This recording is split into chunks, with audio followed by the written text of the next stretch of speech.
start recording. And for good measure, I'm going to have Craig join.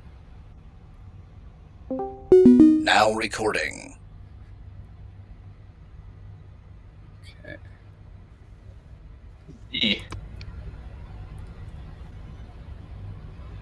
Z Beholder.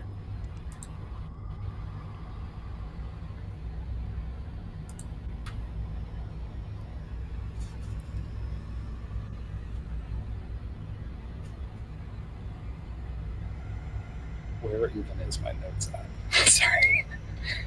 Every time, I'm sorry. I want to get better at starting the episodes a little more smoothly, but here we are. But last we left off, you had all finally made your way into the gated town of Vallaki. It is midday on the 6th day after you found yourself trapped in the dreary and mist-shrouded lands of Barovia. Your party of 4 has now bloated to a party of 10. You have 4 orphans in tow. Jesus. Rescued after defeating the hags at the old bongrinder. With you also is a small neglected dog that seems to have become quite fond of Manu, formerly belonging to a missing person by the name of Gertruda. And lastly, there is Irina Kolyana, the daughter of the deceased former burgomaster of the village of Barovia. And it was that burgomaster whose forged signature appeared at the end of the very letter that drew you all into this mess in the first place. Having learned that these lands are ruled by a tyrannical vampire by the name of Count Strahd von Zarevich, and that he is intent on claiming Irina as his bride, you all agreed to escort Irina to a place of relative safety, somewhere further from the shadow of Castle Ravenloft.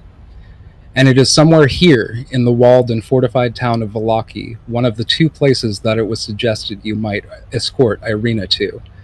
You were told that in the west end of town is the Church of St. Andral. As hallowed ground, it is believed to be safe from Count Strahd.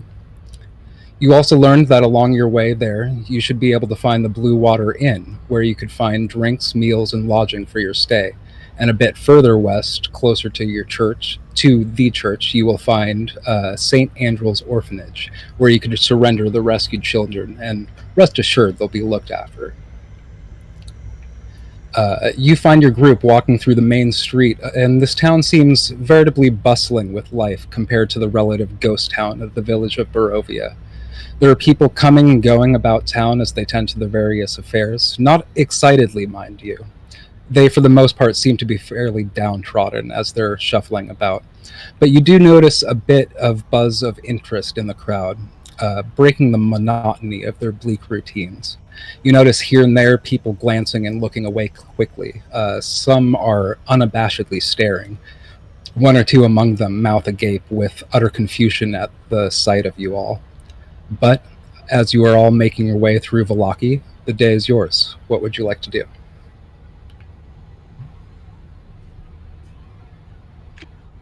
Well, this is an interesting town now. I think the first thing we should do is help out these orphans. Maybe head over to the church or something. The orphanage? Oh, the orphanage, sure, yeah. Yeah, I was going to check out the Church of St. Andrew.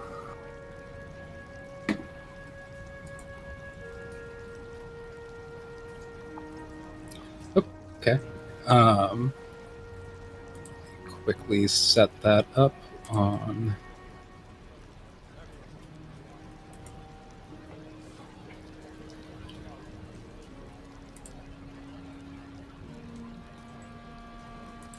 Meanwhile, by the way, Irina is looking very disheveled with what looks like a sideways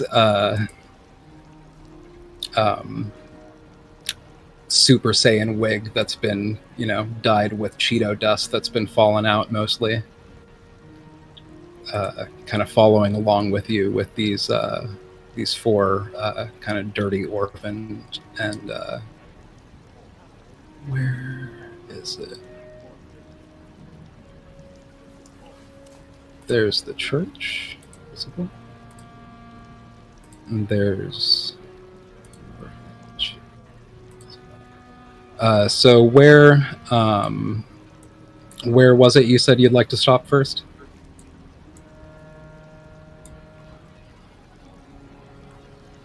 Along your way, there's there's the church which Manu wanted to check out. There's the orphanage, where you could leave the orphans, and there's the Blue Water Inn, which would be that was in opposite order. So first you would hit the tavern, then the orphanage, and then the church. But y'all don't necessarily have to do it in that order. I think I think we should head to the orphanage first. Just I don't want these kids to be following us around. We tend to get into danger. Yeah, Agreed. that's a good point.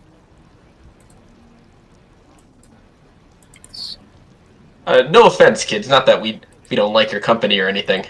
I don't want to risk rolling 10 initiatives. I'm hungry. Right. Okay. Now where I mean, the town does the town seem safe? I mean, it's just as gloomy as everything else, but it is walled in, and it is not, swarming with wolves or crawling with zombies. It seems to be actively defended. Right, I forgot they had like wolf heads on sticks out on the. Yeah, and there was locked gates on your way here. On your way in. Since this place seems so secure, I could just go ask at the church if anybody needs any help with anything, and then we could just kind of meet back. Okay, Manu, you can go talk to. I know how much you want to talk to the clergy here. We can meet up. I promised the priest in Barovia that I would see if any of the other churches needed help. Is everybody in tabletop? Is there a scene set up for this? It's the splash page, which is the only one visible, and then what I have to do is go into other scenes. Got you. And then Vallaki, move everyone to scene, make scene visible. Oh, okay, cool. I see Vallaki now.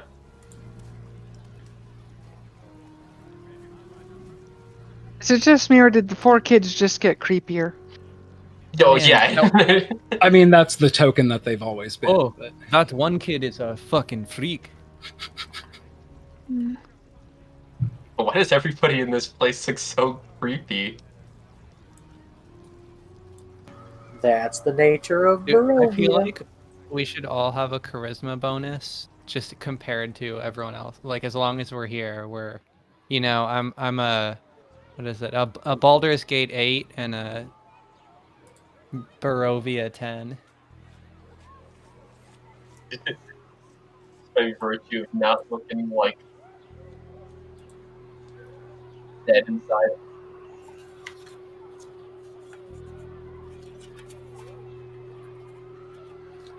Okay, but it seems that you have found the orphanage. What would you like to do? Ricky just walks up and is like knocking on the door. Hello? This orphanage looks... Oh, wait. This orphanage looks like it could be the orphan's promised Neverland.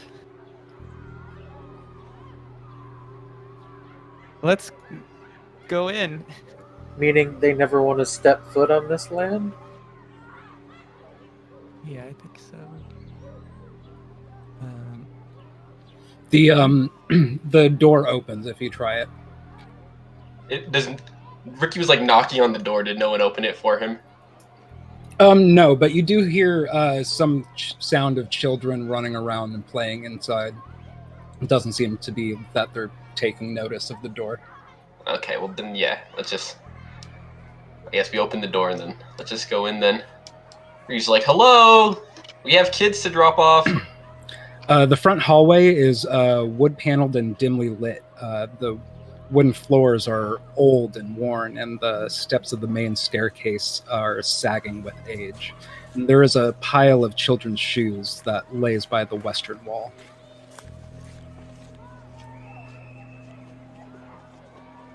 That seems like a fantastic place to leave some kids. I guess Ricky just keeps walking around trying to find like an adult. Okay. Make an investigation check.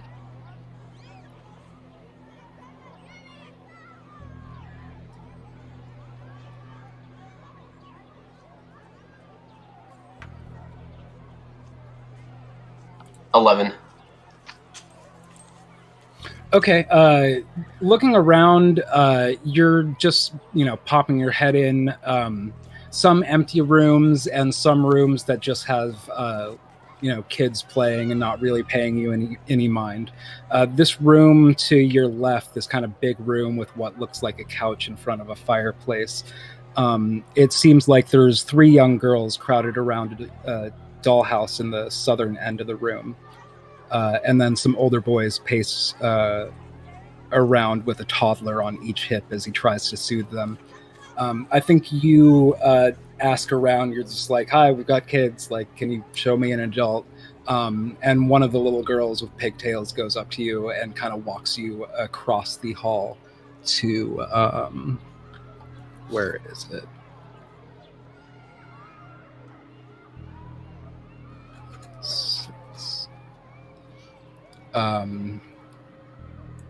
Into this room. And she kind of knocks on the door, and you hear a, come in! Yeah, Ricky comes in. I assume everyone else is there too. You bring in your whole party, 4 kids and a dog? Maybe not the whole party, but like the other like party members, like the main party members. Ricky's just like, hello? Is this I see you got an orphanage here. You see a woman sitting at the desk.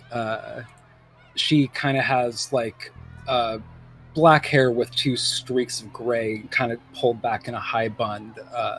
Glasses kind of like towards the tip of her nose, reading over some notes, and she looks up at you, and she's a little bit confused at the sight of you. It's like, yes, can I help you? Yes. We found some orphans in our travels, and we were just hoping this would be a place for us to for them to stay for the time being. She kind of puts aside what she's reading and gives you a deep sigh and says, yes, we look after the orphans of Barovia here. Where did you find these orphans? How many have you? Oh, we have 4 orphans, and let me tell you, yeah, you ever see like an old woman with like a big cart of pies walk through here? She kind of raises an eyebrow at you, but doesn't say anything. Well, so her and her friends, sisters, daughters were holed up in this windmill over there, and apparently they were not just some nice old ladies. These were some fiends, some hags, and well, me and my friends here did what any good adventuring party does, and slaughtered them, and we found that they are making the kids into the pies, and they had these 4 orphans. I assume they planned on making them into some more pies to then sell to people here. But we put a stop to that, and we rescued the orphans, and now we just need to find a place for them to stay. She kind of just like looks over you and whoever is in the room, and kind of gives a bit of a sigh and says, well, that is put to rest then. Tell me, where are these children? Oh, they should be out and about here. Maybe they're just waiting outside. Ricky kind of like looks out the door and he's like, "Freak, freak, you there?" Trundle, trundle, trundle, trundle, trundle. Hey, freak, introduce yourself to the nice lady. I'm guessing all of the children are going to start piling Yeah, in. sure, yeah. Like, oh yeah, everyone, come on in here. I think this woman introduces herself as Miss Claudia Blasco. She runs this orphanage. She seems to be a bit of a shrewd and stern woman, but somebody who genuinely seems to be having in mind that these kids are being well looked after, as best as things could be in such a place as this. But she does agree to take them. She lets you know that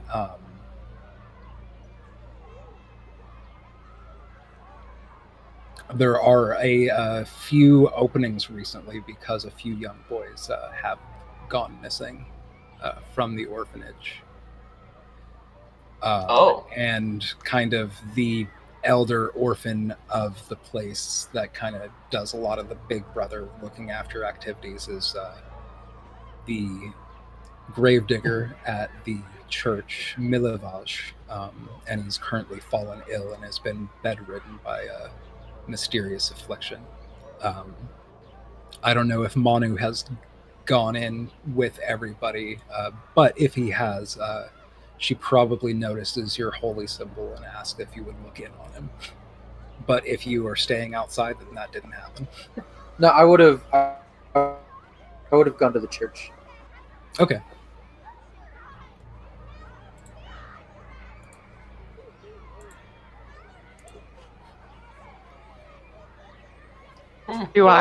Do I see anything indicating that there's a sick kid? No, you see here and there's kids running around playing, mostly in the back, but a bit around the sides and the front. But nobody appears to be ill or neglected or mistreated. I mean, the gravedigger kid, would I have any indication of their presence? No, from outside, not that you could see. Because I also do have because of my cleric level, I also present as such to some extent. Okay. You would probably be asked if you had gone into the office. I'm not sure if you have. There. Yeah, I think she sees the way that you present and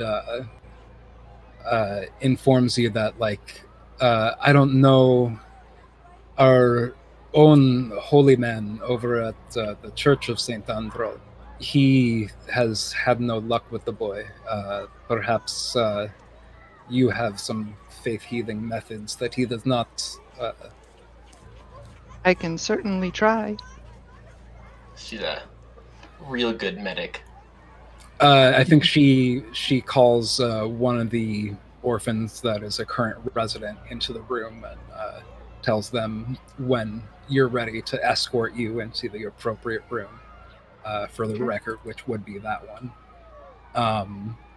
And she lets you know that, she lets you know that she'll look over these children and see that they're properly taken care of and shown the rooms and introduced and all that. Well, the first thing I'll try on the afflicted kid is just a basic lesser restoration.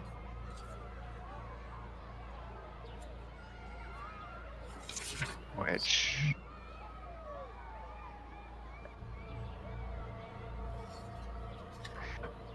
it cures either one disease or one condition afflicting it, which can be blinded, deafened, paralyzed, or poisoned.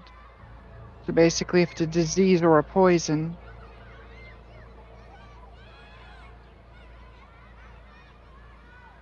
It seems like the healing. I'm sorry, which spell did you use? Lesser restoration. Lesser restoration. It seems that it doesn't have any effect on him, and you see this kind of maybe teenage boy with greasy hair sleep. Looks like he's sleeping fitfully. This bedroom is sparsely furnished.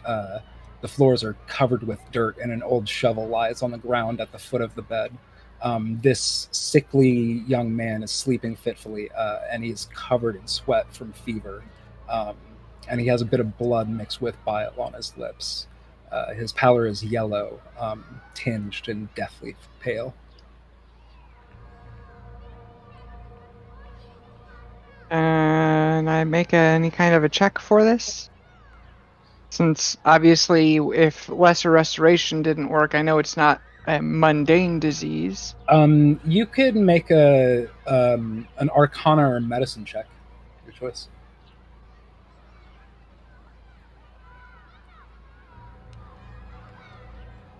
Nope. I rolled a 3 for a total of 8. Yeah. Other than him being sweaty, you're kind of just like a glistening sheen over his like sickly yellow skin. You can't really deduce much else. You're just like, I've discovered that's gross.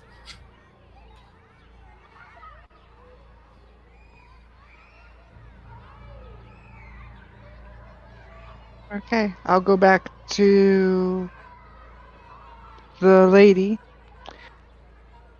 and say, well, I made an attempt to utilize some basic removal of disease magics, but whatever is afflicting him is beyond that scope. I don't know if it's reinforced by a curse or if it's a magical disease or what the nature of it is, but I know it's more than a common disease or poison. She kind of sighs and says, well, I feared as much. Father Petrovich has been in to look in on the boy, and similar results. Nothing. He's been like this for 4-5 days. Begin to worry about his recovery. Well, I was just wondering if there was, if this place is even safe now, because you're saying kids are going missing, your kids are getting sick. Can we even leave these kids with you? Are they just going to fucking die? Oh, well, you can rest assured that they will be well cared for to the best of anyone's ability in this village. Yes, have any idea what's some going on? boys ran away. It seems like 3. There was no sign of Strahd, so it seemed like they must have run away. According to the other orphans that knew them best, they didn't have any reason to run, but there was no sign of any foul play. And Milivosh, the boy who you see ill in the other room, we fear that this may be some curse placed upon him for some reason. Father Petrovich hinted that he needed to be questioning the boy about some ill he had done, but he would not speak further on the issue. And subsequently, Milivosh was unable to speak further with Father Petrovich.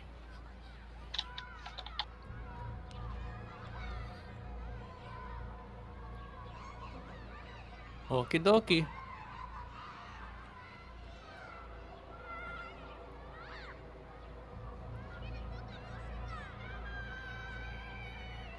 I think she's like kind of turns her back to you like you're the least interesting thing in her office right now, and kind of turns her attention towards the kids and starts asking them questions. I think there's a bit of recognition on her face because she does know the parents of some of these, because some of these are local kids, a couple of them at least.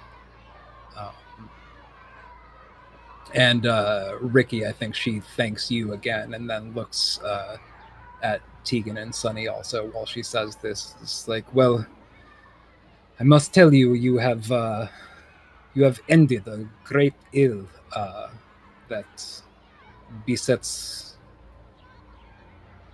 the more base instincts of the villagers here, and I commend you for what you have done today. Oh, and there seems to be something else going on with this orphanage, though. Are you sure? Do you need any help? Whatever do you mean, something else? You said there were kids missing, right? Yes, as I said, it seems like 3 boys ran away, and that is kind of as much of a lead as we have, as much of a lead as I have. Well, do you mind if I talk to the sick boy? If you can speak to him, that is fine by Lucky. me, as you don't disturb him. But do not, she calls as you're walking away, do not expect him to talk back. Oh, he does. I go over to the sick kid. What was his name? Milivaj. I'm gonna yell at him. He's still sleeping fitfully and sweating profusely. He doesn't seem to take notice, but his, I shake trembling him a little bit. Same, no effect. I really want to yell at him, but if he's not awake, it's not really yelling.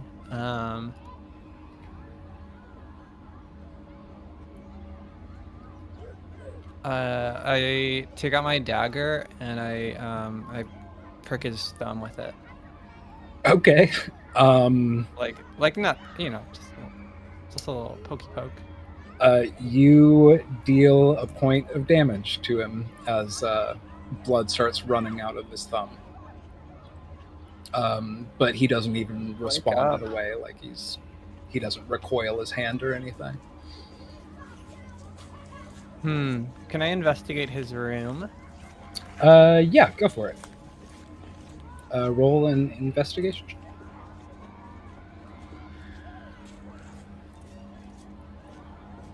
I don't trust this kid. I don't know why, but I feel like it's his fault.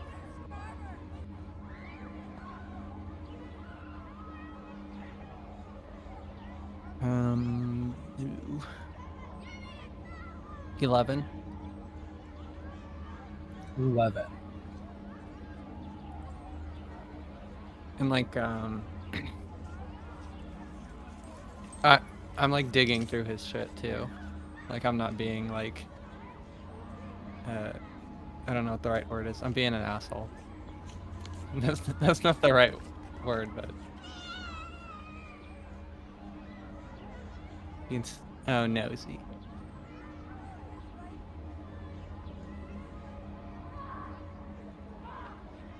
Yeah, you don't really find anything much other than like the shovel at the foot of the bed and like kind of the dirt caked floorboards. Kind of looking around the body and around the bed and around the other walls in the room, you're really not finding much of any note. Okay. I give up and I come back. I think she looks up at the 3 of you all standing there. Says, well, is there anything else I can help you with?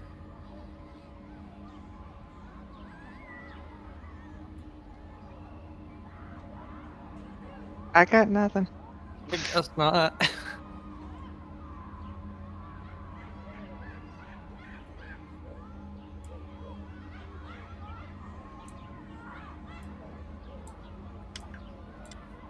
Well, then, I believe you have just dropped some work for me into my lap, so I might be tending to that now.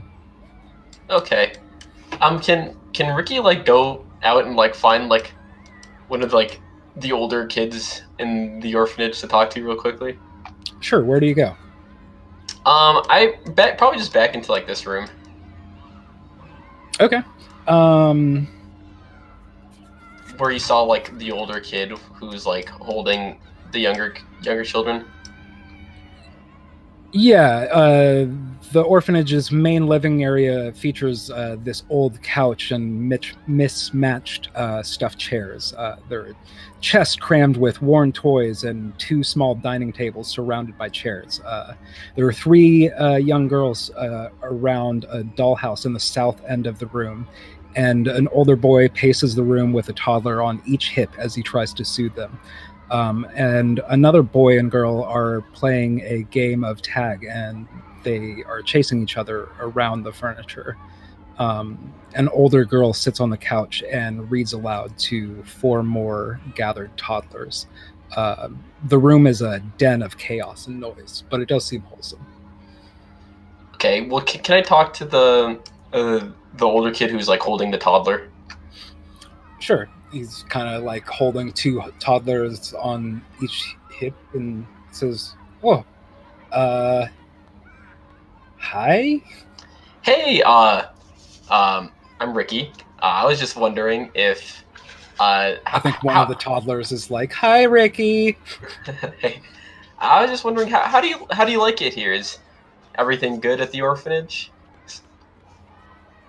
He's like, "Oh, yes, it's. I mean, being an orphan, but it's fine, I suppose." I heard three kids ran away recently. Do you know anything about that? Well, yes and no. I mean, I know that the three boys are gone. Your DM does not have their names in front of me.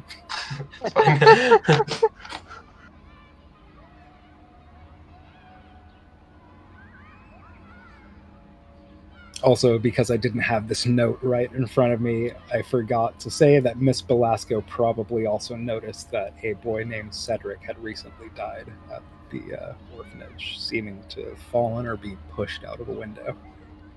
Yo, what? That is some important information. Right? I apologize. That's Doing my best. Fun. You're good. You're good.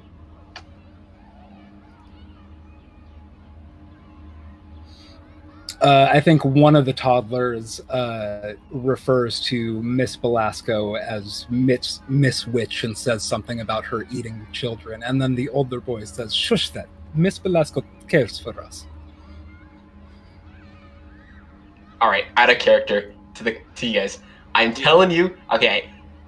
Already, my instincts were right about the witches. This is my second instinct. Okay. I think she might also be a hag too, or something like that. This place is too creepy. Everything is not as it seems. I think we could get more information from the kids and also maybe from the church about if like the older boy was being weird. Yeah. Like, I want to investigate this. Maybe it's because he's like too old now, or maybe I think I also suspect him, but maybe that's just me thinking of like the foster care system being shitty. Yeah, I maybe 100% want to investigate this orphanage. Game. Yeah, maybe. And I think a good place to start the investigation into the orphanage is actually to join Manu at the church and talk to the priest who had already tried to tend to that kid who's... Yes, I agree. Yeah. And, okay. Yeah, that's a good idea. And yeah, completely out of character. Right now I'm thinking about the orphanage in Skyrim where you have to assassinate the lady who's currently taking care of them because I was she's about to say horrible. I don't remember that side quest, so I was like, oh yeah, I remember that side quest. Yeah. Definitely. Okay. Yeah. I'm Okay. down to explore this more. But yeah, do you specifically ask about the one boy who seemed to be nonverbal? Do you go back in and ask Miss Sure. Velasco Yeah. about that? Yeah. She kind of looks at you and says, "You are outsiders to our land. Yes, this is not even a question. What do you know of souls and shells?" Well, I know that everyone is born with a soul, and She kind I of raises her head and chuckles. It's like, not everything in this land is one to one for where you come from. She kind of looks over the kids who are still in the room and at one point kind of like turning them over, like looking at their arms and thighs, and raises a sleeve on one and kind of clicks her tongue in her mouth and says, and kind of looks on this under the sleeve of the other three children and exposes the puncture mark. And it's just like, did you see these when you rescued these children? And if you don't remember, because it was a month ago that we played, you did see those. Oh, yeah. I was wondering what those were about. Well, you say you found them when you slew the hags at the old bongrinder. This may shock you to hear, but they kill and eat children and make them into pies. And well, I did this out of order. Perhaps I should back up. So, you say that everyone is born with a soul where you are from. This is not so here. In fact, it seems to be a problem that is increasing. Several generations ago, it would be one child in 100 was born without a soul. Now it seems like one child out of 10. It's really ramped up in the last years. And I have some of the soulless children here, and I take care of them, none the same. But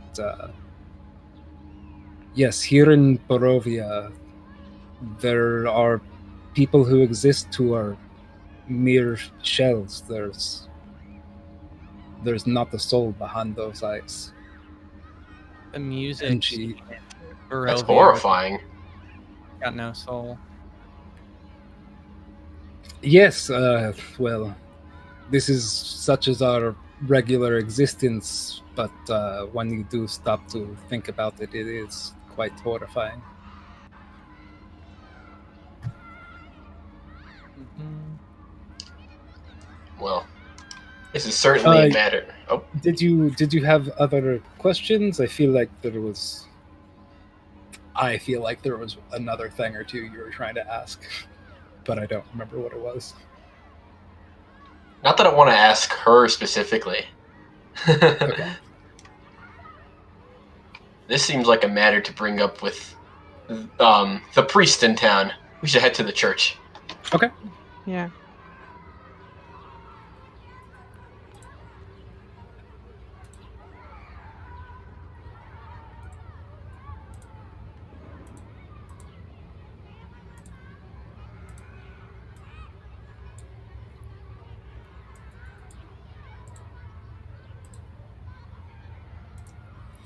Yeah, you make your way along, heading west on that same road, and pulling up on your right, you find Manu, who has probably already been in the church. We could role play that for a little bit, since you've been excluded for a while and probably shown up before everybody else. I don't necessarily have like a sermon or a lecture or anything like that prepared, but that is what you walk in on when you get here. And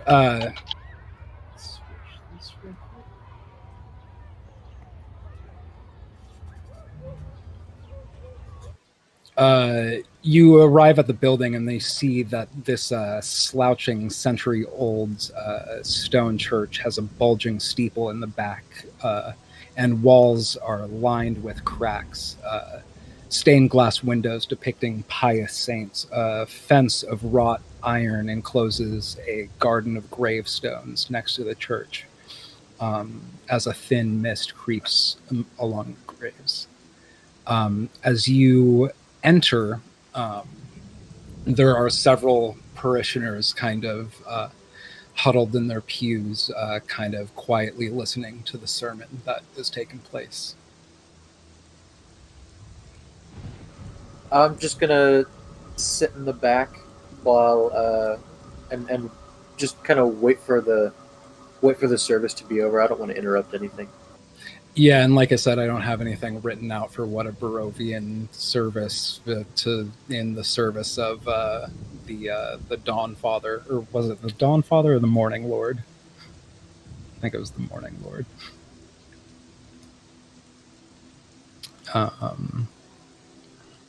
Yeah, so I don't have his sermon prepared, but his voice sounds like this. You wait to the end, and many of these parishioners start to leave one at a time. A lot of them giving you very suspicious looks as they exit. But you're left, and it's just a young boy kind of milling around, cleaning up in between the pews, and Father Petrovich up here, kind of just like putting away his notes and hiding things away.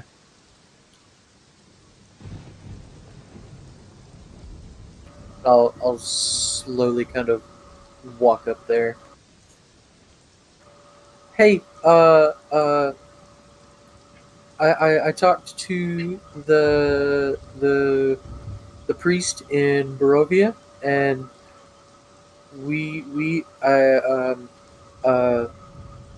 is there anything you need help with? Yes, you were sent by Father Donovich. Yes, he sent word to me. You are the outsiders who have came. Oh, yes, dear. He kind of seems distracted for a moment, kind of like gazing off and maybe zoning out a little bit before he kind of blusters and clears his throat again. It's just like, how may I help you? Well, I actually just have a question first. You're not keeping any vampires here, are you? Oh, he laughs and he's like, maybe I shouldn't, but no, to my knowledge, well, no. Okay, that's good. Are you sure this kid here isn't a vampire? And he laughs and is like, Yeska, why don't you ask this nice turtle what his name is?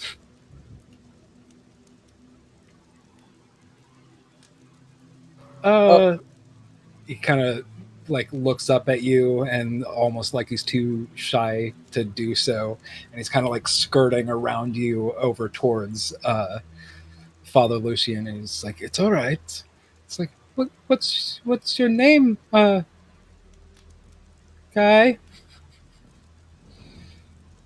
Oh, my name is Manu.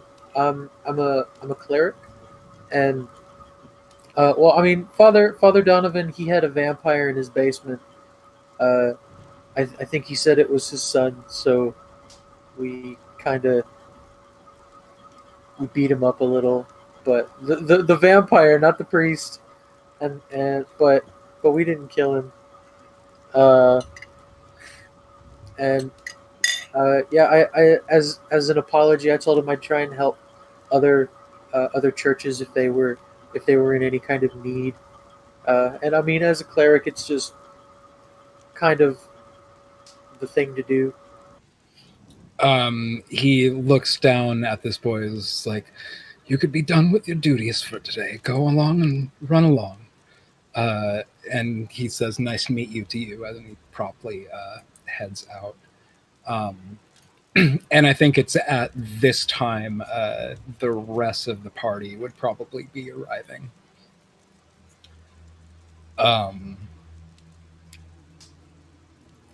And he says to you,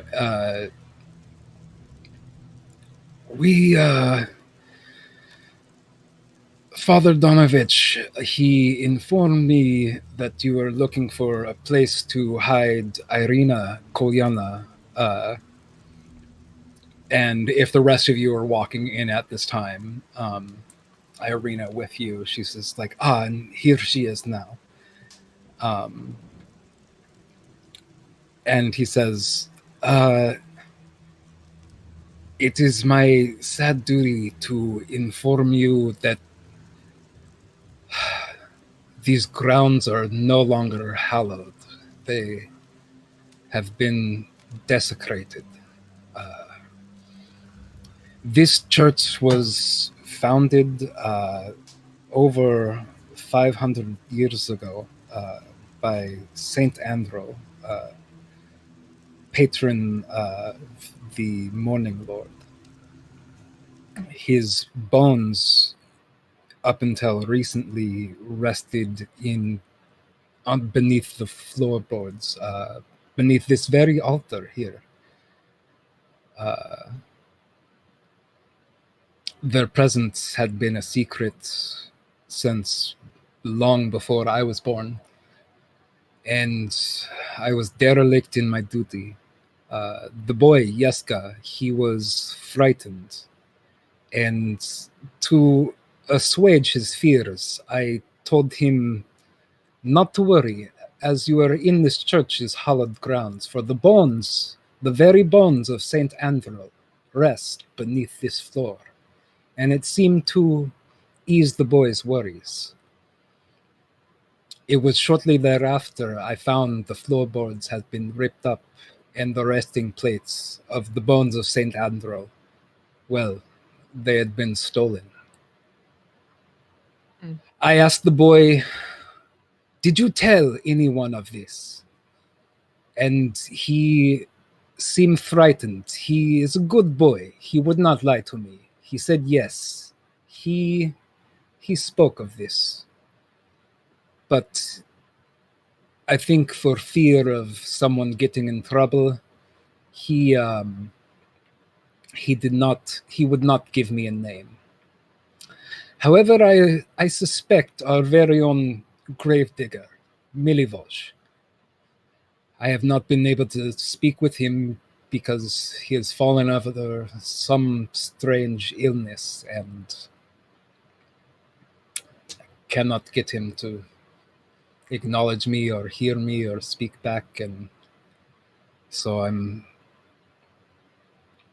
he kind of looks around and he's like, do not let this news leave these walls. I'm sure there is at least one more person who knows this that should not, but I need to find these bones and put them back where they belong. Until then, this is not a safe place. Or so help me. Why would somebody want to take his bones? Why would anyone want to desecrate the church? There is evil in these lands, and hallowed ground works against that. Would we be able to see where the bones used to lay? He kind of steps aside and moves the rug on top of which he was standing.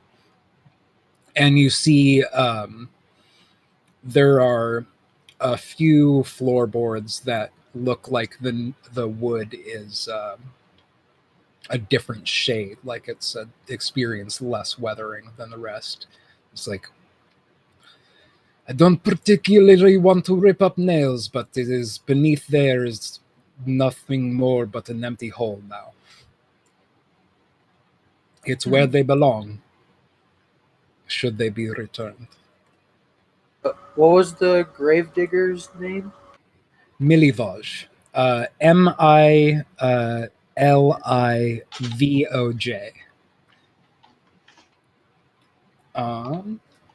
And I have for you. Oops.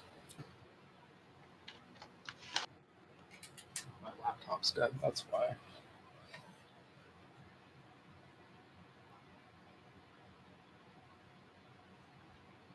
I have art, but my laptop died. I Rip. think that the kid he's the gravedigger. He was so used to burying bones that for once he wanted to try digging them up.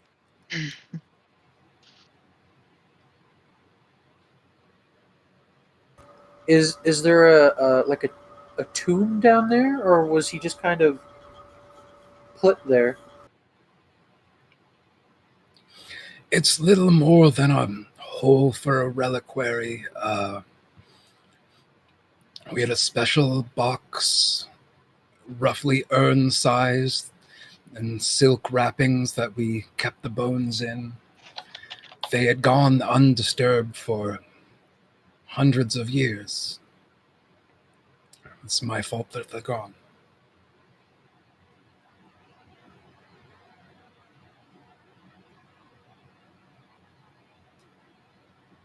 If the space is big enough, I do want to kind of take a peek down there. Maybe somebody left something behind.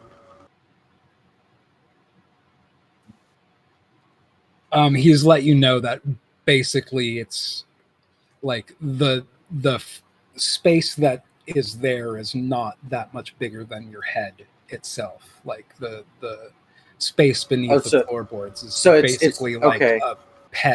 a pet grave sized hole. Okay, so nobody probably left anything there. So, was Milivoj? Milivoj. Was he acting unusual in the days or weeks before he sickness? Maybe No more unusual than is his nature. He's a bit of a brusque and headstrong boy. When he gets a bad idea to his mind, he's unlikely to be dissuaded. Doubly so if he feels like he has something to lose. I don't know who asked him to do what, or to be fair and honest, I don't even know for sure that it was him, but it seems awful suspicious that he's the one I suspect and he is the one I cannot talk to. Why? Wait, oh yeah, you said that he got sick. I've made an attempt to tend to this boy, but to no avail. I cut his finger a little, and he's not faking. He looks a little unnerved at that. It's like doesn't really say anything. That's kind of rude. I think Sunny doesn't even notice that he's unnerved.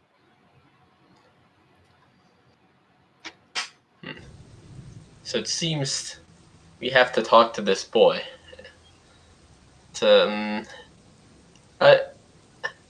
think there is something strange going on with that orphanage in general.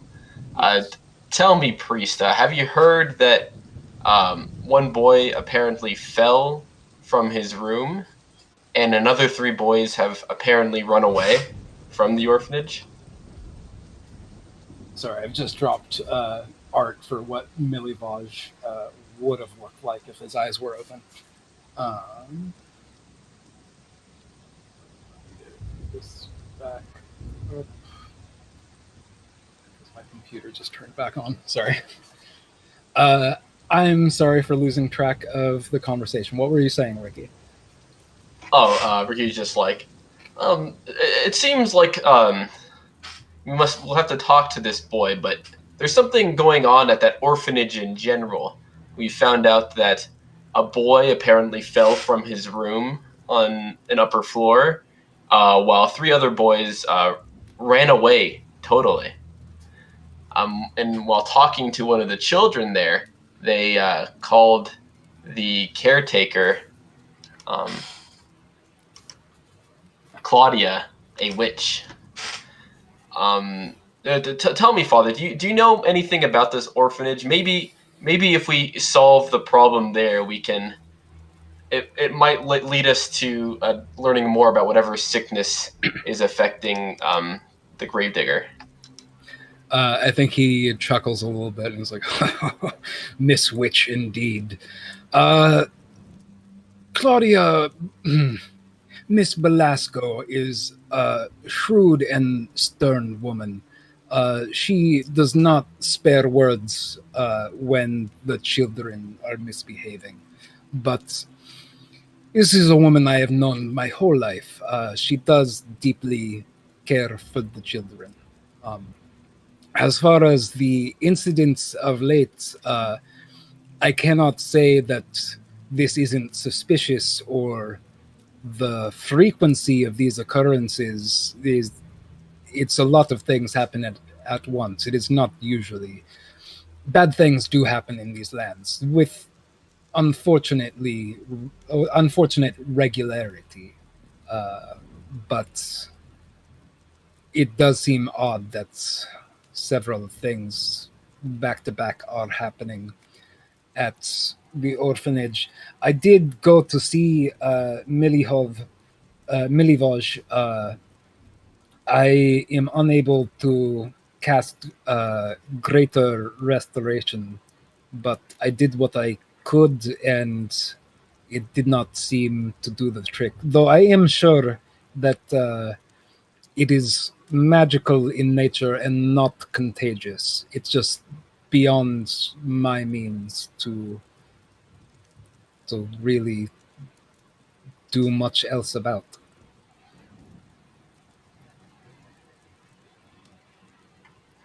I see. Well,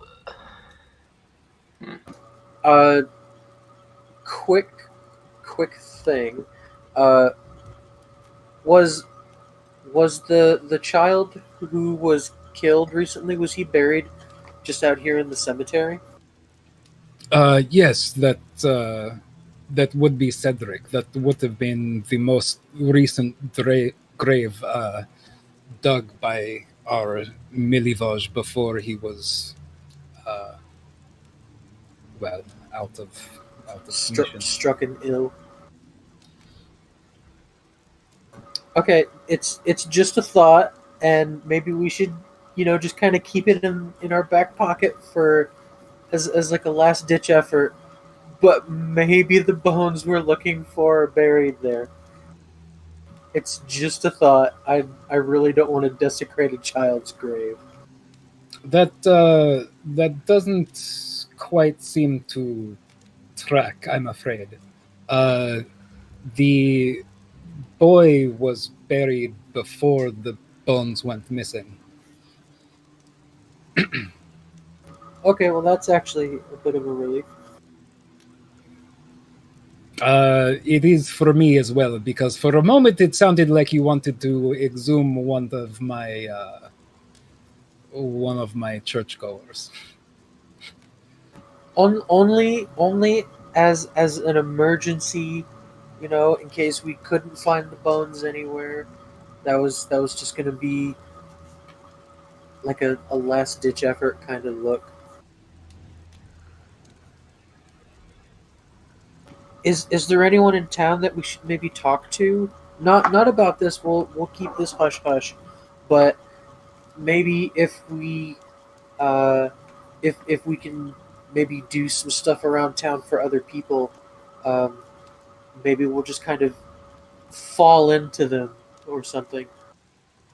I am aware that the Martikov family has knowledge of your presence in these lands, and were assuming you would be coming here. And I know that the elder Davian Martikov, he will be wanting to have words with you all. Okay. How do they know we're here? Well, and he kind of eyeballs everybody in sight. I don't know if that's just like Irina and Manu and Ricky. It looks like Sunny is probably pointedly standing outside, being a goth next to the graveyard. Um, but he says, "Well, you do stand out, and word travels very fast in these small communities." Fair enough. And it's we do not get outsiders very often. It's kind of a buzz of excitement when it does happen, even if they don't wind up making it to this village, which oftentimes they do not. What was the name of that family? The Martikov family, Davian and Danica, I believe.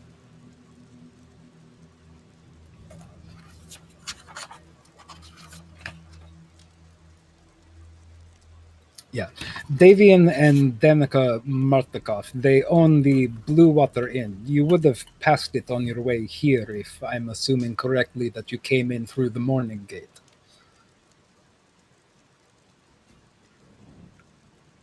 I think we did. Ah, that would be the one on the east end of town. Well, we've only been through one, so I can only assume one gate has a bunch of wolf heads outside of it. That would be all of them.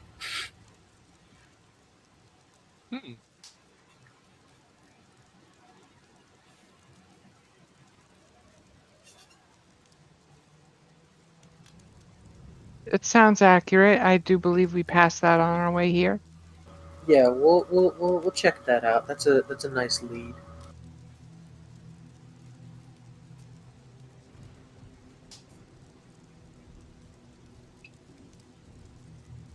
I am very sorry to inform you that this church is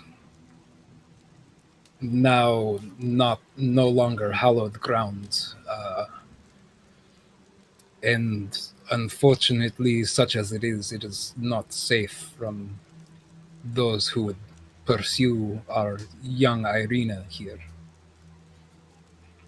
If you were to help me relocate the bones,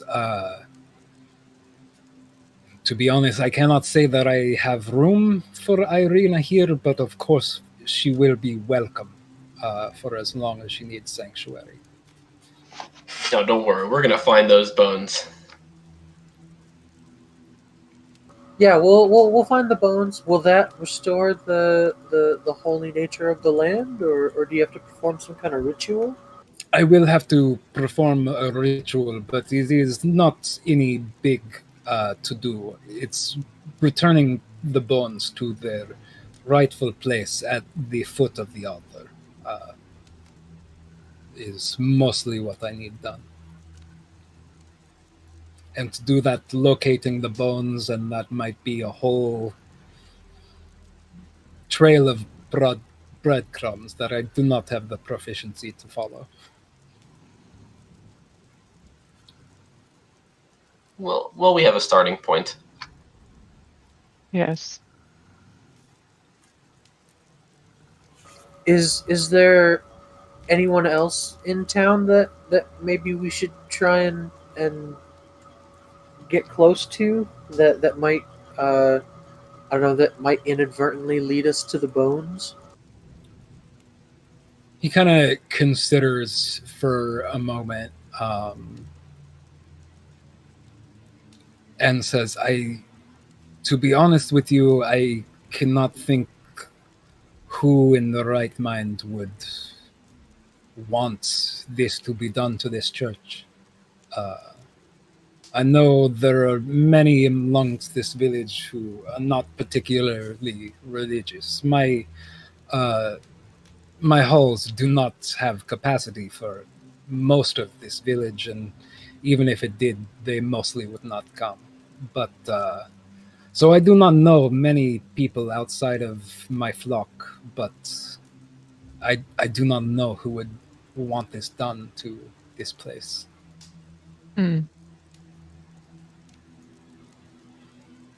I do suspect the devil is involved.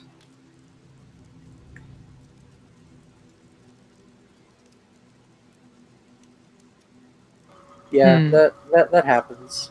Well, it's on our to-do list.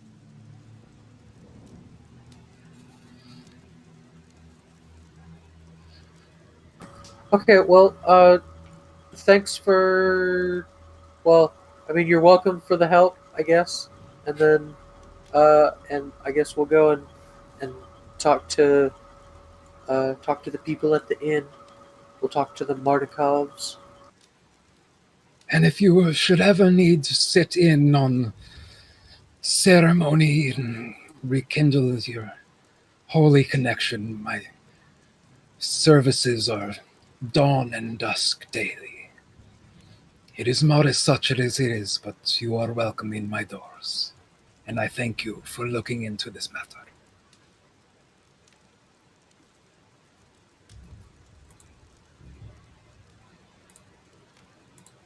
Okay, well let's head to the inn and see what's going on over that way.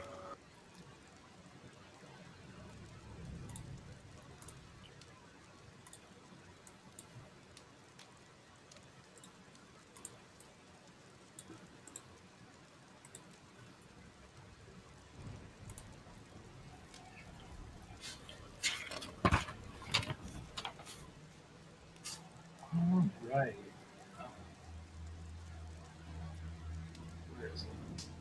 You know, for such a big town, all the buildings are really small. Gray smoke issues from the chimney of this large 2-story wooden building with a stone foundation and a sagging tile roof, upon which several ravens have perched. A painted wooden sign hanging above the main entrance depicts a blue waterfall.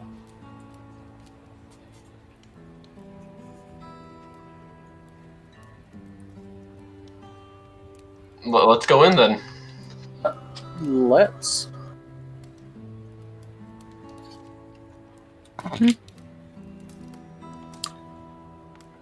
Okay. In this main tap room, damp cloaks hang from the pegs in the entrance portico. The tavern is packed with tables and chairs, with narrow paths meandering between them. A bar stretches along one wall, under a balcony that could be reached by a wooden staircase that hugs the north wall. Another balcony overhangs an entrance to the east. All the windows are fitted with thick shutters and crossbars. Lanterns hanging from above the bar and resting on the tables bathe the room in a dull orange light and cast shadows upon the walls, most of which are adorned with wolf heads mounted on wooden plaques. I'm not going to necessarily make new tokens visible, but there are a handful of patrons kind of milling about. And there looks to be a woman maybe in her mid-40s behind the bar tending to it. There's 2 boys that look to be, 7 to 10 or something like that kind of run underfoot, and she kind of calls after them, "Brom, Bray, settle down," as they kind of run off into the other room. And she glances up at you as she's probably either wiping glass or pouring glass or something like that, and kind of like does a double take, but then looks away and kind of says, "Oh, we wondered when you lot would be arriving. My husband, he will be having words with you. I will let him know you're here. But should we be arranging rooms, food, drink, anything for you all?" A place to rest would be helpful. Yes. Oh God. Yeah, what all do you got to drink? Got any pies? Well, wine is the drink. We currently have 2 varieties on hand. We have the purple grape match, which is, more of your regular variety wine. And we have a bit of a more flavorful wine called the Red Dragon Crush.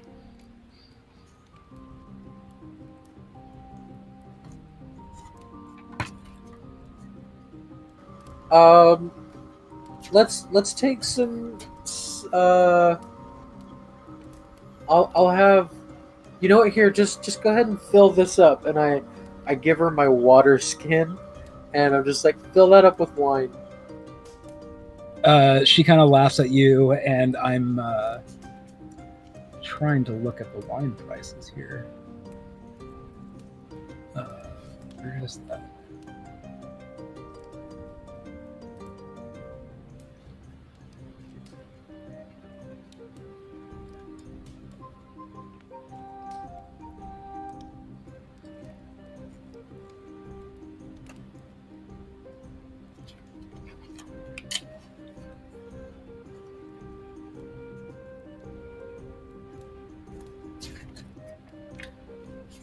I swear to God. I'm sorry.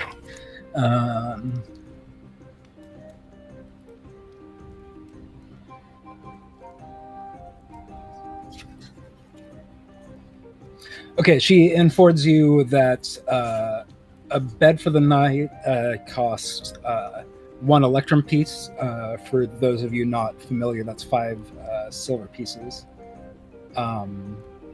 The cheaper wine, the Purple Grape Mash number 3, is 3 copper pieces for a pint. I'm sorry.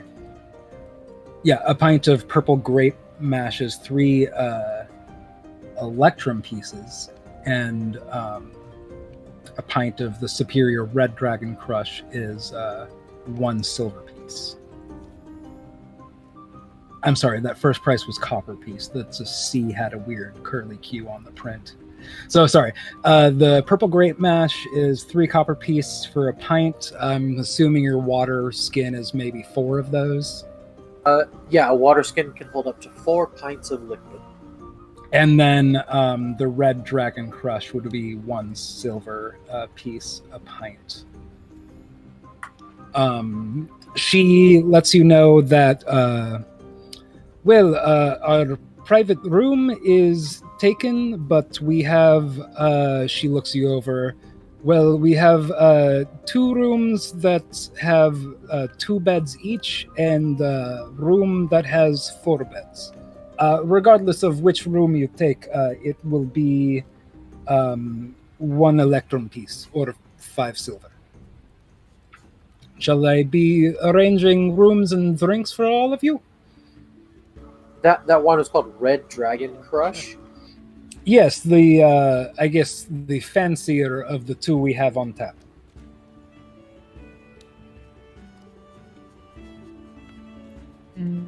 I'll have some non-fancy.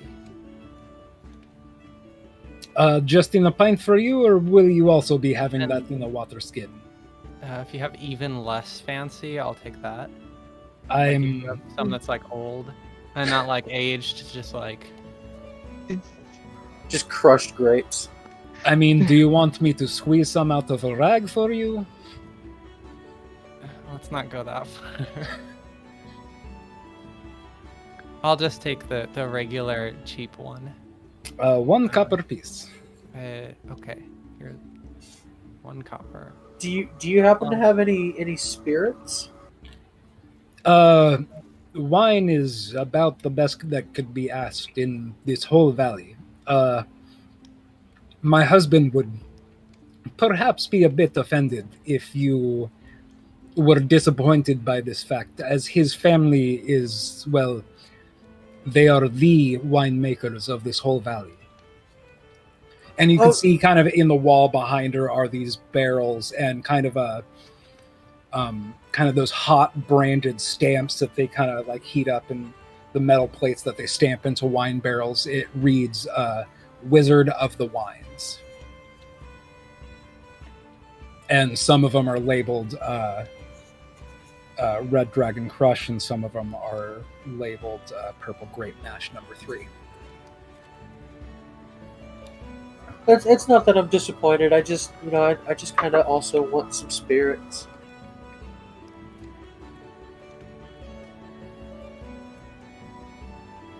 You know Well, what? I also want a peaceful night's sleep, but I have 2 boys and we can't always have what we want. On that note, will you be having beds? Claiming any of our open rooms? Yeah, I'll get the room with 4 beds. Okay. How much is that one? You said 5 silver? It would be, yes, 5 silver per bed. So that would be 2 gold for that room.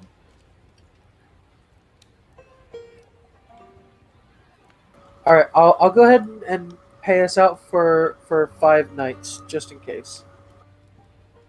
Okay, well, glad to be having you with us.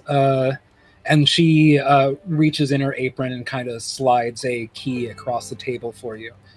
And kind of looks amongst you and counts you as like, will you be needing us to bring a cot up, or will you be getting an extra bed in one of our other double rooms? Oh, right, I forgot there were 5 of us. Sorry, Irina's out here. See, I'm here. She's kind of holding the dog. It's like, do not show that thing to my boys. They will not get any work done. I think we'll be all right with just the 4 beds. Because I mean, we should probably still keep a watch, so one of us will always be up. That sounds like a plan. Can't have stuff going down while we're sleeping. I mean, people have gone missing, so this place isn't as safe as it may seem.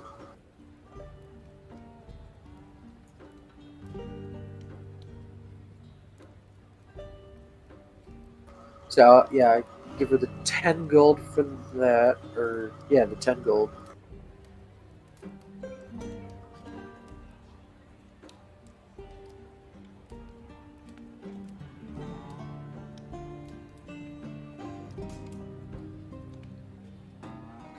Okay, yeah, she thanks you for that and kind of passes a key over to you and says, yes, well, if you are ready, you can give me a moment. I will walk into the kitchen and see, well, I will inform my husband that you are here and see if he is ready to speak with you if you have time, which I suggest that you make time if you do not.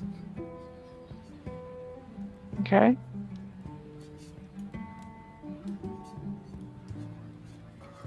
Well, just out of curiosity, what is the nature of his business with us? I mean, we just got here, and apparently you know that we're here.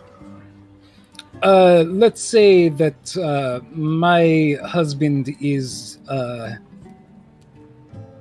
person who cares deeply for this land and the people in it. A person who perhaps knows a bit more depth of what is going on here than your average NPC.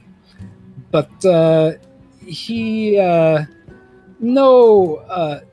wishes to warn and inform you of specific things you may not be aware of to keep you out of trouble and see that you are safe. And perhaps if he likes you, he might guide you towards being of good to this land. That's pretty good. I noticed all the ravens outside. We've seen ravens around. Do you use them as like messenger birds or something? She kind of cackles almost a little bit.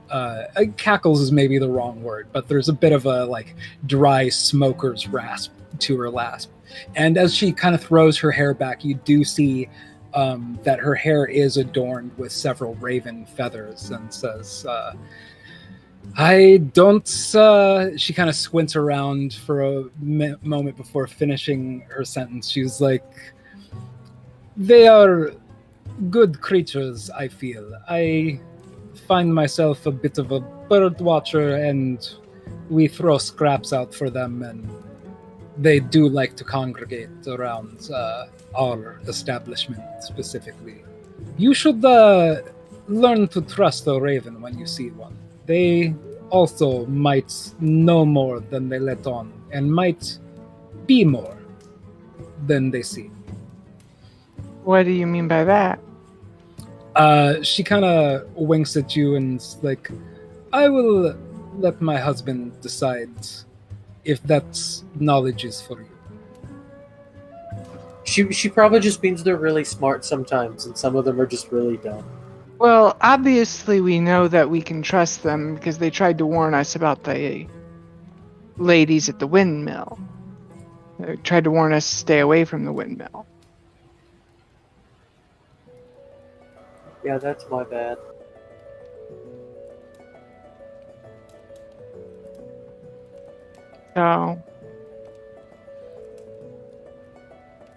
So, shall I go inform my husband you are here? Would you like to take a seat and he will be out to you? Sure, yeah, let's talk to him. Yeah. It's so secretive. She goes off. I need to pee real quick, but it'll only be like a second, so feel free to talk amongst yourself. I guess our next... I really think our priority here should be reclaiming those bones. So we can actually find a safe place for Irina. But I wonder what this guy will tell us that'll help us moving forward. Because I still think we should go to the orphanage, and then hopefully figuring out whatever's going on in the orphanage will help us figure out whatever's going on with the yeah, definitely. Yeah, and then from there we get the bones, or then we can talk to the guy and slap some sense into him, and hopefully he can tell us about what happened to the bones, and then we get the bones. And I want to rough that kid up. yeah, for sure. That's so mean. No, He's helpless. Is he though? I feel like he fucked up, and it's all his fault, and kids are dead because of him.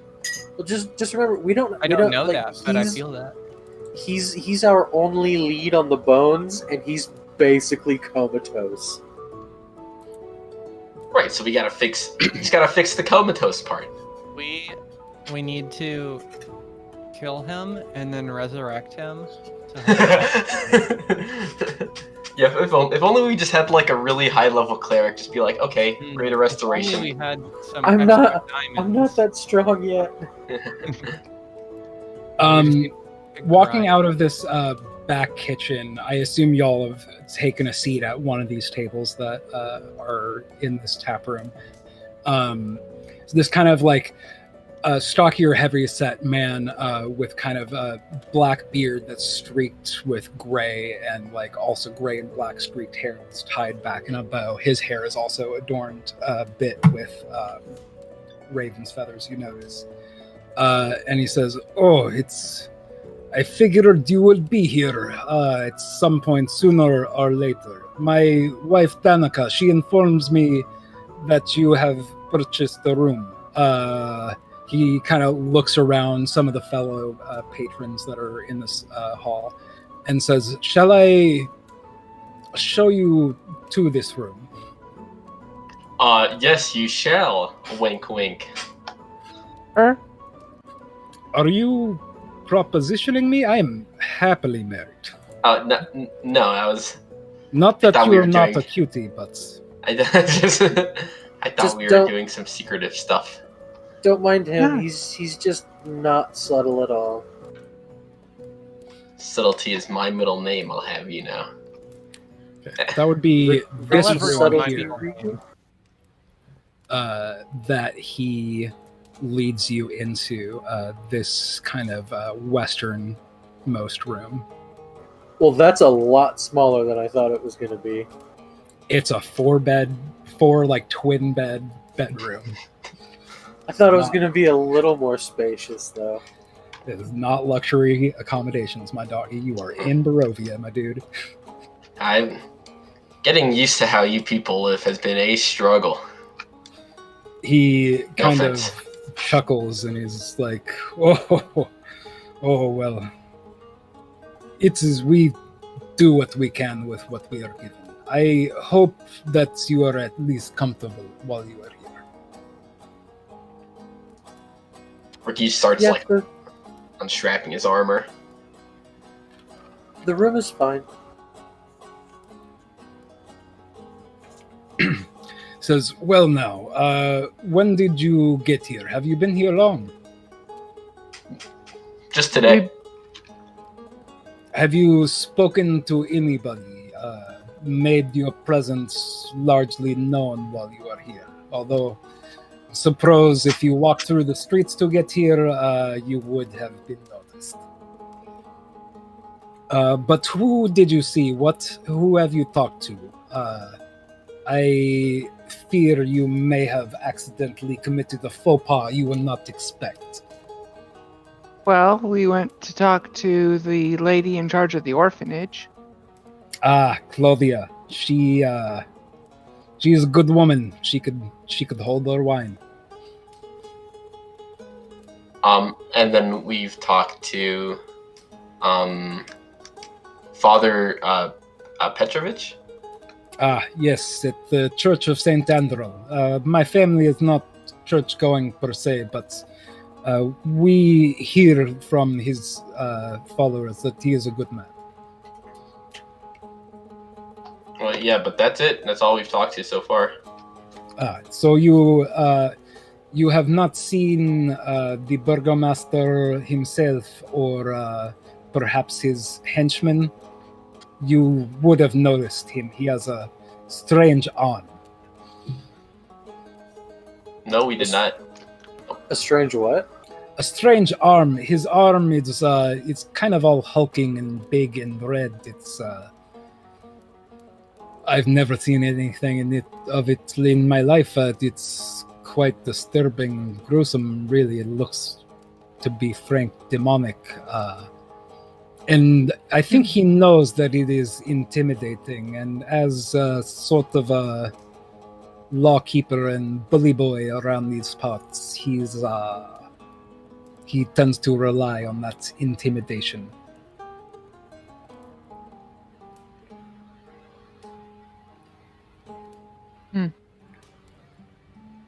But other than your standard common sense, I think laws much similar to where you are from, your basic don't kill people, clearly leave your arms stowed unless it's self-defense, don't be stealing things, looks at your roguish self, Sonny, and the basic common sense things you could kind of sort of not need to be told. At least I would hope you don't need to be told. But our burgomaster, he is a strange and he is a man of fragile ego, and he does not tolerate things well. I do not know if you passed by the stocks on your way here, but he is quick to hand out punishment for transgressions that I perhaps wanted to warn you before you had stepped on any toes. Of course, you would be knowing by now of our overlord in these lands. Yes, Oh. we met him. Yeah, we had a run-in. Oh, Yeah. I'm so sorry. He seemed to be out for a little moonlit drive in his carriage, and we kind of came across him. Yeah, when I met him, he seemed so charming and attractive, but Yeah, I looking really back, liked he's... him. Yeah, but looking back now, you seem like kind of an asshole. I think he kind of looks at both of you quizzically about, even for a moment, being enamored with him. He says, Good yes, well, I take it by now you have learned this creature's name, but it is a bit of a taboo to speak out loud here. In fact, the common the common way we refer to him is simply as the devil. The burgomaster of this village, he does not tolerate that name being spoken out loud, and he has sent people to the stocks for far less.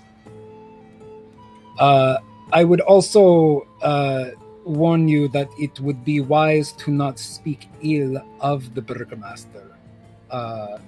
And equally important, did you notice the flyers around for the upcoming festival?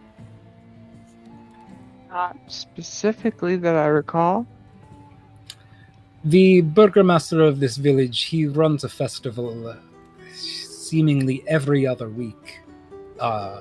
One is to be coming up shortly. He requires attendance from everyone. People who skip out are subject to punishment. It would be wise of you to attend this if you are here. I think the festival of the Blazing Sun, I believe, is the next one. It's coming up in 3-4 days. I'm not aware off the top of my head. But equally, you should be cautious not to disparage the Burgomaster's festival. Like I said, he has a very fragile ego, and he does not take lightly to insults to such. I think Sunny's going to very pointedly say, I think it sounds like the Burgermeister's festival sucks more than Strahd. He laughs a little bit and he's like, well, some Vallakians believe, Burgermaster included, I would imagine, that the festivals keep the Devil's Strahd at bay. Others think they provide no protection or benefit whatsoever. Most of us consider them dismal affairs, but those who speak ill of the festivals are declared by the Burgomaster to be in league with the Devil's Strahd and arrested. Some are thrown in the stocks, while others are taken to the Burgomaster's mansion so that the Baron can purge them of their evil. Out of character, I want to fight this guy so bad already. I love Strahd and I hate this guy. He seems so nice, though. Ricky would think that. You love Strahd and hate this guy. Ricky. This guy being Davian, or this guy being the Burgomaster that Davian is telling you about? Davian's being quite nice. You haven't met the Burgomaster yet. Is he being nice? I mean, I he's think being helpful. Everything He's warning y'all of. so far, like Sunny is like, this guy sounds like garbage. Like it goes again. I think being said you can't say things makes Sunny really, really, really want to say things, and she's definitely gonna say Strahd a lot more often out loud now. I think he kind of in hushed tones is like, say what you will. I am not offended by any such talk. I agree with you for the most part, but I would do well.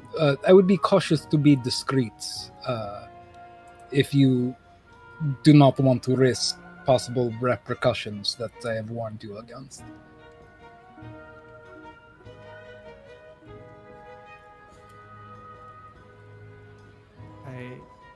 I appreciate the warning, and I will ignore it. Fair enough.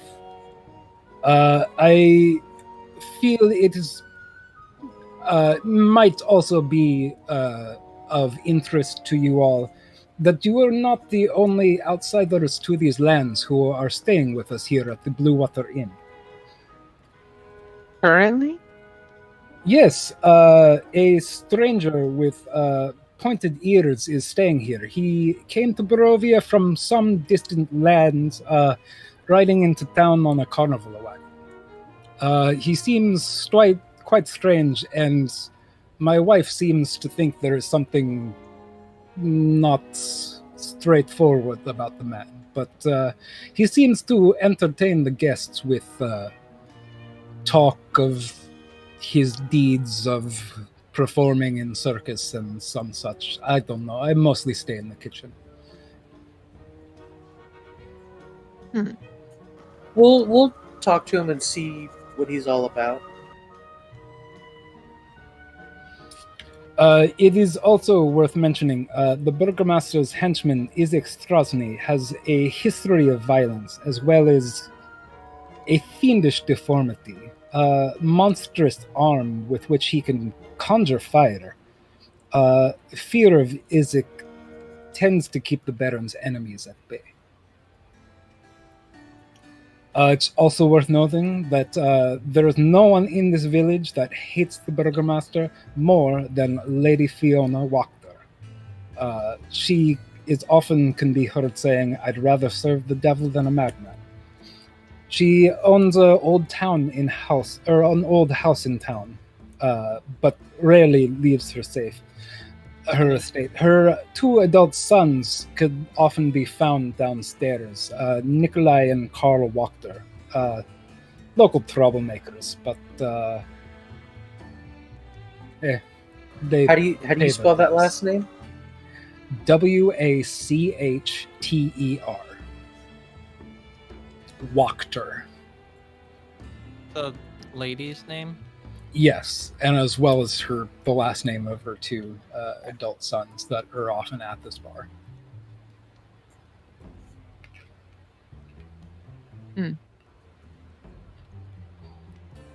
Oh, they're a cool lady who hates burger. If you are interested in magical curiosities outside of this village, inside of this village, purple flashes of lights have been seen emanating from the attic of the Burgomaster's mansion. I do not know what this is about. At night, I think you would do well to not leave, because wolves and direwolves prowl the wolves around and aren't afraid to attack travelers on the Old Svalich Road.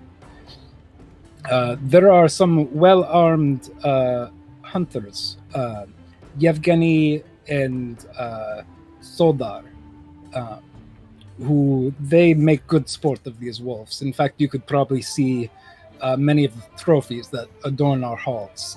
They were from these men. If you ever need guides through, they might be able to help.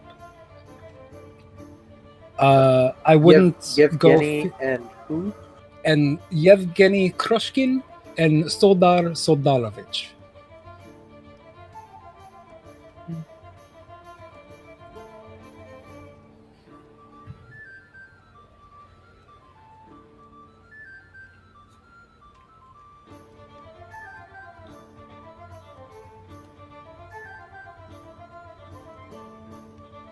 But as I was trying to say earlier, if you're interested in magical curiosities outside of this village, there have been no recent sightings of the Mad Mage of Mount Baritok. Folks used to see him skulking along the north shore of Lake Zarovich, shooting lightning bolts into the water to kill fish. I wouldn't necessarily recommend going out that way unless you need to. The locals mostly do not go fishing there because it is too dangerous, because what with the wolves and whatnot.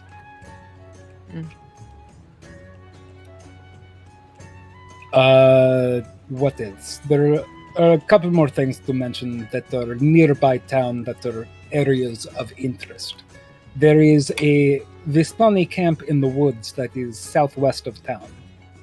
The Vistani there aren't very friendly, and the Vistani aren't welcome in Vallaki, so take that as you will. West of town is somewhat of a haunted mansion. Legend has it that a dragon died there not a long, long time ago. And also, south of town is a village that has been abandoned for decades. Its burgomaster is believed to have committed some terrible offense and incurred the wrath of Strahd. But there are ruins there that are said to be curious.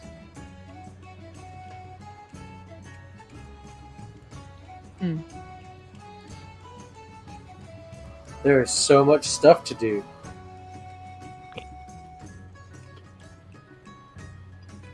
You know anything about the happenings at the orphanage? Well, our two boys are more family than we can handle, so we don't have any business there particularly. Claudia, she is not a regular customer here, but occasionally after hours she does stop in for some wine, and it does appear that she does need it from time to time. Other than that, I cannot say that I know much about the comings and goings of that place. I did hear that there was death there recently. Something doesn't sound right about that. Yes, death under suspicious circumstances, a couple of runaways, but mostly I'm concerned with the one who's gotten sick. Or local grave digger, Milivoj. Yes, I have heard of this, but like I said, it is these boys and this kitchen and these guests has me up to my eyeballs in work, and I don't necessarily know anything about the comings and goings of our local orphanage. I feel bad for the boy. I wish him well, but I've only barely heard of his illness myself.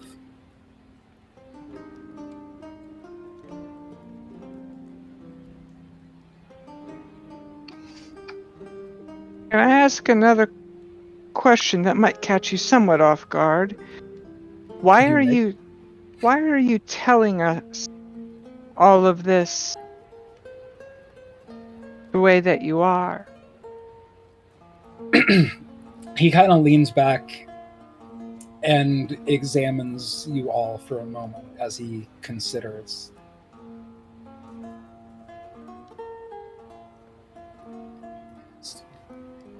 I do have an ear to the comings and goings of this valley. I do have some knowledge that is beyond my immediate senses from within the walls of my tavern. I've heard of some of your deeds. You seem to have done good. I think there is still good you can do, and I would hate to see your story end prematurely just for stepping on the wrong toe or not knowing where to go next or being tricked or misguided. I just want you to be getting into situations with the full knowledge without making a mistake you didn't know was there to make, if that makes sense.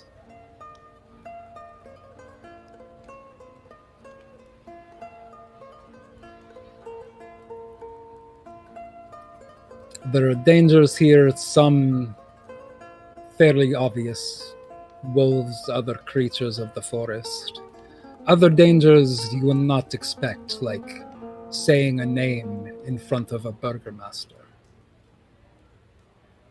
Just so you are all informed.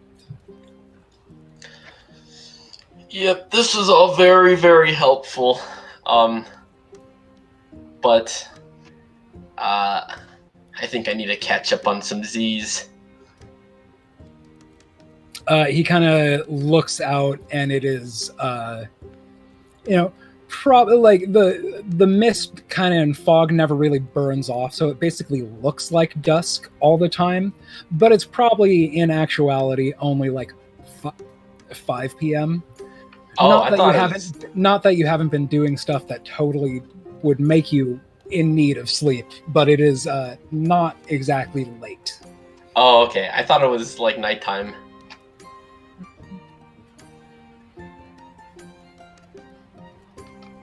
But he's just like, oh, well, if you're ready to turn in, and even if you're not, I can take my leave of you if you prefer. And I believe I have business to be attending to in the kitchen. I'm behind on my dinner plans. Will you be eating with us tonight? We'll certainly try. Well, the stew is free, but if you want a cooked wolf steak to go with it, you will need to tell me ahead of time, and that will be 2 silver pieces apiece. I most certainly want a grilled wolf steak.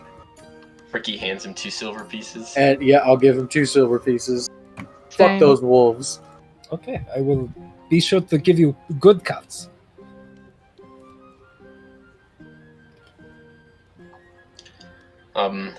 But once he leaves, Ricky's just gonna be like, okay, we gotta go to the orphanage. You gotta go back For what? What do you want to go back for? to the reasons we said earlier, right? You gotta figure out what the hell's going on there. I feel like once we figure out what's going on in the orphanage, we can figure out what the hell's going on with I keep forgetting his name, the gravedigger. And then once we figure out what's going on with the gravedigger, we can fix it. And then when he asks the gravedigger what's happened with the bones, and then we can find the bones and restore them to the church, and the church can be secure again, and then we can leave Irina there. Irina's kind of just standing in the hallway and it's just like, okay. Hey, I think she looks a little bit upset, like you're just ready to get rid of her. No, we have a task, and I am trying to complete that task. Well, was there anything at the orphanage that could be done? Because from the stuff he said, there are 4 different possibilities just from what he told us of where we could go to find the bones. The burger could have taken them. That could be with the weird purple light, like he could be doing something kinky with them. The Vistani could have taken them. I don't think they'd be at the Haunted Mansion, but maybe someone hid them there. And same with the abandoned village south of town. There could just be something there. Sure. Someone took them there. They could be in Strahd's castle. They could be. There are a million places they could be. But I think that of those options, if we are going to go, like, I'm down to go back to the orphanage and explore a little more, and if that nets out nothing, that's fine. And then maybe I think the Burgermeister is probably the next best bet, because even if that's wrong, we'll probably learn a lot about this town anyway. That could probably help us figure out what's the next step. Whereas if we leave the town and don't solve it, we probably won't actually gain any new information. We'll probably just get started on another story arc. It's like, no, I haven't finished the other side quest. I gotta put that away. All right, so we can go check out the orphanage again, and then I'm done to clown around in the orphanage some more. yeah, I might especially. try other thumb. He doesn't have feeling in one thumb, but the other one will come Okay, well, maybe we investigate the house first before we go back to cutting into the kid. Okay, yeah, no piercing the comatose child. I mean, I'm not. Child. He's probably like 16, 17, maybe as old as 18. Oh, okay. Well, okay. He's not that much younger than us then. Yeah. Oh, well, okay. Well, I'm not saying we don't have to get rid of that idea completely, but maybe explore some other options first. We can try a couple things first. Yeah, and then then chopping up again. It did seem like 2 of the 3 places you visited, since you've been here, have been pointing you back to the 3rd one. And that's the hint I'll give about that. But it's a little bit after 8 here. Do y'all want to take your 15 now? Oh, yeah, that'd be nice. I have a little surprise for you for the break. Oh, nope, not that one. This one. Okay. All right, it's 07, so whatever 15 minutes is after that. 22. Yeah, 22. Yeah, just be back around that time, and I'll see y'all then. All right.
My mic has been muted this whole time. I take it you have all made your way back to the orphanage. Yes, I believe that was the plan. Okay. Did you have any further line of questioning for Miss Velasco, or were you going to go try to talk to some of the kids you see around, or what was your plan of action? So some kid like fell to his death or something, right? Yeah, you do see kind of above the main entrance, there is a window that is boarded up, and it seemed to be like the glass is shattered. I want to go to that room. Okay. You would have to go into the main hall and then go upstairs. All right, Ricky just kind of this time. Ricky just walks into that knocking. He's like, "Excuse me." Hell yeah, let's go. I'll follow right behind.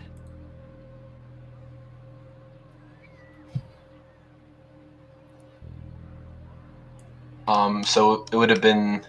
So it's right here, right? This thing. Yeah. Okay, so like, Can I like investigate anything around the area? Like, is there investigate the window? I guess. Is it like go ahead anything and suspicious? roll an investigation check. Yeah. I was really hoping he'd have his own room so I could just like look through the kid's room. But I guess I'll ask the kids who the kid that fell was, and then see if I can like look through his stuff.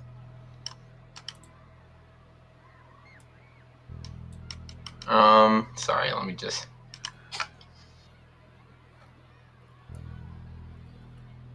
All right, 18. Oh wow. Okay. The second floor hallway has 6 different doors, most of which are left wide open. Only a single door at the north end of the hall is closed. There is also a hatch on the ceiling at the southern end of the room. The hallway's only window on the southern wall is also broken and boarded up. With that investigation check, you can also see light fingernail scratches on the inside of the sill where Cedric must have resisted. Resisted? It seems like there are fingernail scratches of, I would rather not go through this window, thank you very much. They were probably just playing Scratch the Windowsill, the famous Bavarian children's game. Ricky like yeah, right. Ricky like gestures to everyone else. He pretends like he has like a monocle and he's like, "Party, I think we have a mystery on our hands." And he like gestures to the fingernail scratches. He's like, look at these fingernail scratches. This, clearly, our boy Cedric, I guess his name is Cedric, resisted being pushed through this window. So, this means 2 things. 1, the poor boy just tripped and fell, which seems very unlikely. Or 2, he was pushed. And he resisted, and there is somebody in this orphanage that is a murderer. Yeah, I still think it's the boy, the old one. The one that's ugly sick? boy. The Well, old, sick, ugly boy. How could he have pushed him if he's unconscious? Well, didn't that happen a little while ago? Oh, I Yeah, guess that's true. The priest said that it happened before the bones were taken, and I would imagine he fell comatose after something with the bone. I think we need to question the kids a bit more about Cedric and his Well- relationships with whatever the kid's name is. Well, while you talk to the kids, I think I will and Sunny kind of goes up to. This is the locked door. That is the door that is closed, yes. Okay. Can I unclose that door? That would be.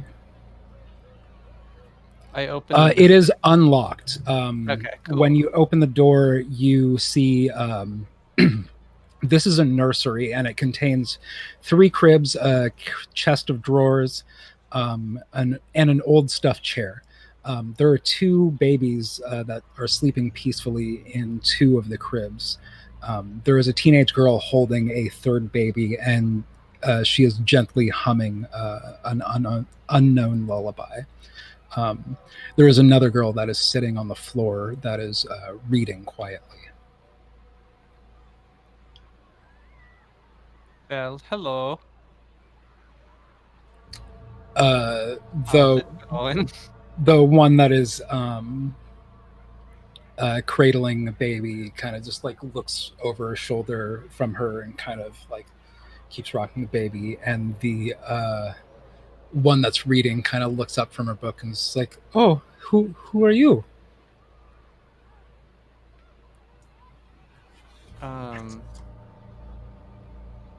Well, this is my good friend Ricky. He is Ricky. Why don't you tell them why we're here? Hey kids.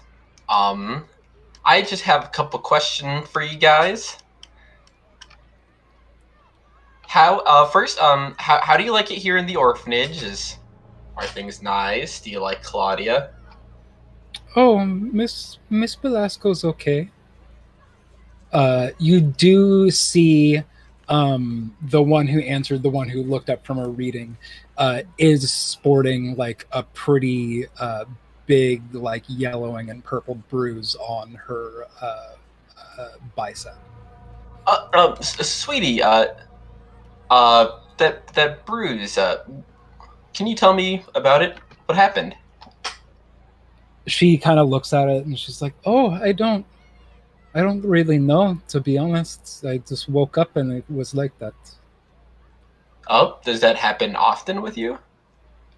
Uh, I don't know. It's strange. That sometimes you get the bruise and don't remember where you got it from, though. It's life of a kid, I suppose. I hadn't really thought of it until you brought it up. Hmm. And you said Claudia was just okay. Yeah, she is. She looks after us. She is not.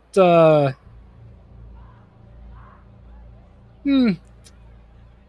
I would say she is not the playful type, and she certainly lets it be known when she is displeased. But she does not neglect or abuse us, if that is what you mean.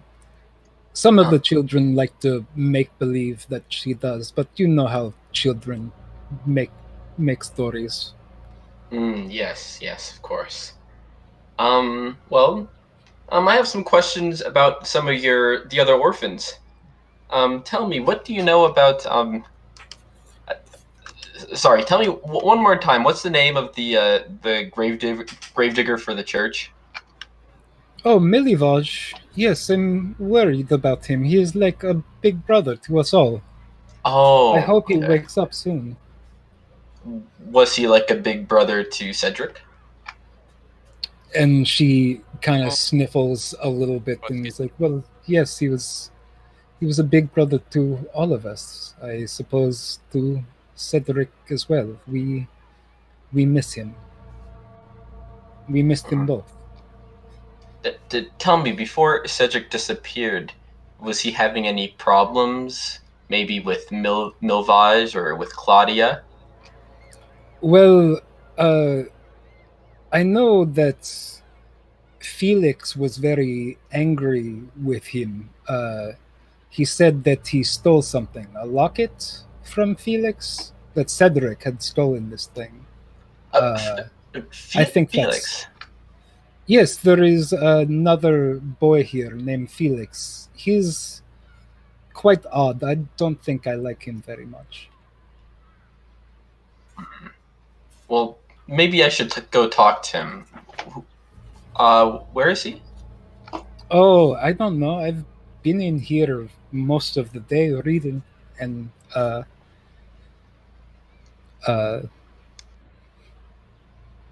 helping Tessa with the babies.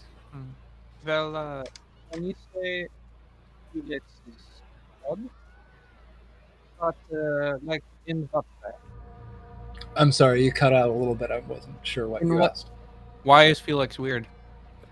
Well, he says strange and morbid things for a boy.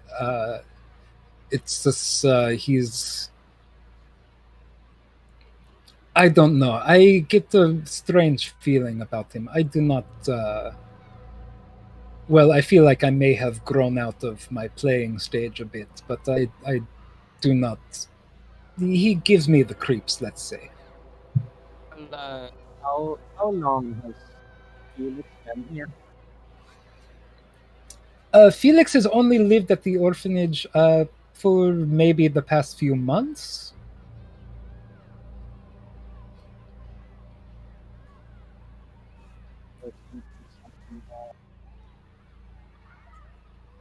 I am having a Out hard of time character. hearing. Those timelines are starting to add up with Felix.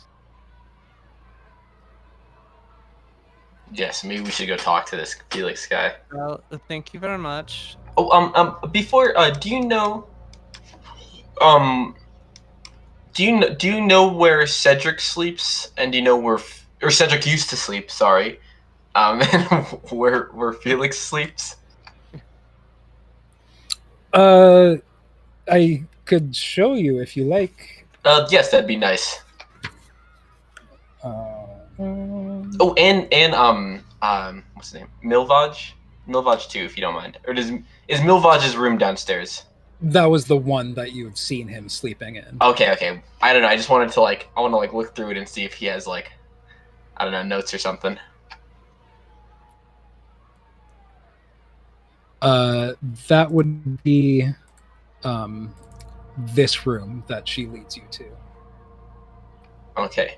She's like, "Thank you, sweetie. All right, go back to playing with the other orphans." And then wait, he gives her a little bronze coin. Oh, thank you. Felix is the only boy who lives here now, although I think I overheard we had some new orphans arrive, so they might fill out some of the beds. But yes, this is where Felix sleeps. I do not see him here now. I see. Thank you. I'd like to go in and check on Milvaj myself. Okay. Um,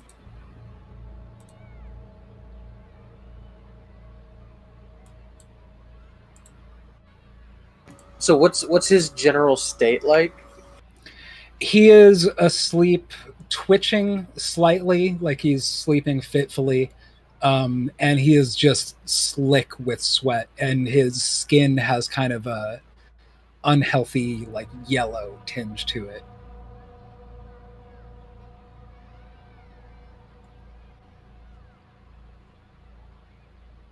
All right, let's see.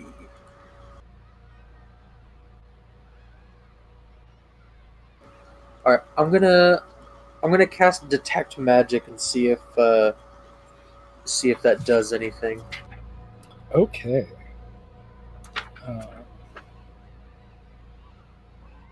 See if he has like some kind of aura or something. You do detect that there are certain traces of necromancy magic, similar to like a bestow curse spell. And you're sensing that from around the boy.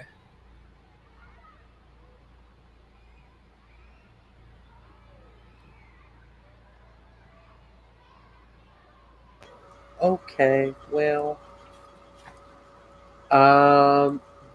does that seem to is there anything else in the room that it picks up on?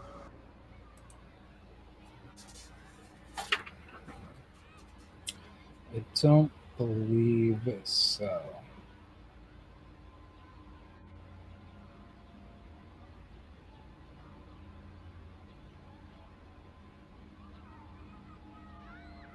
Yeah, you're just detecting some sort of necromancy magic similar to like a bestow curse emanating from Milavage himself.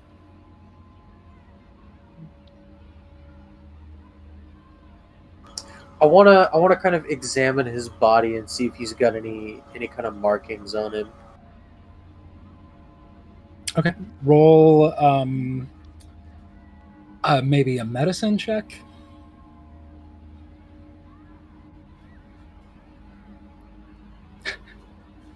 15 total.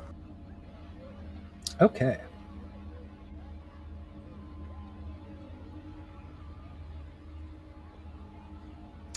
You do sense what, almost by the way that they're located and splayed out, it looks like they might be self-inflicted little scratch marks around the neck, like somebody had just been in a fit of trying to like get something off from their neck or off of their chest.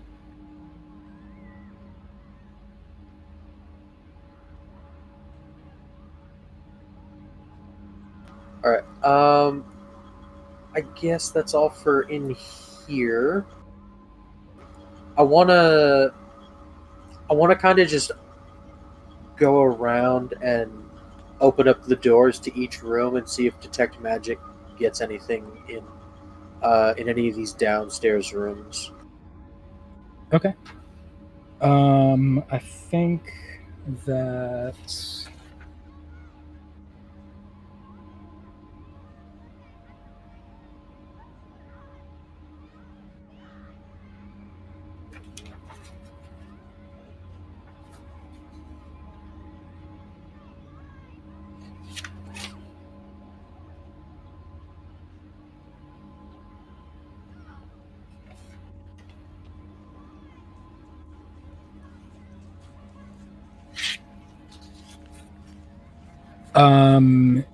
not any of the rooms you're seeing in the downstairs. Nothing is pinging a off of your detect magic. All right. I'll just kind of come out here into the hall and just kind of wait around for everyone else. Well, everybody else is upstairs. Yeah. I'm just gonna wait downstairs by the door. Okay. Everybody else is in, I believe, this bedroom, kind of scoping it out. There is currently nobody in here. I believe you were looking for the boy named Felix. Well, I actually wanted to, like, because I see there are, like, chests and stuff that I'm assuming are the belongings of the orphans. I want to look through the stuff. This bedroom contains 5 beds, 4 of which are perfectly made and appear unused.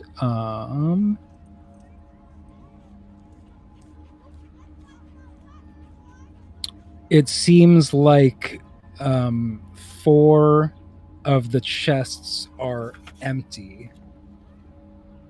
Which tracks, because they said that only Felix was living here for now.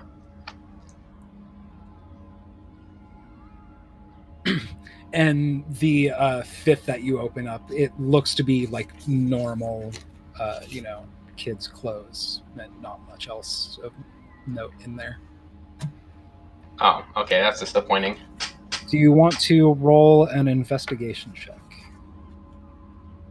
Sure. I feel like Brooke is like way better, or Tegan is way better than Ricky is at investigation. Then I'm not sure if that's true. I only have a +3, but I can head it and you can help. Yeah, better than +1, and I'll help.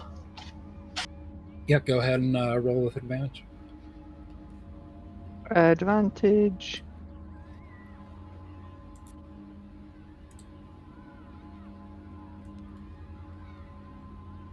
I said advantage. Okay, try this again. Delete. That.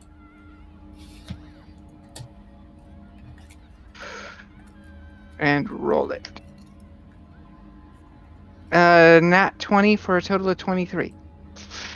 Okay. Crit, baby! You. I know you can't crit success skill checks, but they're still fun. You, looking around the rooms, you find there are small runes scratched into one bedpost on each bed. Each but one bed. 4 out of the 5 beds have. Make an Arcana check. I'll help Tegan.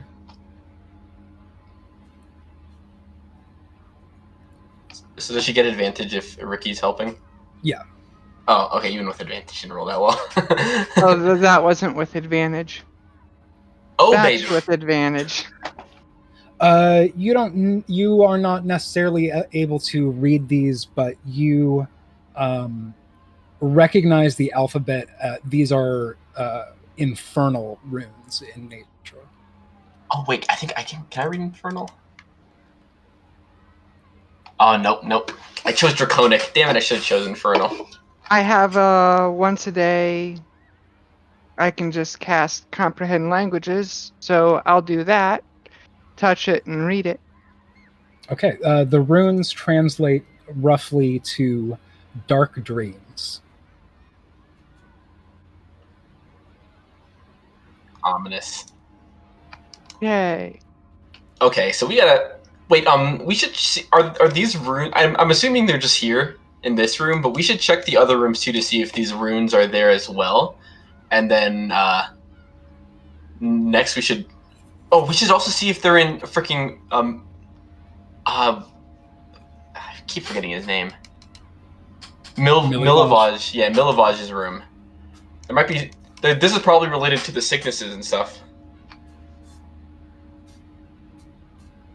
We can certainly try. Yeah. And Ricky just kind of comes out the room. He's like, guys, this place is fucking haunted.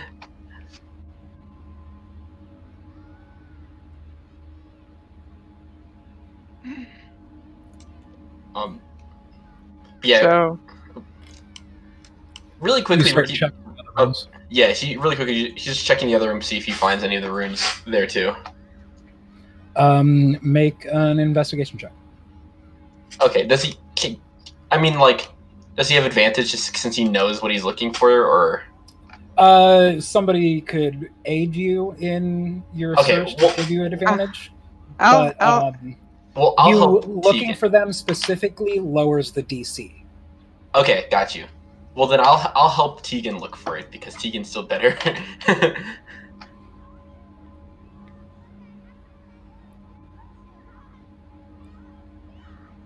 it does not want to actually roll with advantage for some reason. Oh, well, Still not that 11. good. 11 is enough. Since you're looking for him specifically, the DC was lowered. And in basically every one of these second-story bedrooms that has beds and bedposts, pretty much every one has the same rune scratched into one bedpost on each bed. So except for Felix. So Felix was the one bed that didn't have it scratched in? As far as you could see, going from room to room, that's the one exception. Okay. I feel like this is the freaking...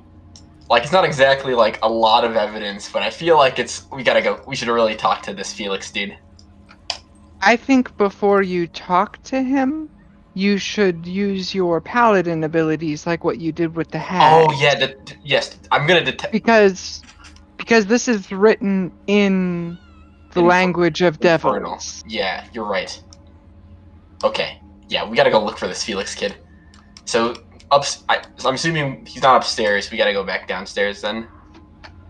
Well, in case I didn't spell this out super well, in the description of this upstairs hallway where you were examining the broken window, you did notice that there's like an attic hatch in that hallway. So there's a third upstairs. Oh yeah, I know. I do remember you explaining that. Okay. So guys, wait. First, let's like Manu, you down there? I'm going to. I'm down here. Right there. You just give me a sec. All right, Manu. Well, I think we found. All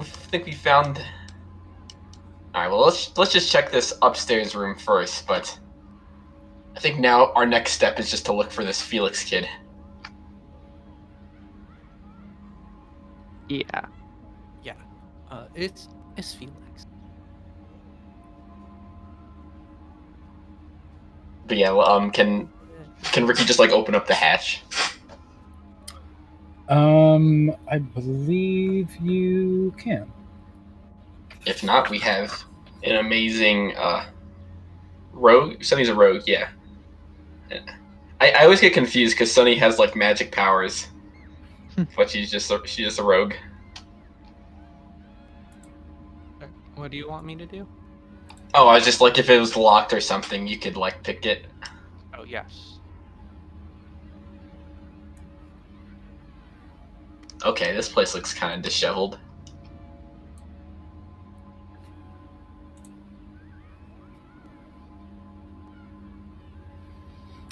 It's still loading for me. I can't see it yet. Oh, yeah, loaded for me. Mm-hmm. Same. I just noticed also the like handle in the bottom right of the map. User Mandy mod. Yeah. One of the active users in the Reddit Curse of Strahd community. Got you. There's some like really good guides and like resources and stuff out of there. I'm not like, I don't really do Reddit as like social media or anything, but I feel like in the course of Googling shit, it leads me to Reddit and I wind up finding cool shit there. Yeah, you're really not wanting to load there, are you, buddy? I'm going to refresh this. There we go. Okay.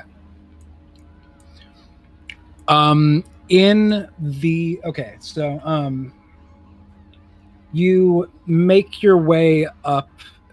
Right here is the trapdoor that leads you up, and looking north, the attic is rather barren of furnishings and otherwise choked with dust and cobwebs. There are a few random piles of clutter, but nothing of much significance. At the far end of the room, by the attic's only window, is a small boy sitting in a lone chair, silhouetted by the incoming light. He is facing away from you. This dude is so creepy. Wait, so he's just staring out the window? He seems to be doing something with his hands in his lap. Oh, okay. The way I said that made it seems like he was doing little boy things, but you can't tell. All right. Ricky is going to use his Define Sense. Let me bring it up again in case. Okay.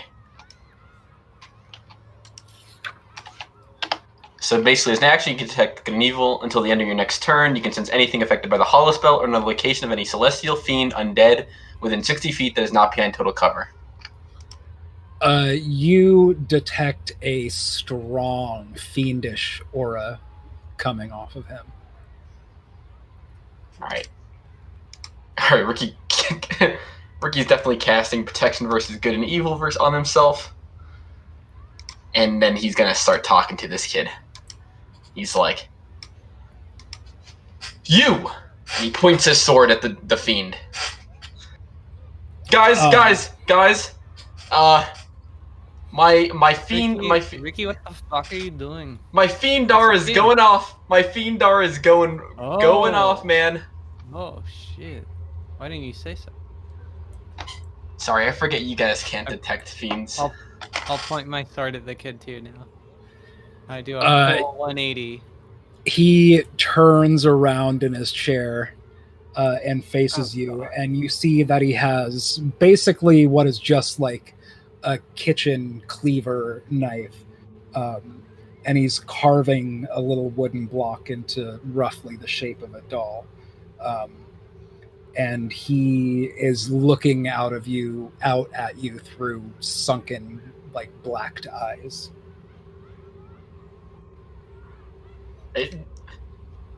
You fiend! I must. Wait. So how do you like living here? Yeah. How do you feel about Claudia? No. So he says, "Fiend. I must ask you to return to your realm." But this is where I live. Fiend, I'm just an orphan. Oh, you cannot play these games with me, Fiend. I know you for what you truly are. Just to be clear, I'm getting the Fiend like aura coming from the kid, right? Correct. Okay.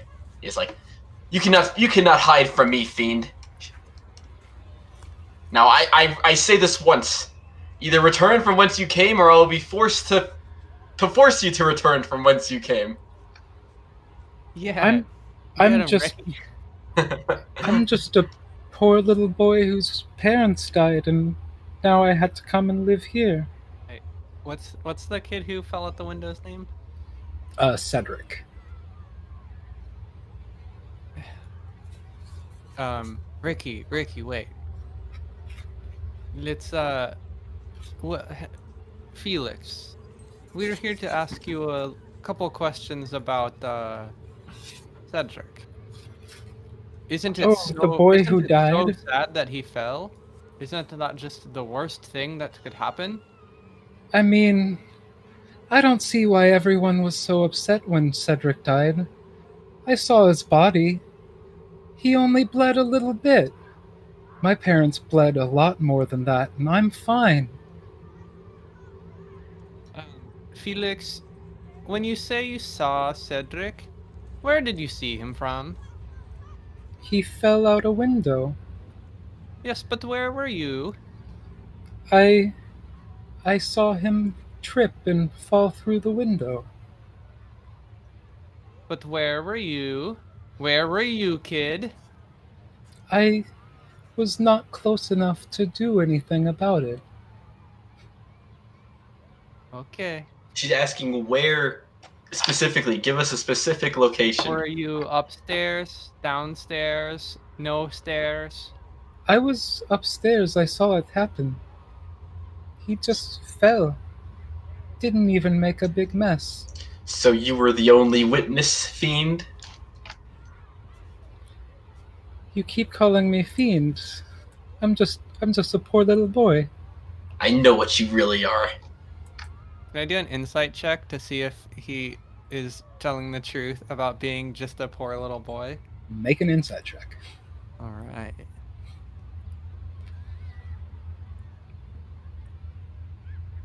That's an 8. Wait, I wish I could. You're kind of taking a little pause. I think you kind of had an instinct kick in where like the orphans you saved the other day like made you really like care for the plight of these people, and you're like kind of questioning Ricky's conviction on this. You're like, I don't know, this might be just like a poor little boy whose Ricky, parents died. wait.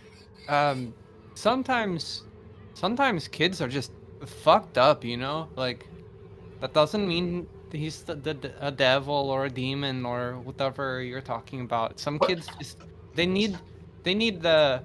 Hey, Felix, do you want a hug? What? No, don't touch the Fiend. Well, I'm not going to touch him. I asked if I could touch him. Don't ask if you can touch the Fiend. It'll hurt you. A hug? He Okay, if you don't want one. Doesn't put down the block of wood or the knife, but kind of looks at you and says, "Okay," and holds out both of his arm, knife in one hand, block of wood in the Okay, you really do not go to the kid, Sonny, please. No, see, Ricky, it's just a kid. Look, and I'll give Felix a hug. No! Ricky tries to stop her. Yeah. But I know Ricky's probably not as fast enough. contested athletic checks. Oh, not like. I feel like it'd be Dex, right, for like quickness. Well, if you're trying to physically stop her. Oh, I guess you're right. It's like a grapple. For you.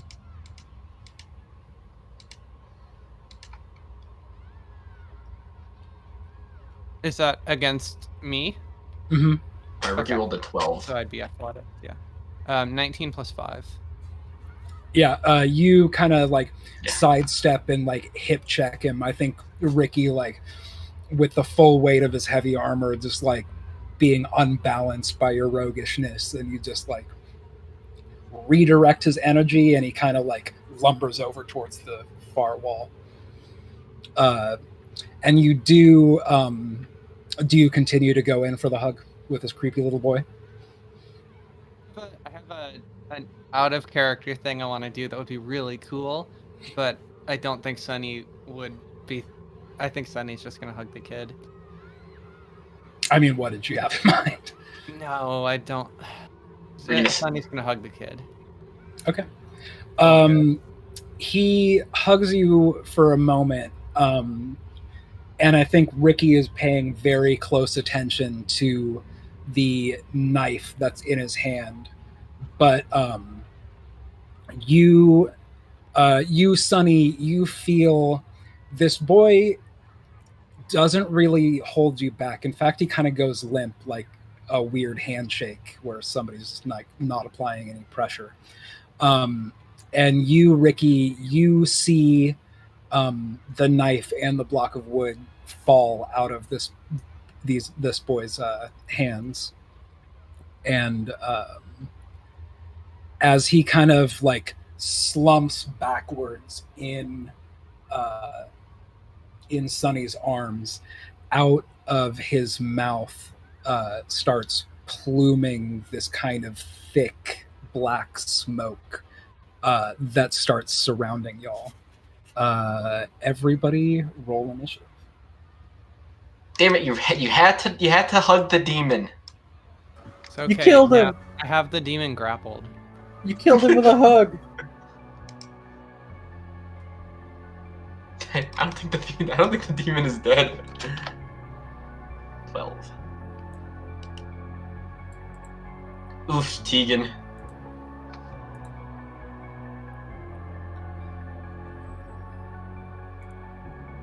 Oh wait, is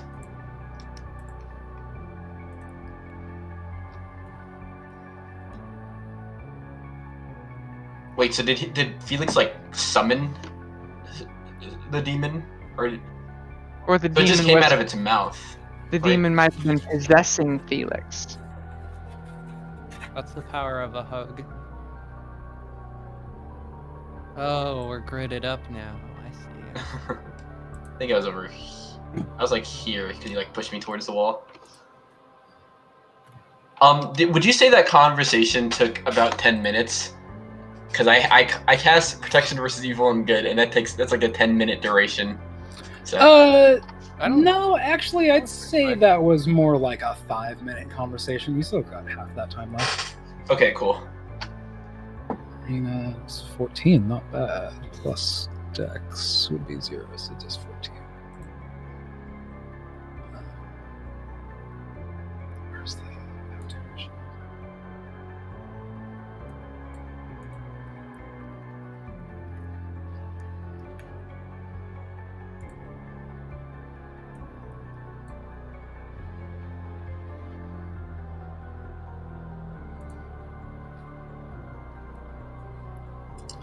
Okay, as this boy's body kind of slumps back in your arms, I think you probably just out of shock just like wind up dropping him to the floor and letting him go as this like plume of black smoke comes out and kind of coalesces into this sharp spindly fingers, thick black smoke. Think like, what was the name of the bad guy from Fern Gully?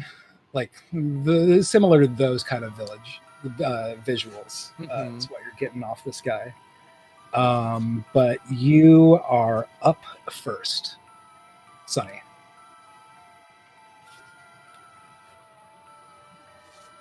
What does Felix look like now? Like Felix compared is, to before. I mean, other than before, just unconscious. He doesn't look much different. Can I grab Felix and put him on the square, like behind me? Yeah, sure. Okay. That I'll have you take your action to do that, though. I figured. Yeah, I'll do that then.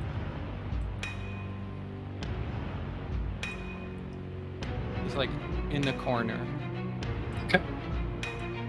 Anything else you do?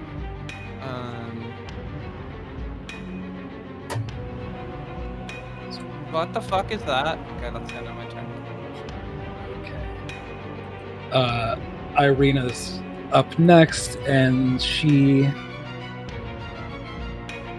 Stand there and help us. I think she's like... If my body language didn't clear also, I'm like blocking Felix with body. Okay. I should have... She's going to draw out her sword and say, I have so much pent-up aggression! No, Irina, stay back! Dang it! Come on! And then she gets to here and is just like, I can't reach. Shit. And that ends her turn. And Ricky, you are up. Okay, Ricky puts himself in between Irina and the shadow, and then he's like, I guess we're all just preparing for this first round. He like takes out his sword, and he like channels his divinity. He's like, by the light of Mbube, I shall slay you, demon. And he uses channel divinity to get his, I think, what was it called? Sacred weapon. So that's what he does. Okay. And then that's his action. Your action and Yeah, he's an action. Anything with your movement?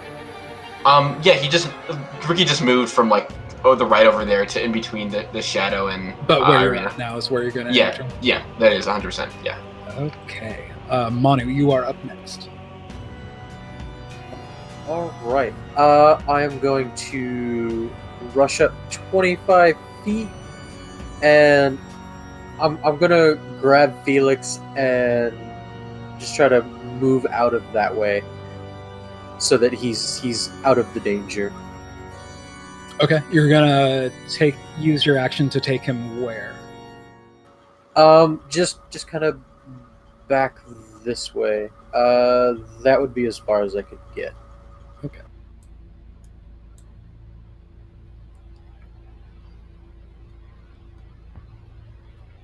And that's my turn. Okay. This thing is up next.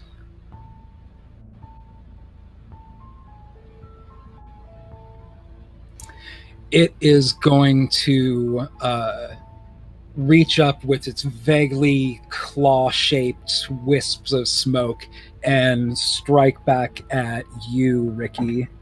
It has. If it's a fiend, it has disadvantage. Okay, that's good for you because that was an 18. And that was a natural 20, so 18 plus. Damn it. Okay. 18 does hit. 5. Or 18 plus its modifier. Yeah. So yeah, that is smoke that doesn't simply just pass through you. It seems to pierce your armor itself as its claws deal.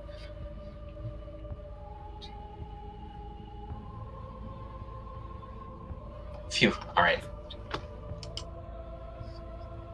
16 points of damage.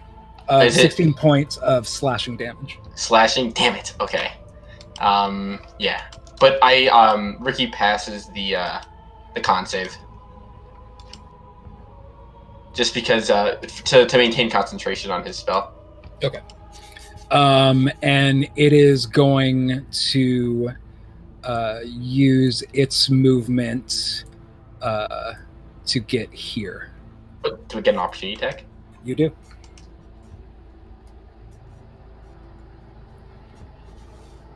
Does 24 hit? 24 does hit. Okay. So 12 slashing damage. Oh, and you know I'm about to smite him too. So for a smite, so I'm going to expend 1 spell level slot. And you said it's a fiend, right? Yes. So that's an extra 3d8 radiant damage. Okay. So I do 12 slashing, 12 like just normal slashing, and then 10 radiant damage.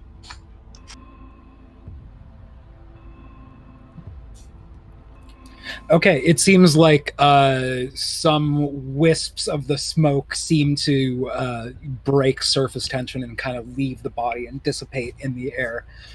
It's difficult to tell if this thing is particularly hurt by that or if that's even an indicator.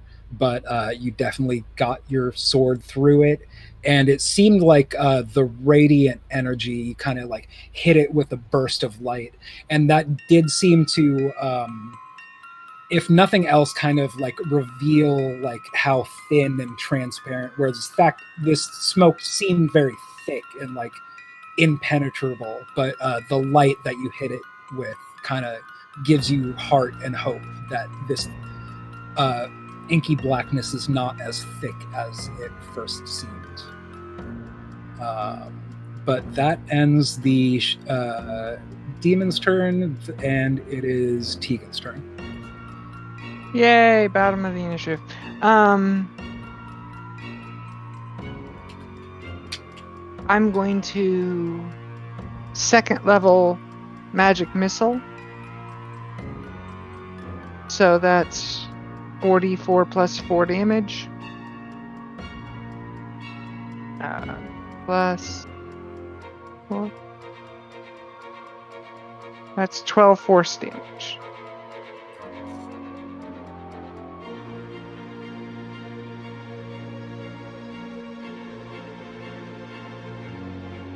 And I'm my turn there. Launching out 3 darts of magic missile, kind of like hit, and which each one kind of like a burst of this black smoke, further leaving this creature. Again, it's hard to tell how much damage exactly you're doing to this completely alien creature to y'all. But next up is Sunny.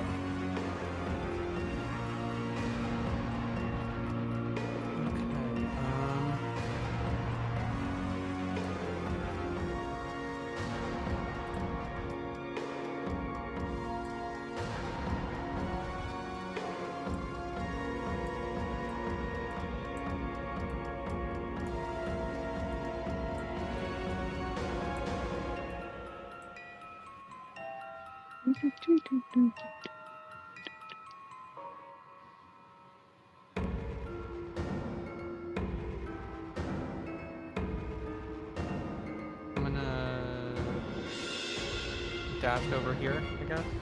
Yeah, I'm gonna dash over here and do a classic rogue chop.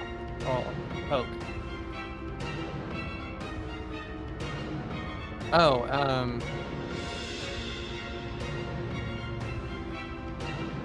no. Forgot that. I don't know if Felix is Is Felix said? I don't know if you can answer this, but is Felix an enemy or an ally? Felix is unconscious. Cool. Well, that actually is that is actually a perfect answer. You know what? Let's be a little cautious and do just a little magic missiling action. Okay. That automatically hits. Go ahead and roll your d4s.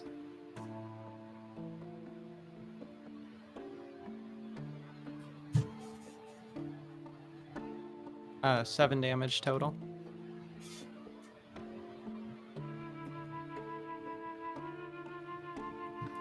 Okay, again, your little force damage darts hit it 3 times, and bursts of smoke fly out from this thing's body. It doesn't necessarily seem daunted by any of this yet. But are you doing anything else with it? I think that's it for now. Yeah, that's it for me. Irina is up next and says, No, Irina. Control yourself. "Pent up rage!" And Rage at what? runs up to the shadow demon and swings her sword. 15, not bad. Plus 4 is a 19, and a 19 hits. Irina is going to hit for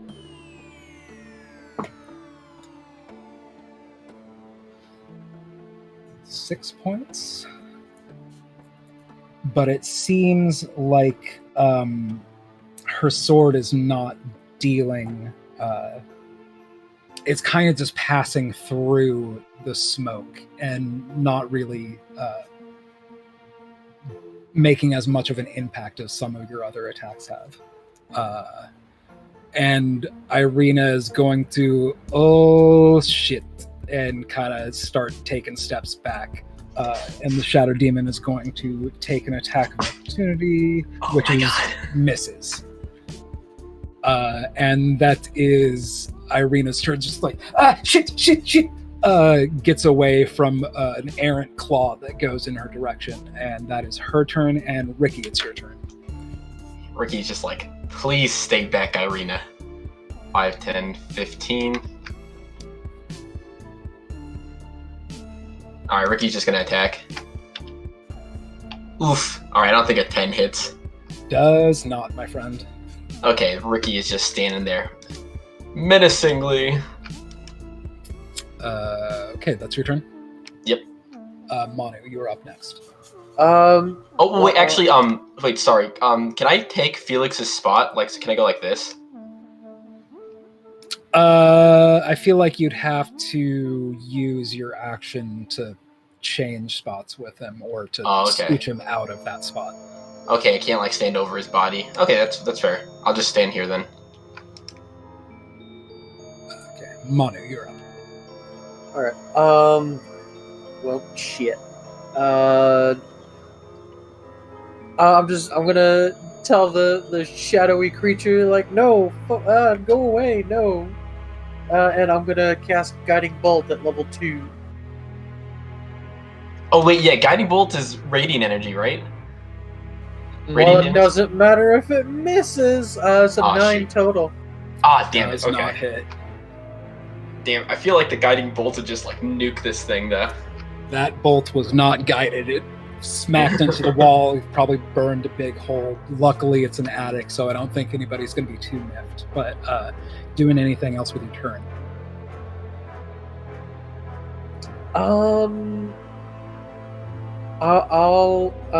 He seems to want to be here. I'm gonna like drag the kid back just a little bit. I would argue that I'd make you use your action for that. I have been making other people use their action to move the kid around. Okay, I'll stay up on it though. I was trying to get him out of the danger. Go away. Is that your turn? Yes, it is. Okay, this thing is up next, and it is going to kind of float around this child and lash out at you, Manu. That is a 20 to hit. Oh, that hits.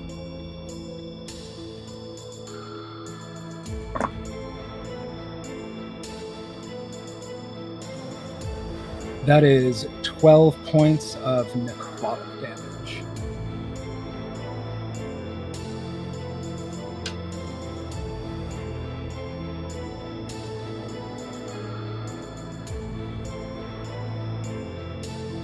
Oh wait, necrotic damage? Mm-hmm. So is this a different attack? Because he did slashing damage to me. It seemed like it was still a smoky claws-based attack, but yeah, I mean, you observing that didn't necessarily hear me say this was necrotic damage. Okay, sure. So you maybe wouldn't necessarily have noticed that that was a different type of attack. Okay, but as a player, I now Oh, yeah, have that was- realized. Yeah, okay, cool. Got you.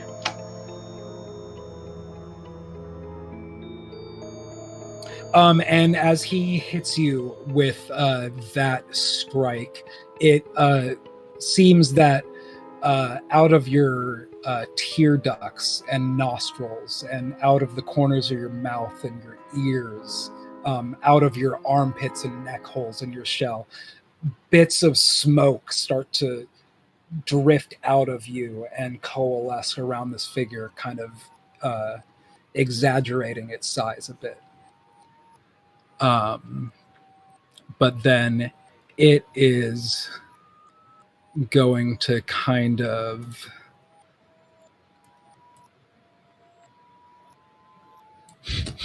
that's not what I meant to do.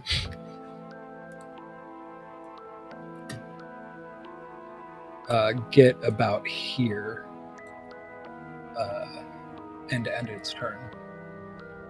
I believe that would provoke both Ricky and Manu. Yeah, I'm gonna stab at it. Nope. Rolled a natural 2. Does a 20 hit? 20 does hit. So that's 11 slashing.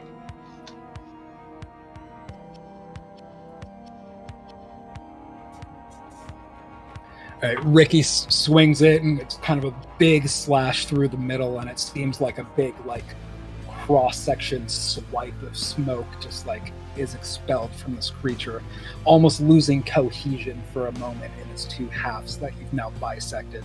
But it manages to stay together as it drifts across to the other side of the room. And that ends its turn. Tegan, you are up next. All right.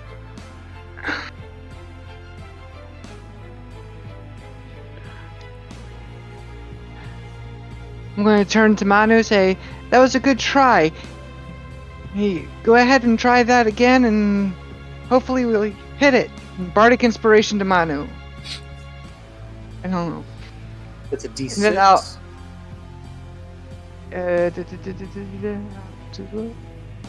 Yes, that will be a D6. And then I'm just going to try to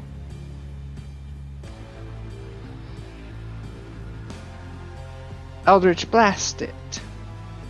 Okay. 20 to hit. 20 does hit. No, only 1d10. Stop adding more dice. D10. 4 damage. 4 force damage for what that's worth. Okay, not a huge hit, but it does seem to, like, pop of an impact, and, like, little blast of smoke kind of dissipates off behind it. Anything else you're doing? I move down to stand on top of the hatch, Okay. since it seems to be moving that way. And that's my turn. Top of round 3 up is Sunny. Okay.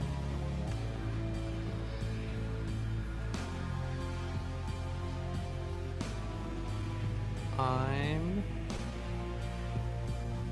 gonna dash over to it and hug it. Are you going to attempt to grapple it? Yes. Go ahead and use your action to make a grapple check.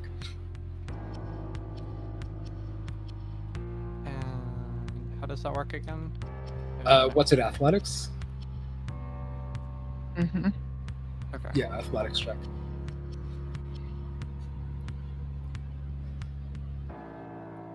Oof. 2 + 5.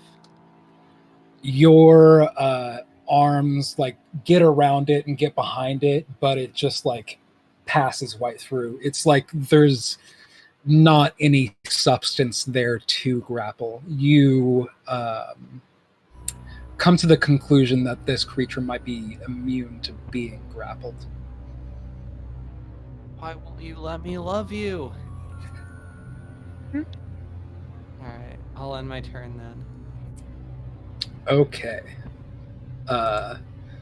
Irina is up next, and she's gonna start running, and then kind of, I think Ricky's gonna be like, giving her the side eye and be like, okay, sorry, Ricky.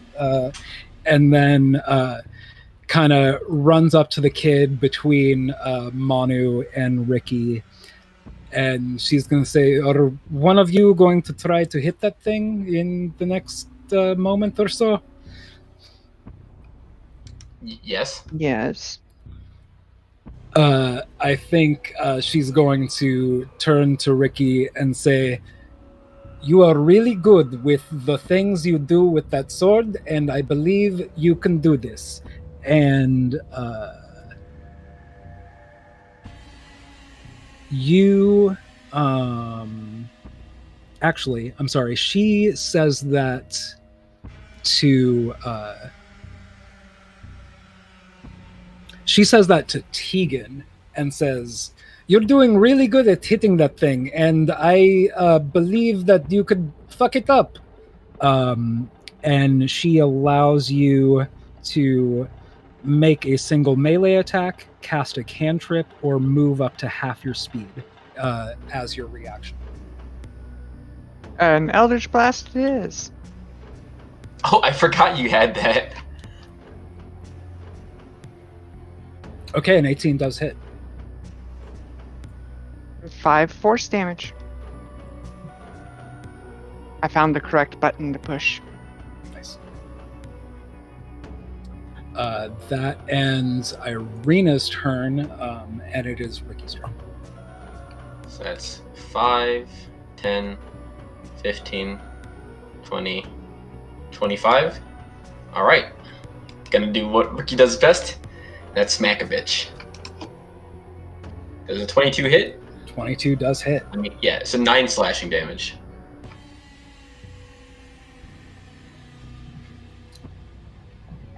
Seems like your silvered sword goes through it, and just like a lot of wisps start coming off of this thing in the area that you slash through it.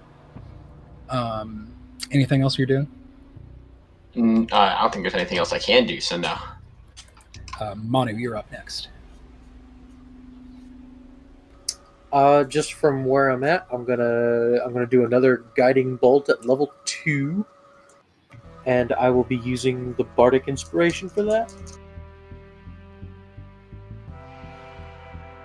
Oh yes, nuke this dude. Nuke him. It is an 18 total. 18 does hit. We're gonna evaporate this demon.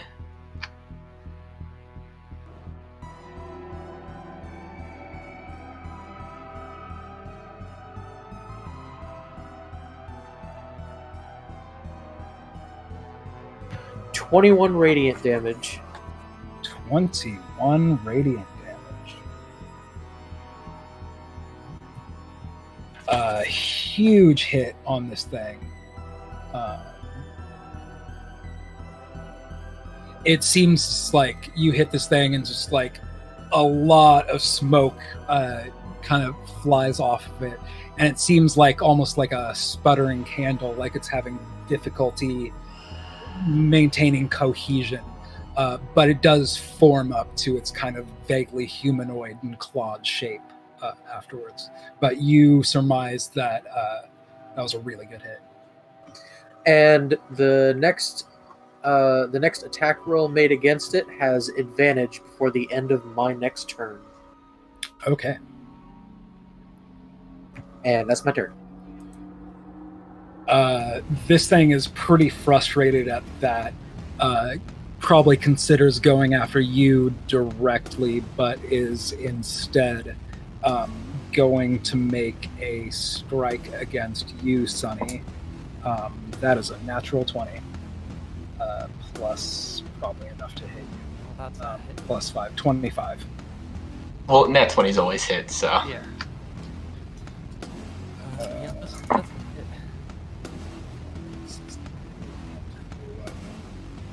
That is 15 points of necrotic damage. Ouch.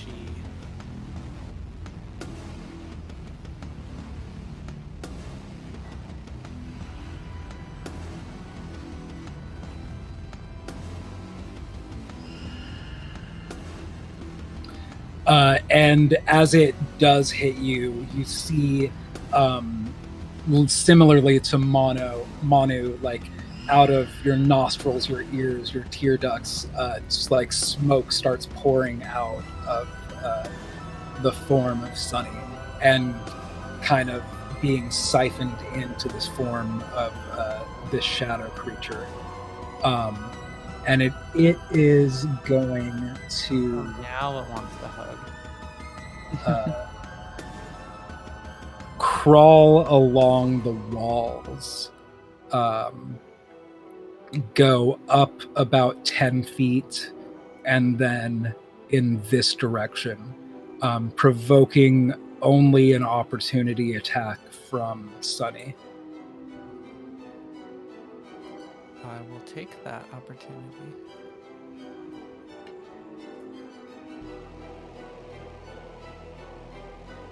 Does a 14 hit?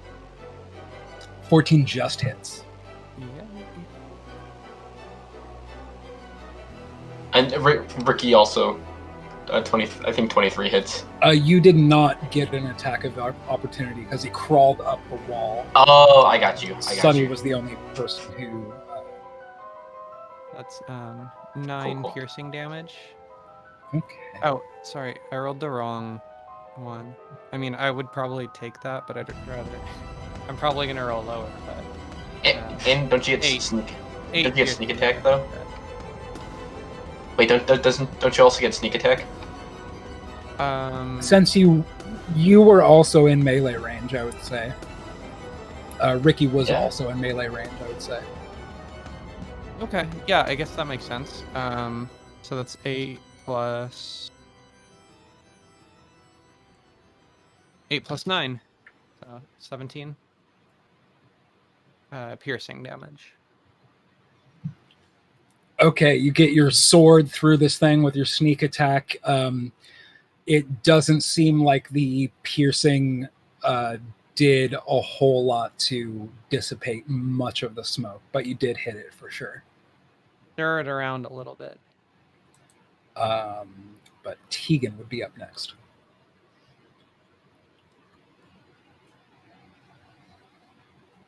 Okay. Hey Manu, that attack was so nice. Let's see if you'll do it twice. And Bardic Inspiration again. And then I'll use my action to Eldritch Blast again. Okay. 13 to hit? 13 does not hit.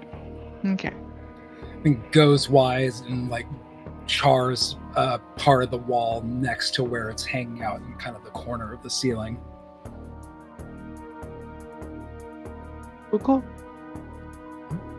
Is that your turn? Yep. Sunny, you are top of round 4.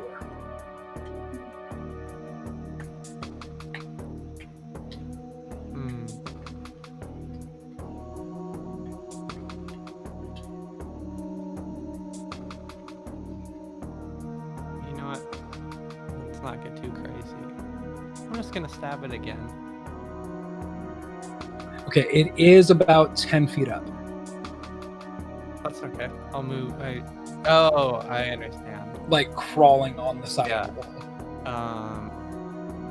Then I'll just stay where I am and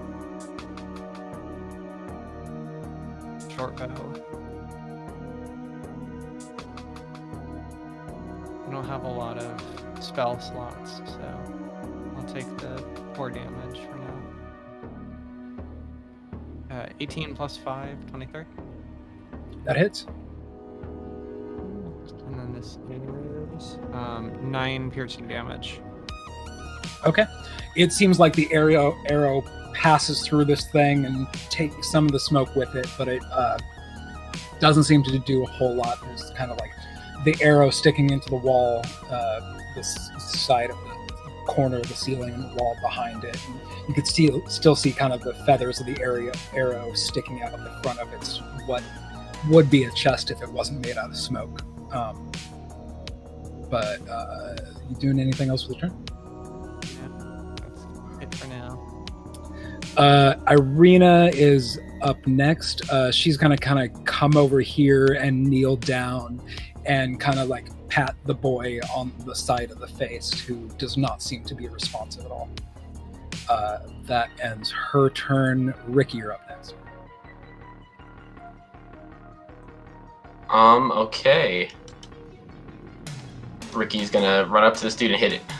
Wait, so I want to position myself so that next, if he tries to walk up a wall or something, I'll get my opportunity attack. And he, like I said, he still is up about 10 feet. Okay. So if you were right beneath him, Yeah, you could so I wanna- basically swing overhead. Yeah, I want to swing at his ass from beneath him.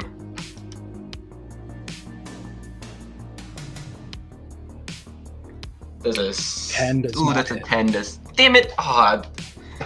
Okay. Well, I'm now below him, threatening him from below. Okay. Do anything else?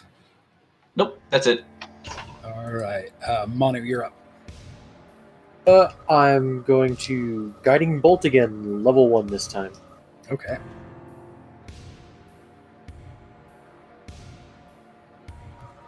That's a natural 1. Does not do a thing. I think the spell itself, it's not even like it misses, it just like fizzles out. You're sitting there like, this never happens to me. That's my turn. All right. This thing that is ominously floating kind of like one claw into the wall above Ricky is going to swing out to attack you. It has disadvantage. That is okay. 15 plus 5, 20. Okay, yeah, that hits. All right. 3, 6, 7, 8, 9 points of slashing damage. No, and now my thing has failed.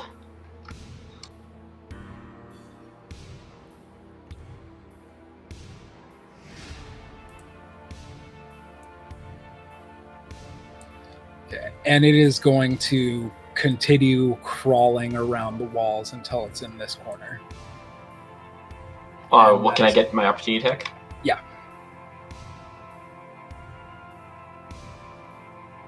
Alright, That so does hit. 13 slashing. All right.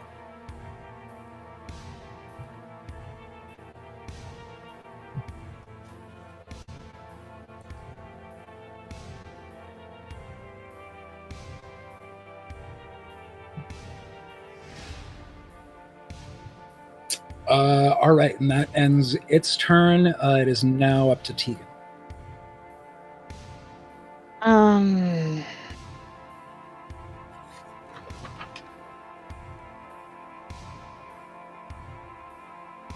Yeah, I'm going to do a first level magic missile.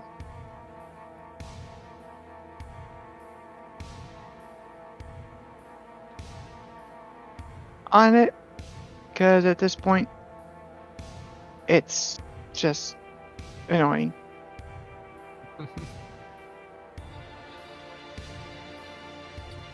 And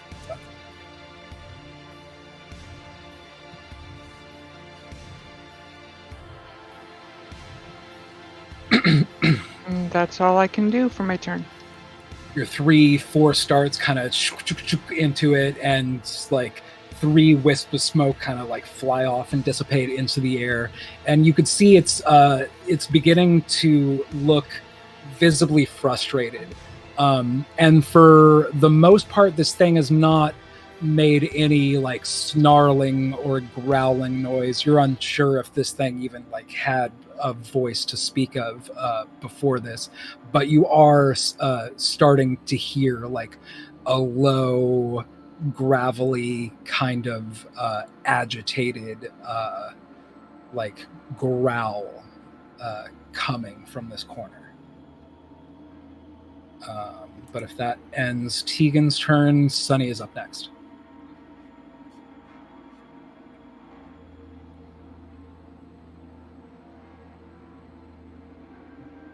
Run up. It's still on the ceiling or on the floor? It's up in the corner, about 10 feet up. All right.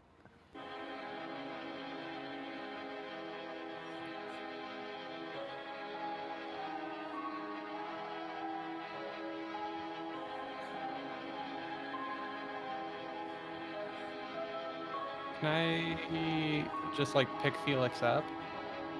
Yeah. Okay. I pick Felix up. You taking him anywhere? Yeah, if I can, I'll. So I guess You'll have to use your action for the turn, but total. Yeah. Okay. I'll dash to him, pick him up, and then right here. Right where you're standing, or next to you? Well, I guess I don't know how you want to do it because if I'm like holding him. You could share a just space make if you're like just holding it. Okay. Or yeah, sure. That works. I'm trying to get him downstairs. Okay.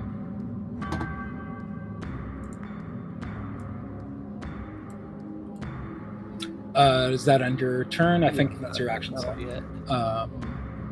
Irina's kind of like looking to her left and looking to her right, kind of unsure what to do.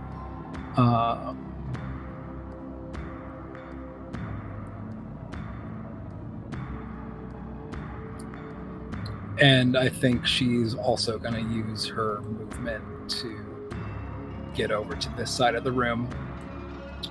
And Ricky is up next.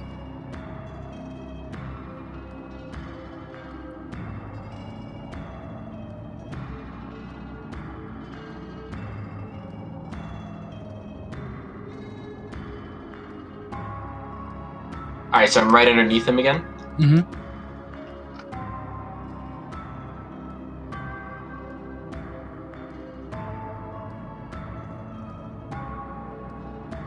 Ah, damn it.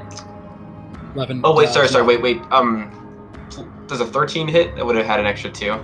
13 also does not hit. No. Okay. That's the end of Ricky's turn. All right, Manu, you're up next.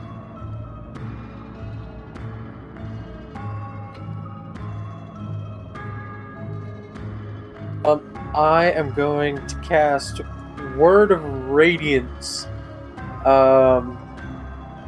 Each creature of my choice that I can see within range, which is 5 feet of me, has to make a Constitution saving throw.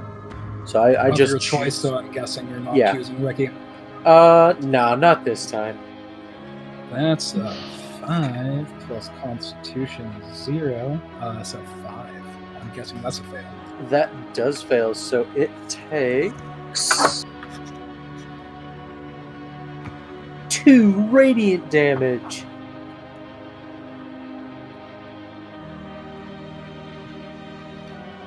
Not a huge hit, but once again, the radiant damage hitting this thing seems to have extra effect, kind of like really bursting a lot of that smoke off this thing's form. This thing kind of like turns its gaze to you, and for a second time, you hear noise coming out of this creature, just like kind of a snarl as it gazes at you. Does that end your turn?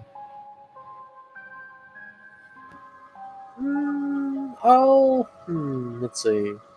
I'll move back just a little bit.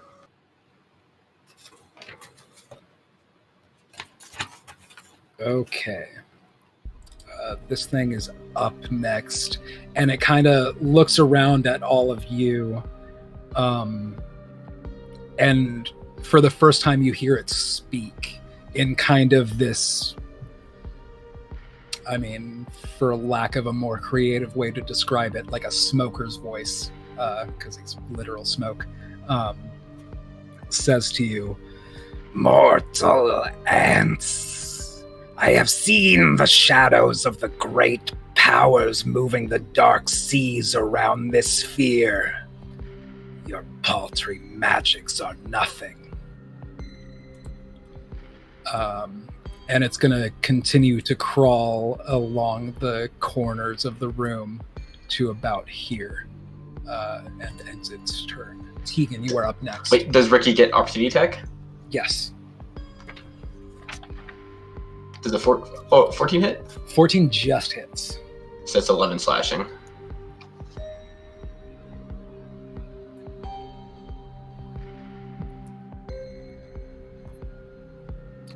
Y'all have been hitting this thing a bunch. Okay.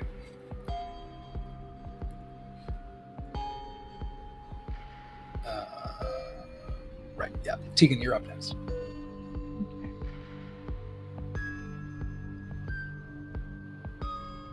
I'm going to move forward off the door since I see that Sunny is trying to get through it. Thank you. And actually, 2, 3, 4, 5, 6. I can go up to there. And with that, Ricky is just within range. I'm going to, unfortunately, that puts Sunny out of range, but I'm going to put Bless at first level on Ricky, Manu, and myself. All right. Since we keep just missing. And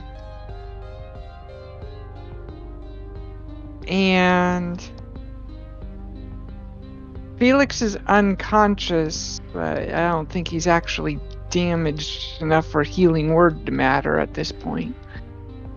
So I'll end my turn. Okay.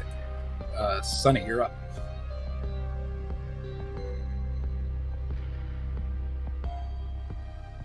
Okay, I will keep carrying Felix, and I jump down downstairs. Okay. And when you're downstairs, do you continue running for like outdoors or like the next set of stairs down to the first flight and out the front I think door? I'll hook Felix into one of the rooms and slam the door. Okay. Let's bring up the second floor here.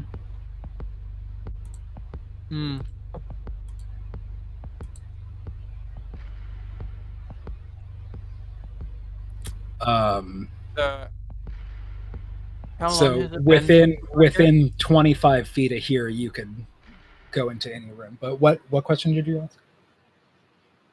How long has it been since we were last here? Like when we talked to the girls in the nursery.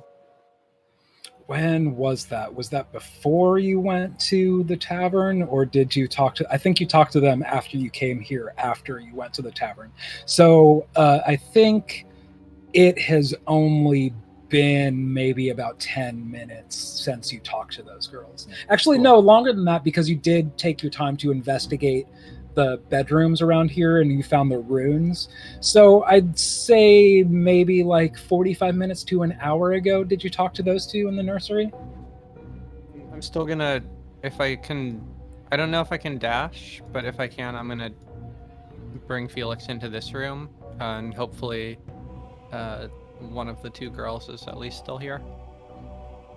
Okay, yeah, there is one. Not the one that was reading, but the one that was kind of shushing a baby is now sitting in that chair and reading, and then the three babies are in their cribs. I like lay Felix down really quick and yell like, "Watch out for him! Some shit's going off upstairs." And then I like go right here with the rest of my movement and like protect the door, I guess. And I guess I'll end my turn right here. Okay.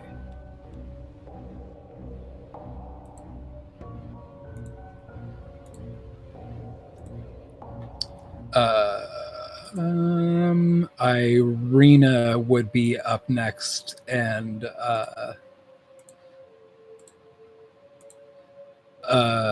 I think she takes one look at this shadow figure and's like, fuck this, and ducks down out of there and kind of starts walking down the hall towards where Sunny went. And Ricky would be up next. I guess since this guy moved like 40 feet away, it's like 5, 10, 15, 20, 25, 30, 35. So he would just dash to underneath him. And there's some crates there that you can kind of climb up on, so you're a little bit closer to him. Okay. Well, regardless, like he's like Mechanically, I'm not going to treat the attack any different because I wasn't giving you disadvantage or anything, but in flavor, the other attacks, you're kind of like jumping up while swinging, but this you could actually climb up on these crates and stand while getting a full swing. Right. Yeah, well, I had to like dash to get to him anyway, so he's just going to dash to get as close as possible. So I think, can he fit like there? Yeah. Yeah, so he just dashes there. Okay, is that your turn? Yep. Right. Manu, you're up next. What was it that he said? Something about the shadows and stuff?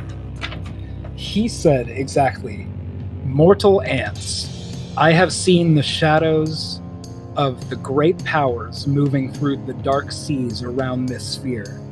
Your paltry magics are nothing.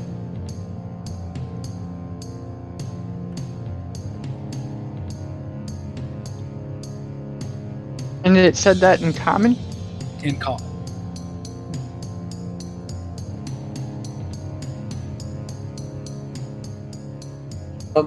I'm gonna run up and I'm gonna ask it.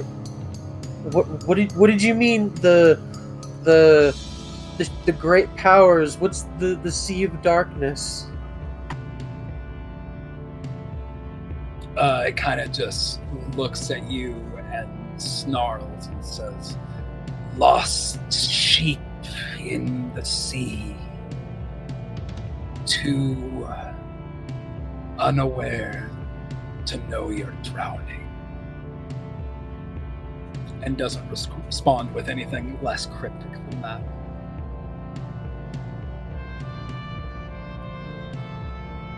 All right. I'm gonna hold my action to cast another guiding bolt, just to see if it says anything else. Anything else kind of cryptic that might reveal something.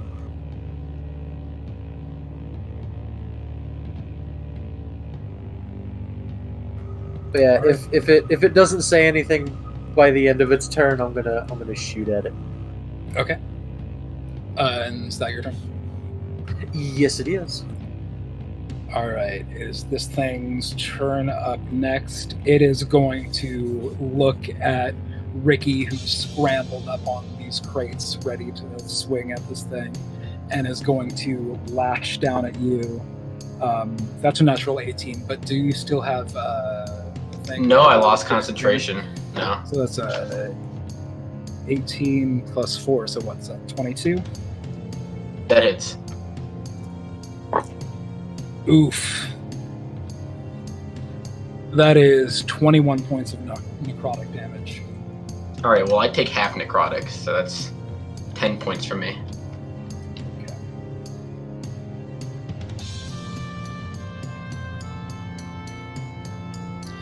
You do see, like, kind of smoke just, like, spilling out of your face, and just, like, areas where this thing raked its claws against you.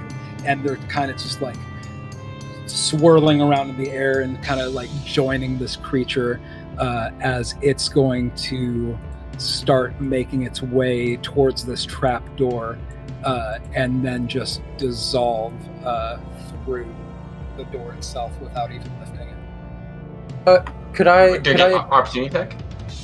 You get an opportunity attack, and Manu gets to trigger his action.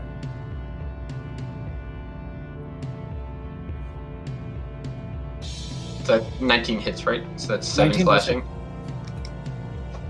That's a 20 total? 20 does hit too. Oh, I forgot about blessing too. But maybe it doesn't matter here.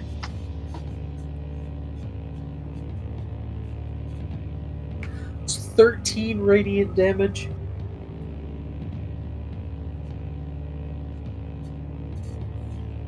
$20 points of damage from the two of y'all in just a second. Not even on your turns. Okay. And you don't see what the Shadow Demon is doing, but Sunny, you could see downstairs this smoky figure is drifting towards you. And Tegan, you're up. I don't see it anymore. You do not. But did I see it basically go through the floor? You did see it drift down through the trapdoor. Then I'm going to wait. Measure.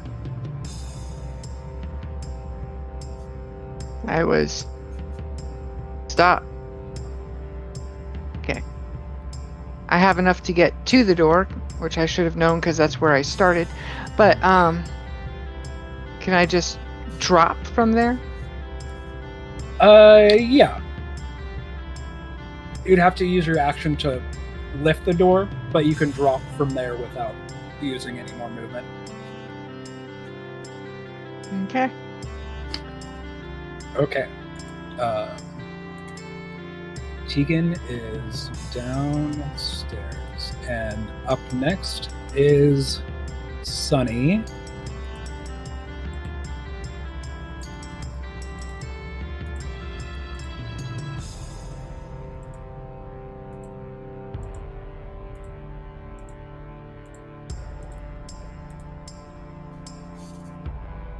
So yeah, you're up next. You see this shadow demon drifting towards you very menacingly. Irina is there kind of like peering up through the stairs. You see Tegan just dropped through and kind of 3-point hero landing on the floor there behind this shadowy figure. What do you do?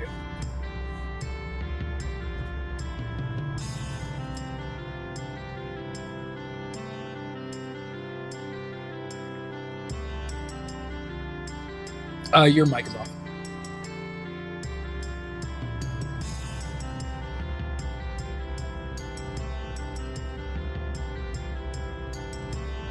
It's still saying you. Okay. Sorry, I thought you said cutting out, so I fixed my gain instead of unmuting myself. I was cutting out entirely, in fact. Okay, I'm gonna stand my ground and acid splash. Okay. It's a dex saving throw. Right. Dexterity on this thing. 12? It's a dex save of 12. I don't remember which one wins in a tie. The person who was rolling wins the tie. Yeah, the DC is like meter beat. So. Okay. Damn. So yeah, is it half acid splash No, or is it none? You're fully good. Okay, I think it just like No damage skirts taken. around it. There's a hole in the ground now. Mm-hmm. And you're on the second floor, so it's just dripping down onto. Actually, why am I showing? I'm showing you the first floor on accident. There you are. But yeah, acid splash doesn't necessarily miss so much as it dodges out of the way, hits the ground, and you can see it kind of bubbling on the wood floor there. Probably going to drip through. Hopefully nobody's right underneath it. Anything else you're There's doing? no orphan. A fourth orphan has been injured mysteriously in the orphanage. Yeah, but I'll end my turn there. Irina is going to kind of step up around these stairs right in front of this thing, and it's like, don't hurt Barovian children. And she's going to swing her sword, which sucks. That's a natural 4 + 4, which does not hit. And she will go, oh, shit, bad idea, and stands with you next to this door. And it is going to opportunity lash out against Irina, which super hits. Oof. And you see this thing as it like lashes out as Irina just like thick pouring of smoke comes out of the wounds that he created in her, and kind of that smoke adds to the bulk of this creature's body. And then Ricky would be up next. You are on the 3rd floor. There you are. So 5, 10, 15. I'm gonna go down the stairs. I'm just gonna follow the demon. Right here, right? Okay. I feel like you'd have to like jump over a railing to get there specifically. You can get there no problem, or there no problem, or there no problem. Wait. But to get there specifically, there's like stairs that you have to jump over. Oh, wait. Yeah, for some reason I was thinking those stairs were the stairs I would walk down. Okay, you're right. Yeah. Yeah, I was just misreading the map. So I start here, from below the going down the ladder or whatever. Okay, so then here I'm just gonna go here. No, I'm sorry. Where Tegan is where you would drop down. Oh, okay, Yeah. okay, got you. Those stairs are the stairs down to the 1st floor. You're Okay. on the 2nd floor. All right, okay, gotcha. I was just misreading the map. All right. So then so how much movement did it cost me to go from the 1st floor to the down? 15. Well, that was to get me to like the ladder. If you just dropped down, I'll say none. Okay, I'll just drop down like a fucking ninja then. But you would also be landing on Tegan. Can I roll out of her way? I would say Tegan would have to make a dex save.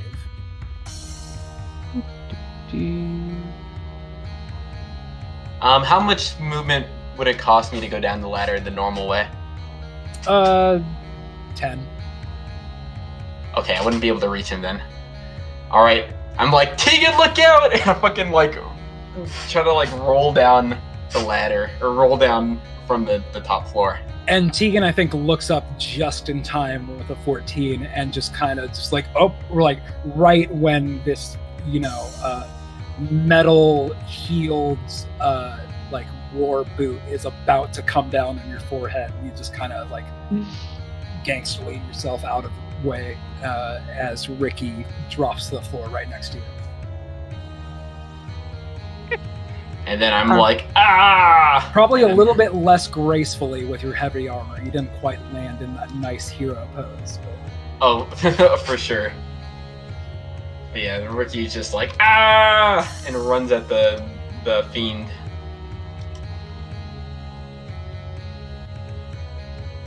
Okay, you're gonna roll to hit?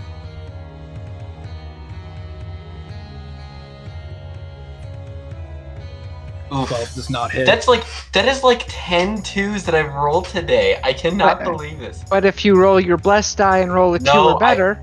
I rolled bless. If you look over the 12, you can see I did also roll blessing there. I rolled a 2 on blessing. I rolled the 1d4. Oh. Yeah. Yeah, right? It's like, I have such a high 2 hit, I just keep rolling 2s. But yeah, that's the end of Ricky's turn. Manu is next, and you are upstairs, and you're basically the only person up there now. I'm not going to bother making everybody else invisible for this.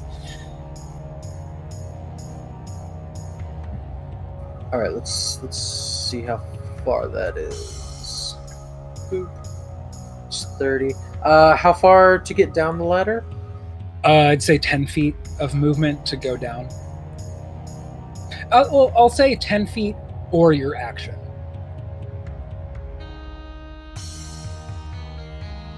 All right. I will. Oops. I'm gonna go ahead and go down the ladder.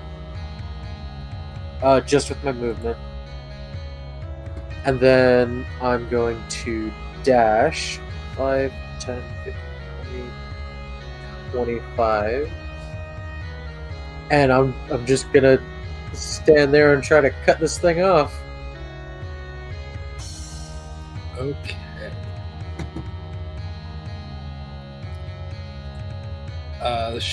This thing is up next. I think it's going to be frustrated with being cut off by you, and it's going to swing to hit you with its shadow claws, Manu. That's an 18 That plus hits. 5. Oh yeah, that hits. Oof. 6, 19 points of slashing damage to you. Ouch!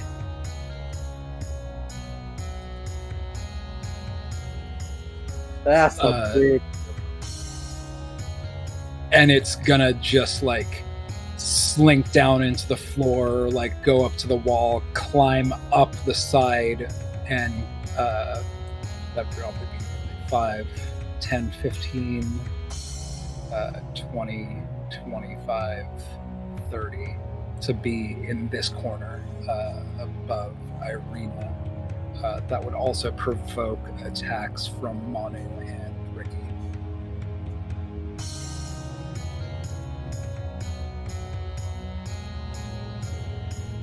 Ricky already rolled his op attack before he stepped away, so that's that 26. Oh, that does hit for 9 points of damage. I rolled a 21. That also hits.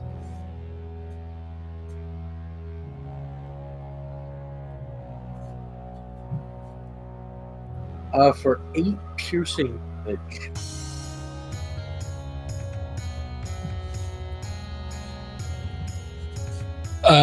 With that last hit, specifically that hit from Ricky seemed to do a lot. The hit from Manu, not so much. This thing is still maintaining its composure, but that ends its turn, and Tegan will be up next. I'm gonna try and cast Magic Missile again. Okay. I hope we don't have anything else today. 10 damage. Your 3 darts hit, and again, why did that suddenly stop? Again, just like bursts of smoke are coming off of this thing. It's kind of like turns its gaze to you. You see just like tiny glints of lights and where like roughly where the eye parts of the face would be. But then it, not being distracted, turns its gaze back towards Sunny, who is in his way. Anything else you're doing with your turn?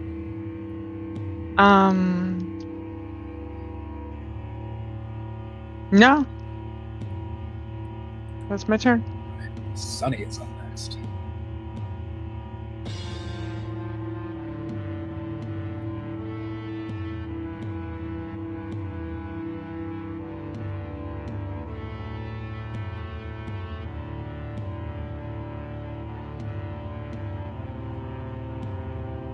I am back. Your opportunity to attack hit. Nice.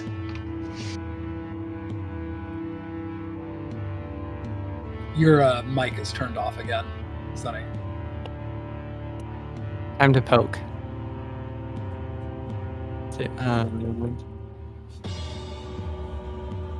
Nat 1.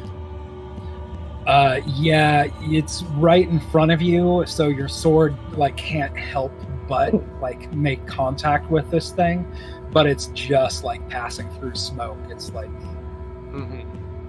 what am I even doing with this? Stir a straw.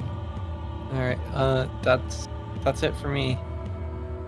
Okay, I've done all I can do. Irina is up next, and she's kind of beneath this thing, and she's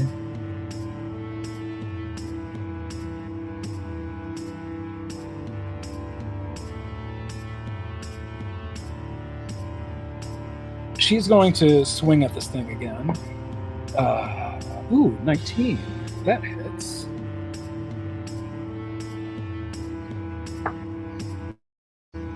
Maximum damage. She swings her sword wide, and it really, like, for a moment, like, cuts this thing in half, but it does, like, just very quickly coalesce again. And she, I think she uses, like, oh, not that good, and starts backing up. And that is the shadow, or that is Irina's turn. Ricky, you're up next.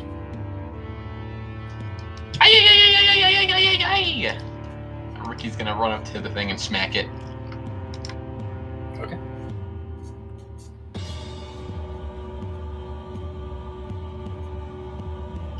Oh, 6 does not wait, hit. wait. Sorry, it's a 3. Okay, it'd be a 10 otherwise, but yeah, that still wouldn't hit. Yeah. Or wait, no, it'd be a 12, but 12 does not hit. I just like messed up my roll. Like, so it's not adding everything correctly, but I did roll a 3 on my d20, so it wasn't gonna hit regardless. Also, I have not edited any of your character sheets on Tabletop since your level up to 4, so your Tabletop stuff might be behind the times. No, it was correct. I was just trying to add the d4 I got from Bless. It just, which I did add as 1, and I rolled a 1. I just accidentally deleted all the other modifiers. But yeah, it doesn't hit regardless. Yeah, if that is your turn, Manu is up next. Alright, one more time. Try a guiding bolt at level 1. Yeah, you get your d4 too from Bless, right? Yep.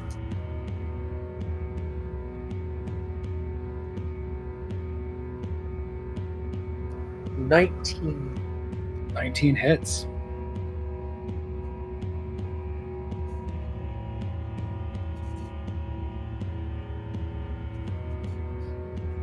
$16 points of damage, radiant damage.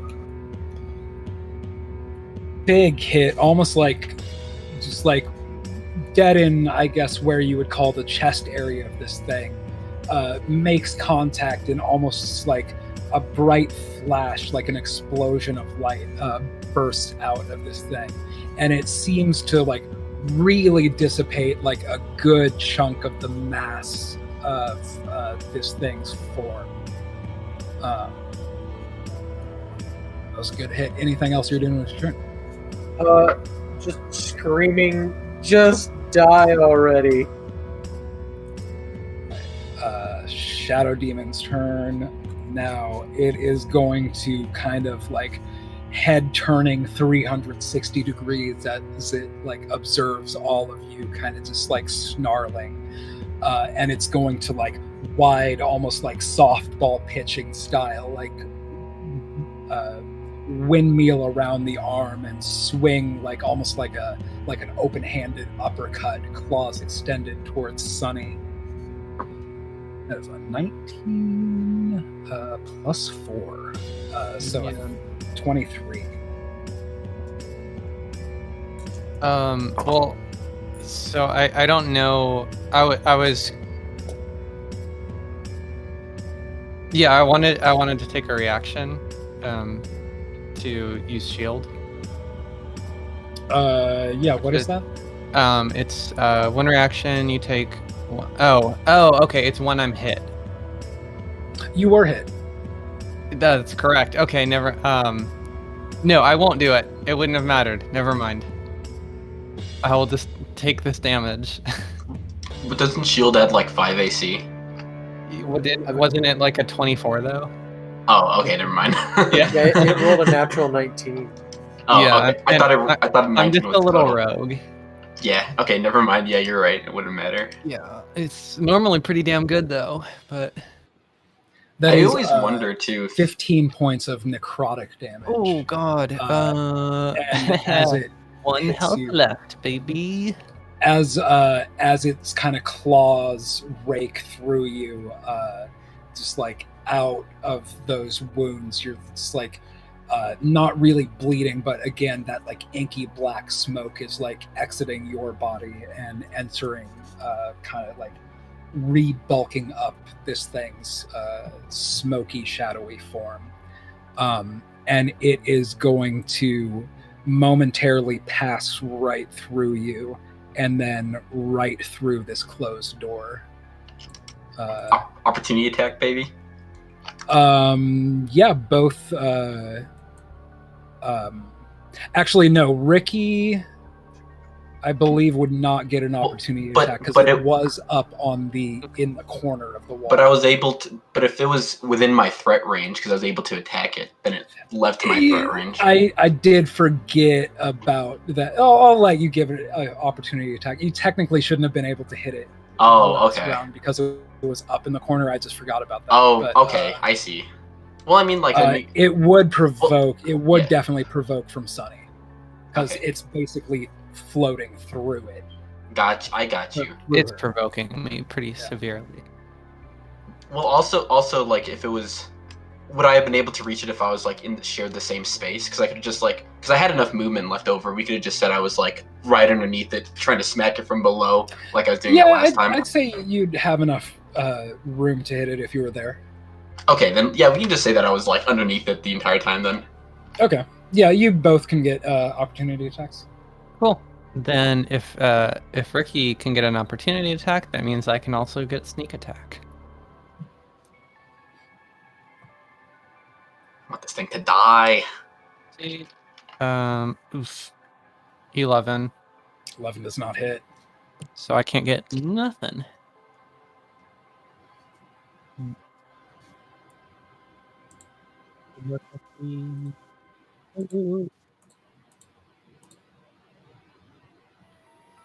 Yeah, and then I hit it for just 8.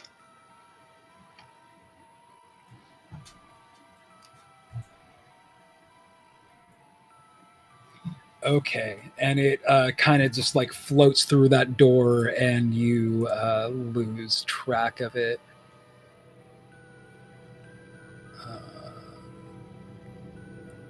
Why is this locked? There we go. But that ends that thing's turn. Tegan, you're up.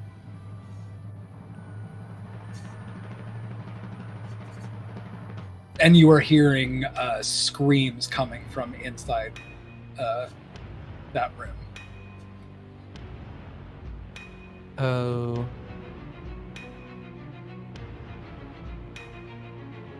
Well, that's as far as I can move, so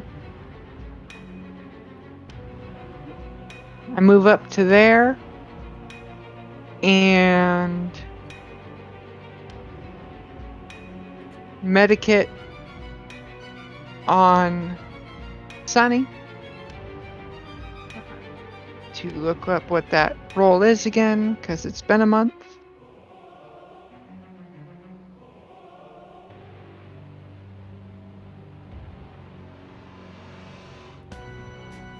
(1d6) plus 4 plus your hit dice, which is another 4.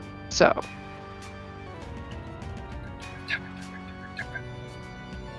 it's a d6 plus 8.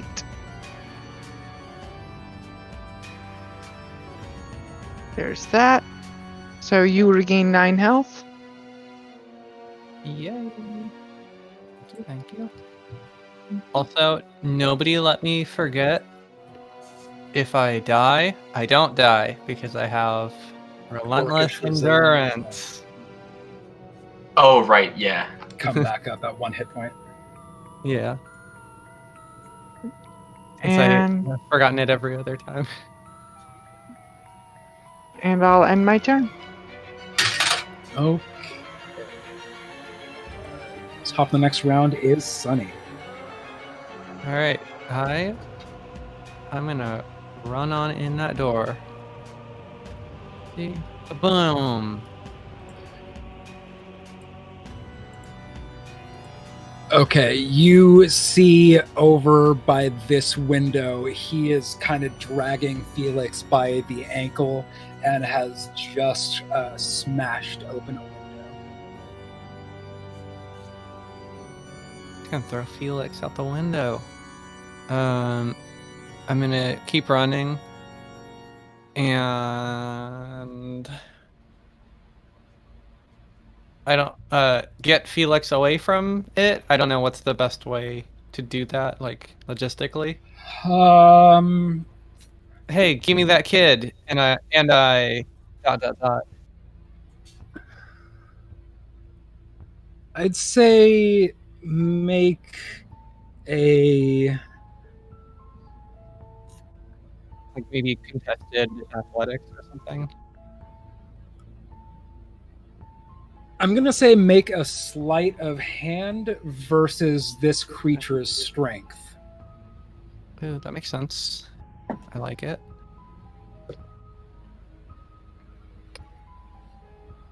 $15. That is a 7 because this creature is not strong. So yeah, this thing is definitely like pulling back, and if it had a better grip, you probably wouldn't have been able to. I mean, you would have been able to get this kid, but you might have broken his ankle in the process. But this monster didn't seem to have a good grip, so you are able to wrest Felix from its grasp. Okay. I'm gonna grab Felix and then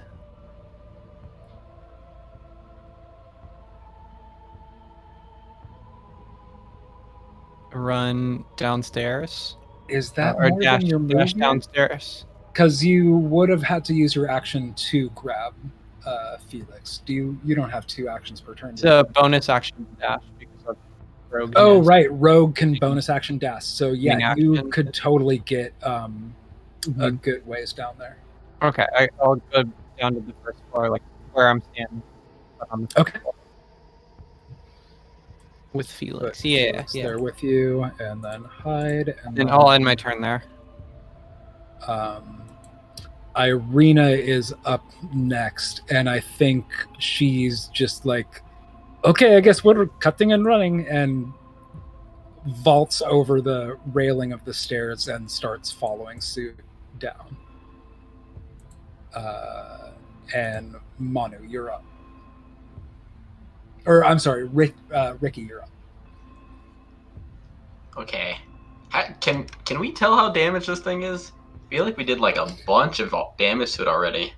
If you were keeping track, yes, you have done a boatload of damage to this thing. But no, with its smoky form, and other than some of its smokiness leaving its body, and then during other certain attacks, like getting smoke from you to like build its body back up, you can't really tell. Like, there's not a video game health bar over this thing that's giving you a clear indication. Okay. But yes, you have done a boatload of damage to this thing already. Alright, well. 5. I'm just going to run up. 10, 15, 20. Is it like on the walls again? No, it is more closer to the ground. It had just, before Sunny ran in, used its claws to smash open that window. Right. Okay, well, Ricky's like, why won't you die? And attack it. Does 23 hit? 23 does hit. Yeah, so then that's 14 slashing. Again, you just like diagonally slash across this thing, and for a moment it seems to be like bisected into 2 halves, and a lot of its smoky form just like leaves its mass, but it does coalesce back together into one menacing form in front of you. Anything else you're doing with your turn? Nope. Manu is up next. All right, I'm gonna risk it. I'm gonna guiding bolt at level 2, last spell slot. Through the open door and hoping to miss Ricky. Okay, go for it. Yeah, 1d4 too, baby.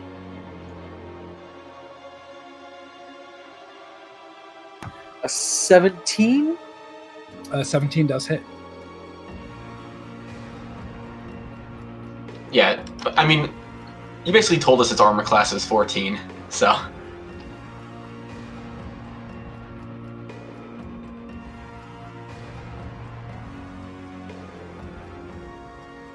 11 radiant damage. I didn't roll too good on this one. This brilliant flash of light still kind of blasts out of this creature on contact.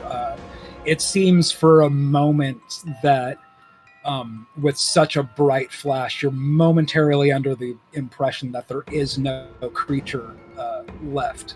But as your eyes readjust from the brightness, you do still see that the smoky figure is still there, glaring at you from in front of this broken window. Alright, I will move in just to... Actually, no, he's gonna come out. I'm gonna just come down the stairs a bit and try to get in front of him, because I know he's gonna go after the kid.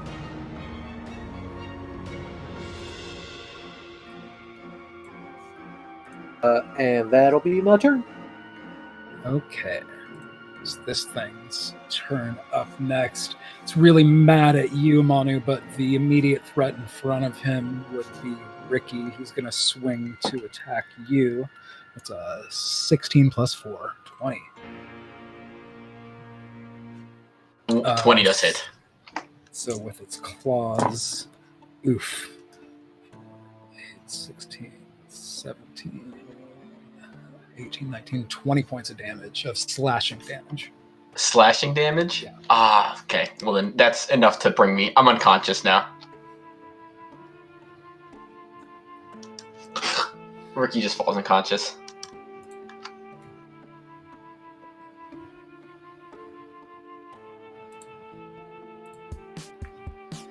Okay, and it is going to take the floating road to basically right in front of Manu and end its turn. Tegan, you're up next. You're still on the second floor. I'm going to healing word Ricky.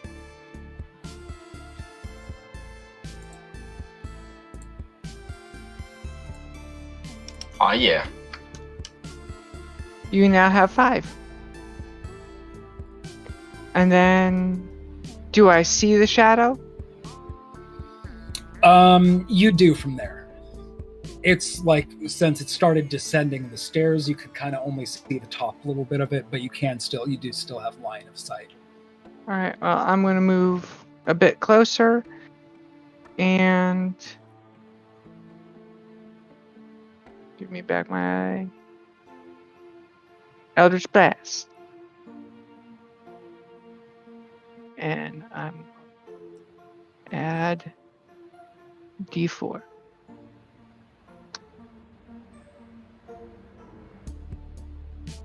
That hits. Wait. Oh, she also had advantage, just because of the guiding so bolt. 18 definitely hits. Then that's 3 damage.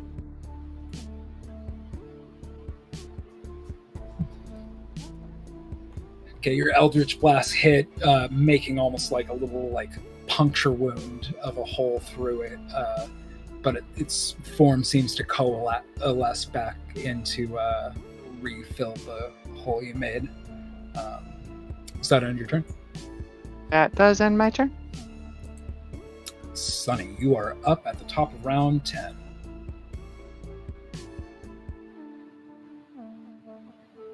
All right. Me? Yeah. Yes. Okay. I was talking to Marcella for a second.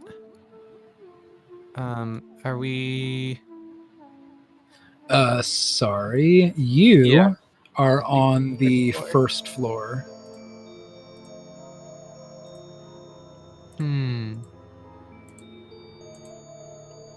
So it can see me?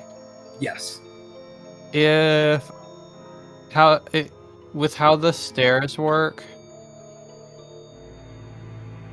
No, I should have gone in a room. Too late. I'm gonna just keep running with the kid. Okay. Where?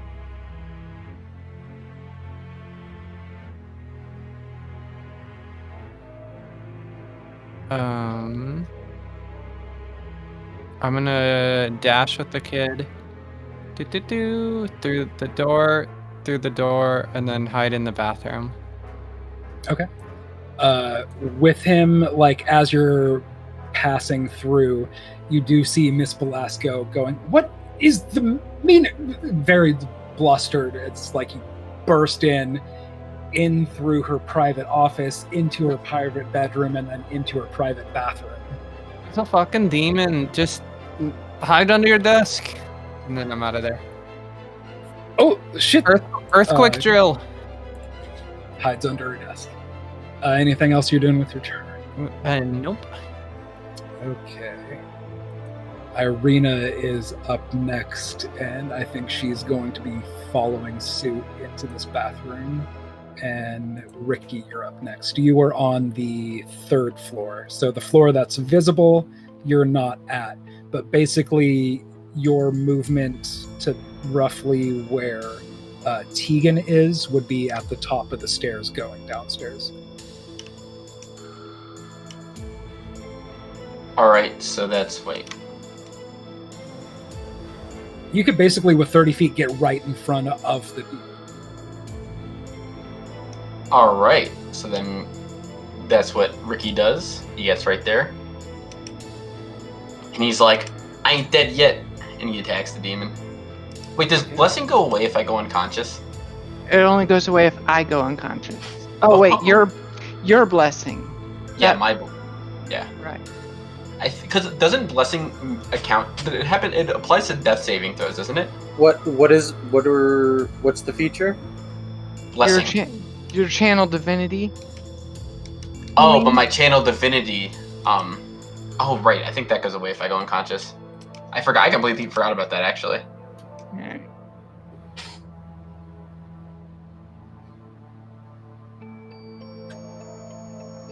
Yeah. So it goes away if I go unconscious, so I no longer have it. Rip. But at least I'm still blessed. Yes. So that's still 21 to hit. 21 13 hits. slashing.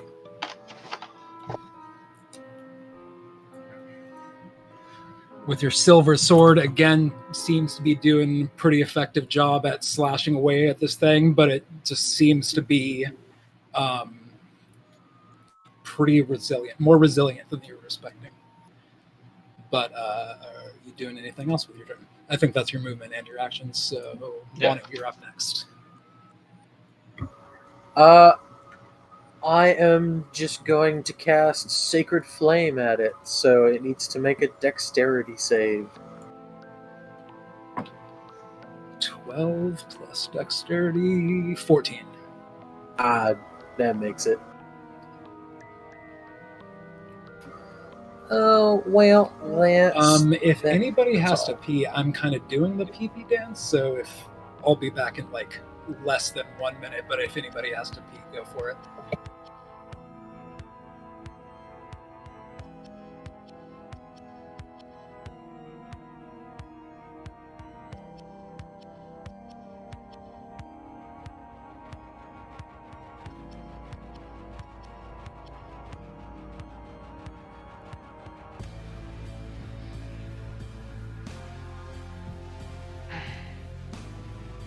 This thing is tough. Yeah, this thing is like- super tough. Resilient, but not doing too much to us. Like we're doing pretty good. We got some damage, but Okay, sorry. it doesn't have any like wildly unexpected killing moves so far. You see, you had to add this so far qualifier that makes me think you might have jinxed it, but yeah.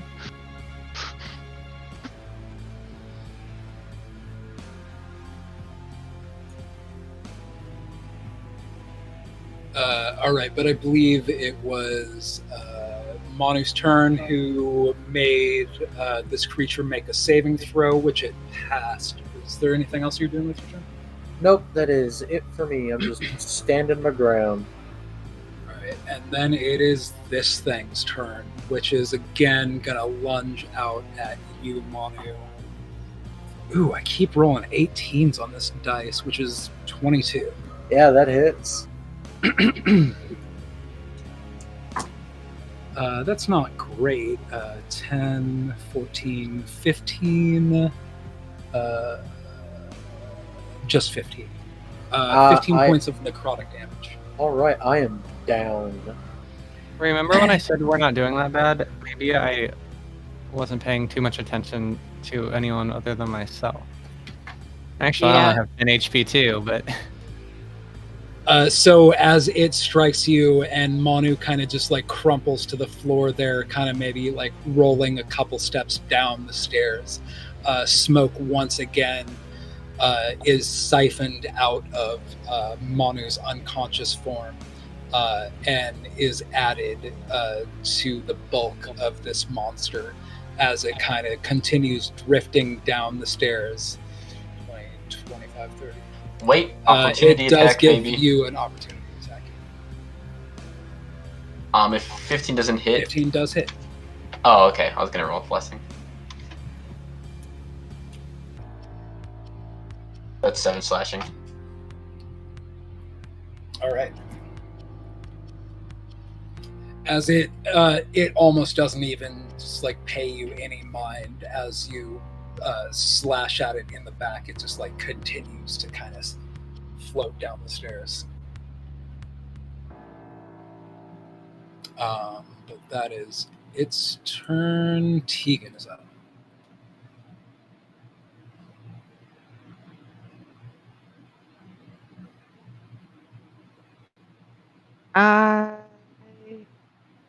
So Manu is down. Mm-hmm. Yes.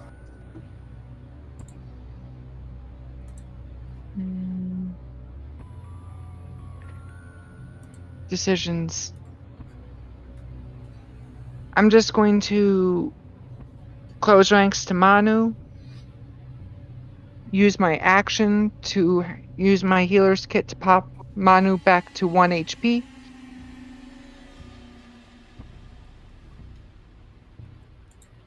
And then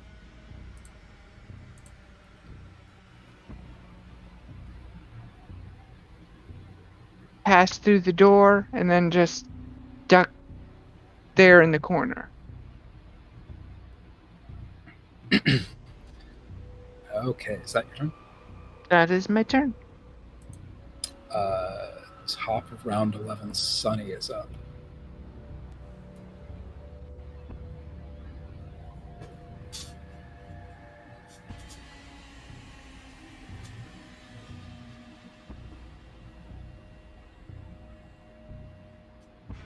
goes the demon. Okay. Okay. Time for some Scooby-Doo hijinks. I'm gonna run back over to where we were before. I'm gonna run over here and out the door. With Felix?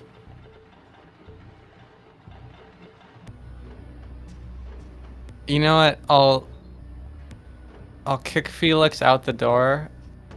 Oh my god, I don't know. I'm just gonna bring Felix outside. Okay.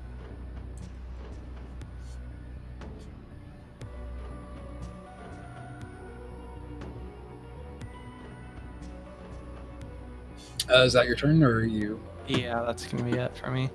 dash to? Irina's like, well, shit. Protect the child. I think she sees you go out that way, and 5, 10, 15, 20, 25, 30 is going to follow suit, and Ricky is up next.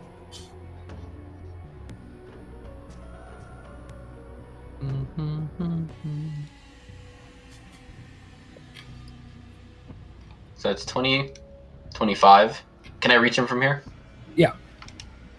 Okay. Also, a quick tip: if you're using the tape measure and trying to get like around corners, you could like stretch it in a straight line, hit the space bar, and you could stretch it in a different direction. It'll still continue to count up.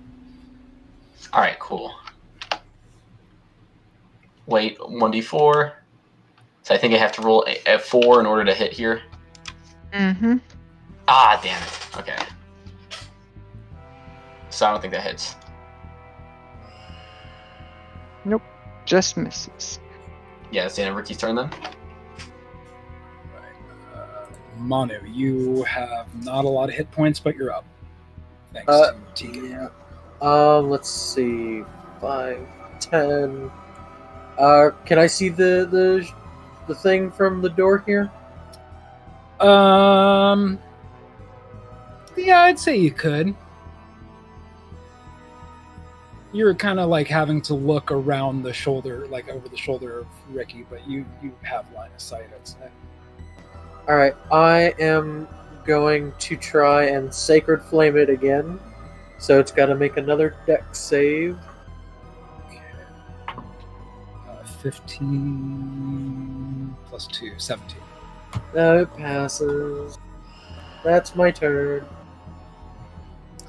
Okay, this thing is up next. It seems like, I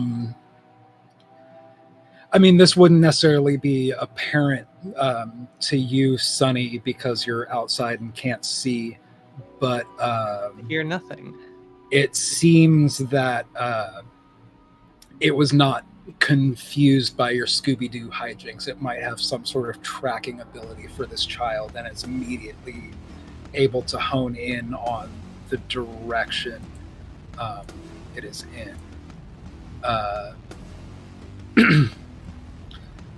But it is going to go ahead and go towards here. I'd say that would give...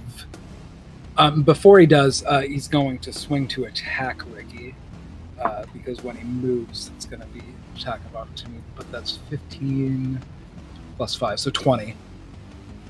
So That hits. hit, which hits, and that is 1, 2, 3, 4, 2.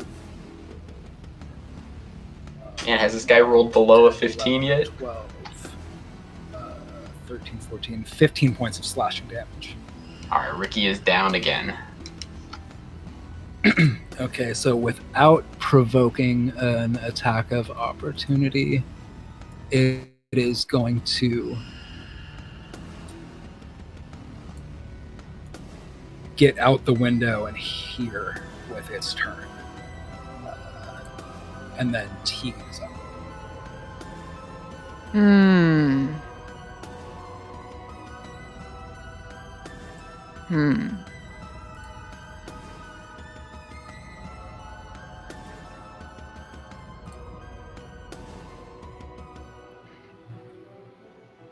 I'm going to use my action to triage Ricky. So you're back up to 1 HP.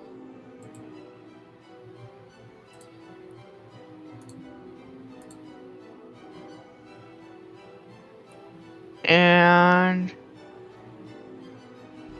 I'm going to look right at Ricky and it's like, so what's the plan here? Because this is an exhausting fight so far. And with that question asked, I'll end my turn. I mean, all we can really do is focus fire on it. If it's immune to everything. And you see this thing kind of just like burst through this window, and it is turned about face towards you and is kind of just like floating in your direction. Oh, what a pain in the ass. Yeah, it would help if it wasn't healing off of us. Yeah. I think it only heals when it does the necrotic damage, because that's what that's when Paul would just be like, oh, it like absorbs smoke into itself. Yeah.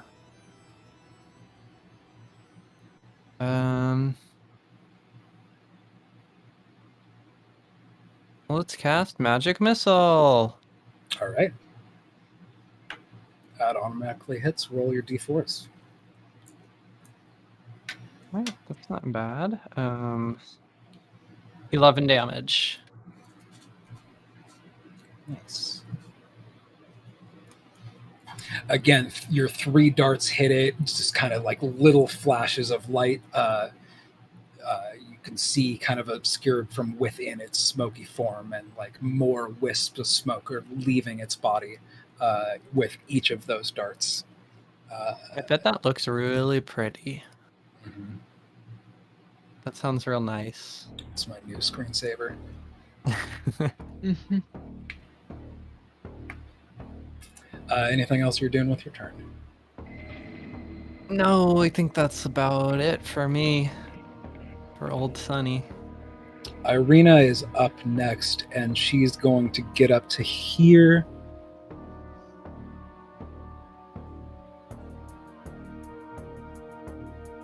She's going to use Rallying Word as a bonus action. 2 allies within 30 feet regain 1d8 plus 3 hit points.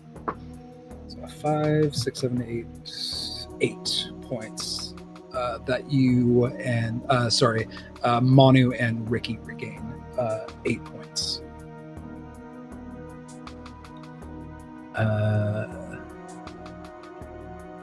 And I think she's going to continue to get out here. That was her bonus action. I think with her action,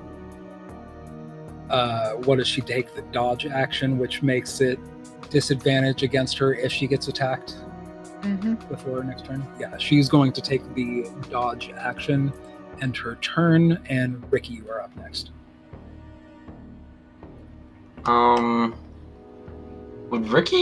Can Ricky like even reach it? Like, can you do that?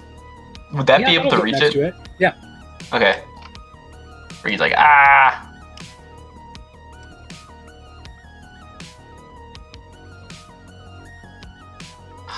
And then this hits. Ooh, okay, yes, a 14 to hit. 14 does hit. So 8 slashing. Again, you wisp through it. It's like seems like one of its arms is almost like flopping away from its body for a moment before the shoulder kind of like reconnects. Seem to be getting this thing pretty hurt. But are you doing anything else with your turn? No. It is working. Manu is up next. Hearing what she asked, Ricky, I just tell her, we kill it at all costs. I just hope it doesn't take that. And then I run outside and I'll move back a little. And I will sacred flame it again. Okay.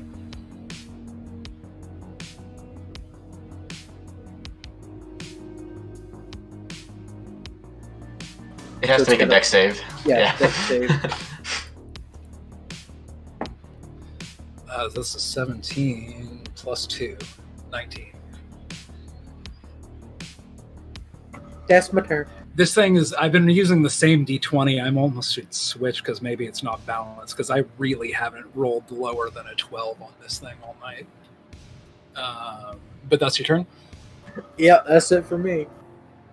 This thing is next. It is going to provoke an attack opportunity stepping away from Ricky. 10, 15, 20, 25, 30. And it is going to... 12 does not hit. Nope, I got blessing though, so it's 14 to hit. 14 hits for 11. Again, this thing kind of like seemingly really agitated with you, specifically Ricky, like kind of snarls back at you, but continues along its way as like parts of its smoky form are kind of just like dissipating off of its trail as it continues going. But it is going to grab the boy and end its turn. Tegan, you're up.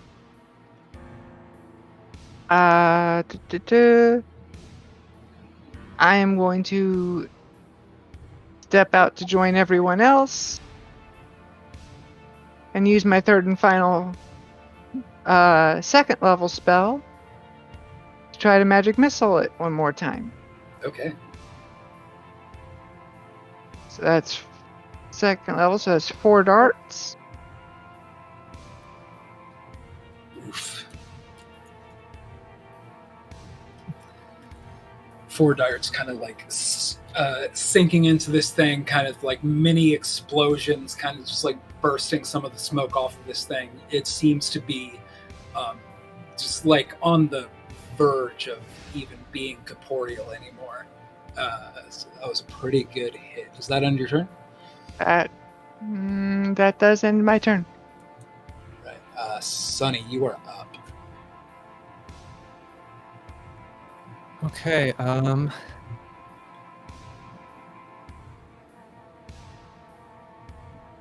you know, I'm tired of running from this thing. But I can't sneak attack. Maybe I'll just keep running. Or hold for when Ricky closes to it. Yeah.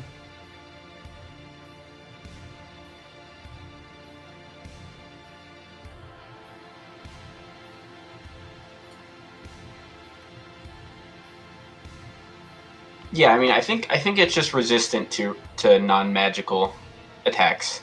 I don't think it's immune.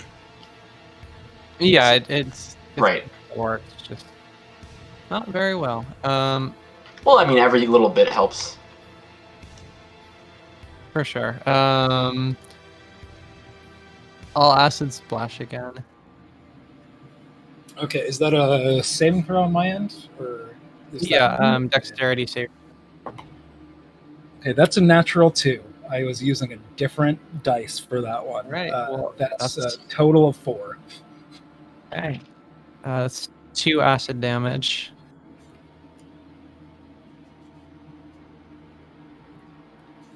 It seems like Money. this acid kind of slides through this smoky form, kind of just like parts around it. You do see like a sizzling coming off the smoke, kind of giving it a different, like more textured feel to it. But it seems like that did do some damage, not a whole lot. Okay. But is that your turn? Yep. I think that's it for me.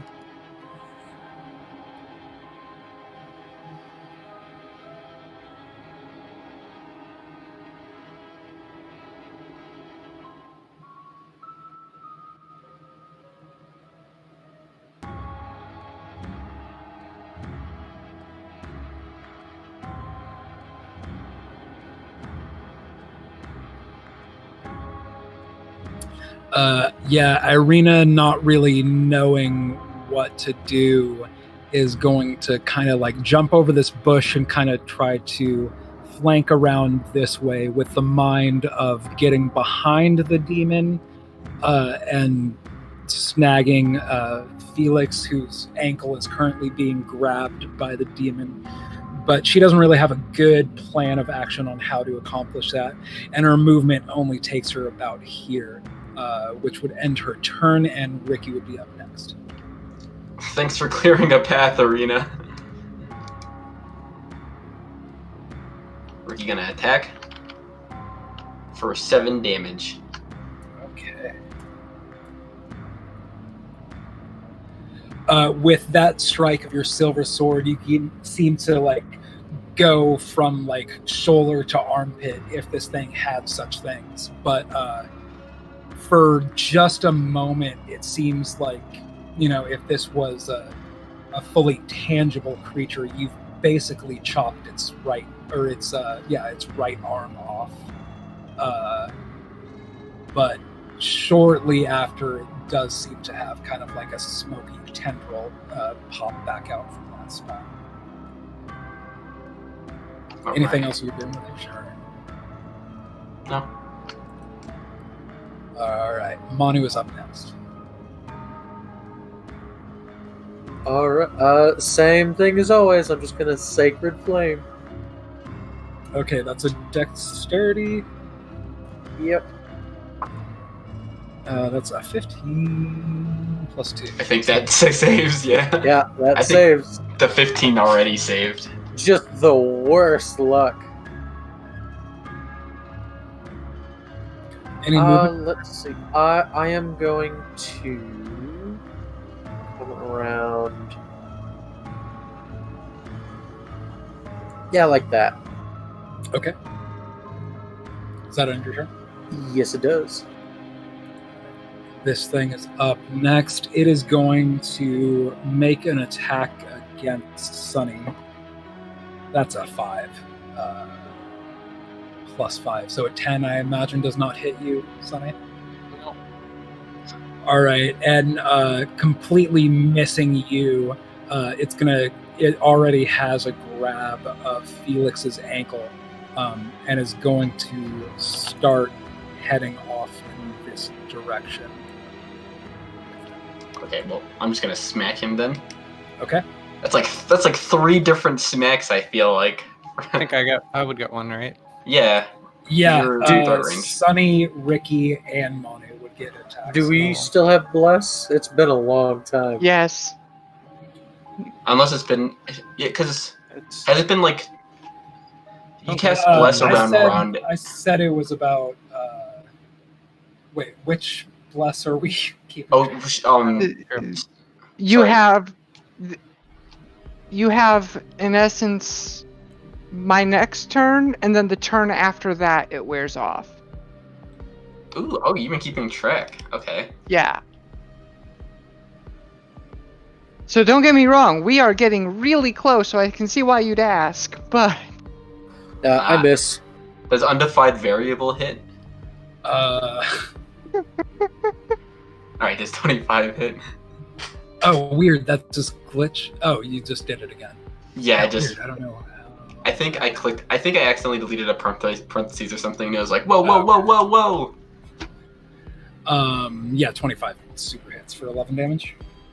Damn it. I still have my last spell slot in case I crit. Instead of saving it. I was so close that time, but not. Sadly, no dice. And then I think I hit with a 18. 18 hits. Okay. And then that is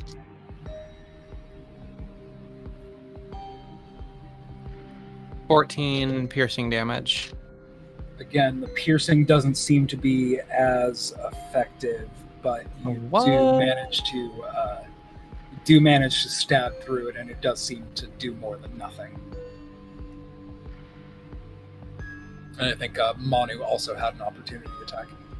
I missed. He said he missed. Oh, right.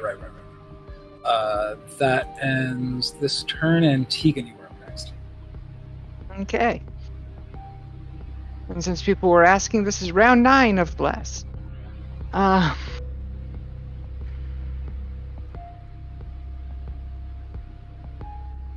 going to move forward a bit, and then I'm just going to try to Eldritch Blast. Okay.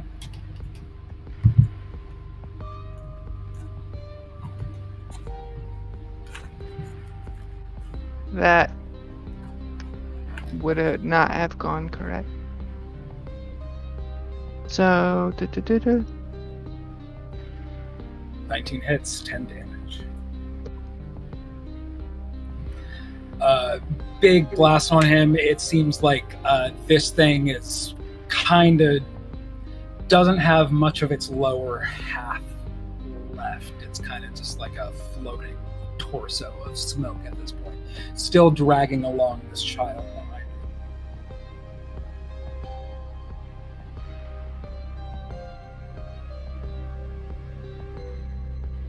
it. Does that conclude your turn, team? yes. All right, top of round 14. It is Sunny.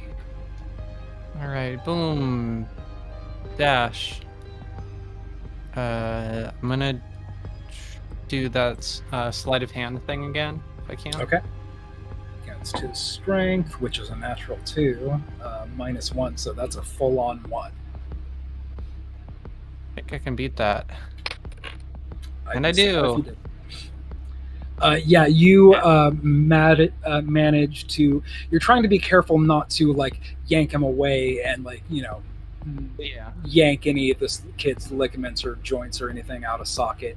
And it seems like this thing is so messed up by the amount of attacks you've hit it with that it's like it still is grabbing onto this child's ankle when you pull it away, and it's like this smoky hand just like is severed at the wrist from this smoke monster from Lost, and it's just like disappears for a moment after lingering on this boy's ankle for a moment.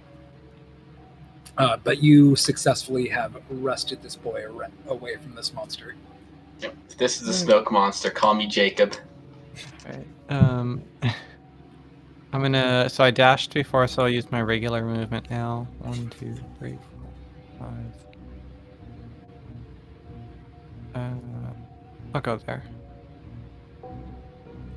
And then, end my turn. Okay, bring Felix with you. Irina is up next, and that last round kind of stopped anything that she was planning on doing, and she's just gonna kind of cluster with you all. There's not much she can do, so that's her turn, and Rick, you're up. All right. So that'd be like 5, 10, just to get around everybody. And then, wait, actually, can I go like this? No, I couldn't, huh? Well, that'd be like, wait. Since Felix is being held by Sunny, isn't Felix and Sunny square technically? Yeah, and I'd also say you could burst through in between Tegan and Manu without really like doing much more. Well, I think that'd be moving through friend square is what's it called? It's rough terrain if you're moving through an ally square, so it's technically that would cost me like 10 feet of movement, then 5, so it'd be 15 Yeah, I'd say total. getting around Sunny is fine because Sunny would be holding on to Felix. Okay, yeah, I just realized also I wouldn't be able to reach him regardless, so it'd be 15, 20, 25, 30, so I'd be here, and then actually instead of dashing, Ricky's just gonna lay on hands himself for just like, he's just gonna dump all of the HP and lay in hands into himself. Okay. Except for he'll leave 1 in the pool, just in case somebody goes unconscious or whatever. But the rest he's just doing to himself. Which is 19 total. Alright, that's your turn. Manu is up next. So just gonna move around there to kind of block him from the kid, and good old Sacred Flame. Alright, that's a dex save from me. Yep. Ooh, that's only an 11 plus dexterity. That's only a 13. Does a 13 succeed? That fails by 1. Yay. He takes a whopping 1 radiant damage. All right, you release this spell that, from your experience, kind of feels a bit like a wet fart of the spell, but when it lands on your target, it does seem to do a little bit more damage than you were expecting. Still not a whole lot. This thing is still kind of like menacingly floating there. But if that ends your turn, it would be his next. Is there anything else you're doing? That's my turn. All right. As his turn starts, he's gonna survey you all, kind of analyzing his own position, but also that you're standing in between him and his prize. So he's gonna say, "It's foolish to stand between me and my boy." And he is going to 5, 10, 15, 20 And as he passes, Ricky is going to rake by him with a claw attack. That's a 5, plus 5, so a 10 doesn't hit you. Nah. It is going to use its one and only one multi-attack to also attack Manu. That's a 16 plus 4, so that's a 20. That hits.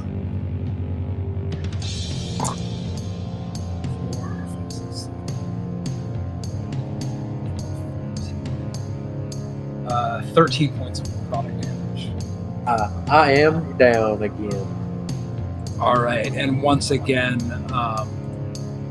smoke starts pouring out of you and being re-siphoned into this creature. And it's going to kind of like step over you, or float over you rather, and it doesn't have its action. It'll take an opportunity attack from Ricky, though, if it does that. Right, so it's not going to do that. And also, it would have taken its action to grab the boy, so it's not going to do anything else this turn. Tegan's up. So I'm confused. Did it take its action on doing something to the boy, or no? It used its action. No, already. it used its only instance of multi-attack to take 2 attacks this turn, and would otherwise have gone to grab the boy, but didn't have an action left to do that. So okay. So yeah, Manu is down. That was my concern. I'm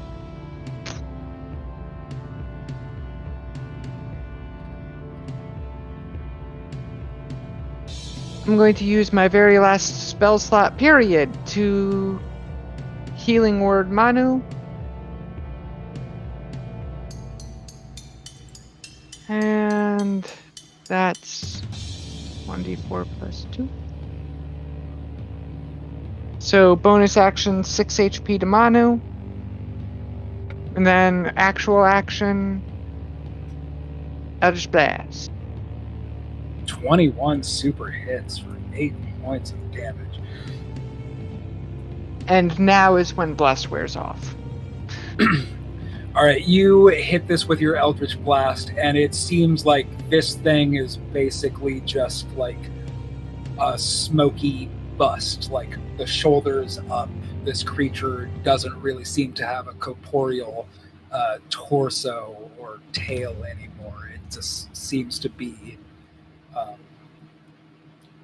just a handful of wisps. Still menacing, but there we are. Is that end your turn? Does end my turn. Sonny, you are up.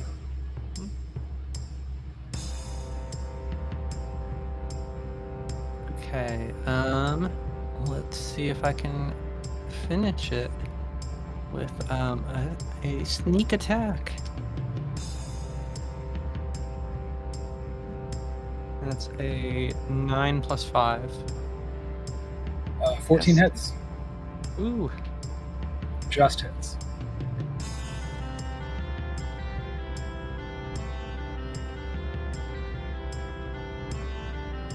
Wow. Well, that sucked. 1, 1, and 2. So 7 damage total. Piercing? Yeah.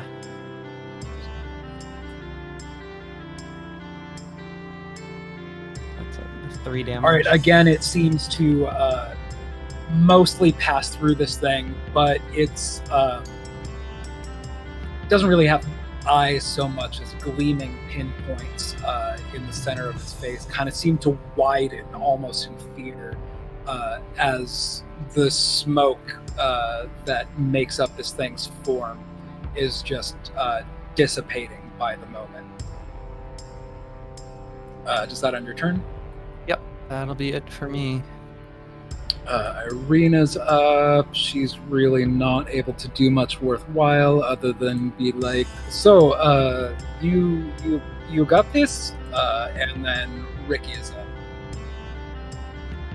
You gonna attack, baby? All right. No, and no blessing. 12 does not hit. Okay, that's the end of Ricky's turn. Alright, Manu, you're up. Oh boy. Let's see.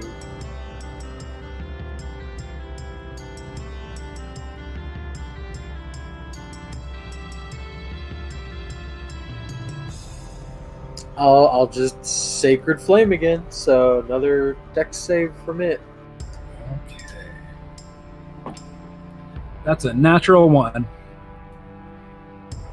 That was a natural 1 off the same dice that I hadn't rolled lower than a 12 on all night, so it's not completely unbalanced. That's 3 radiant damage. 3 radiant.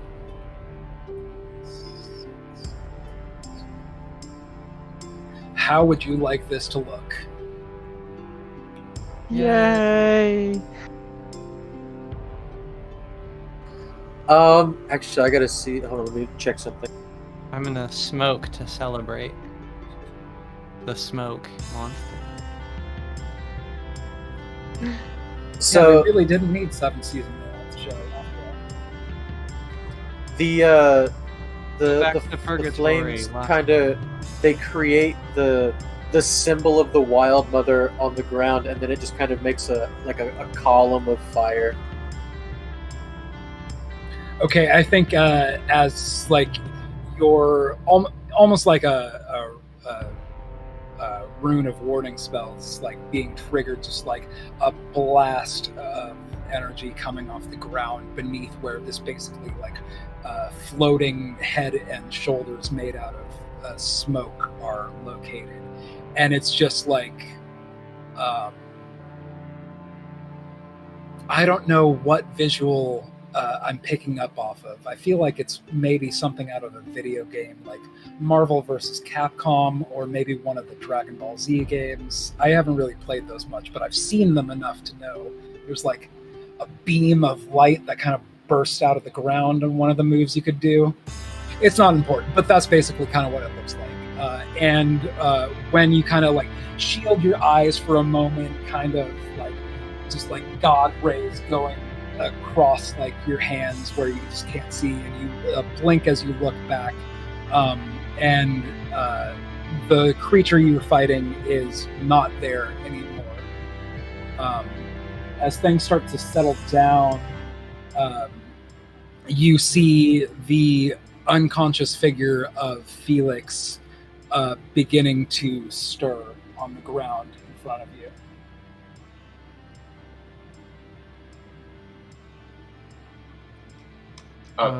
Whoa, kid, are you okay?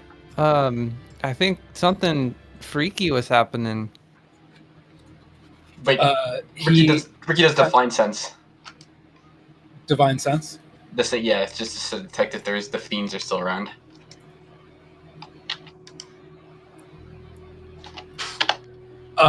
You are not sensing fiendish energy. And Okay. Felix, he kind of gasps as he get ups from its knees, and he immediately begins to sob. I give him a hug. He kind of like blinks up at you and it's like, who are you? What am I doing here? What happened? Oh no, I know. Oh, we must check on Milivaj. I'm afraid. I'm afraid for his. Oh no. Okay. Oh, Let's do that. Things have happened. Just for the sake of argument, if another demon pops out of him, we just let him take this one.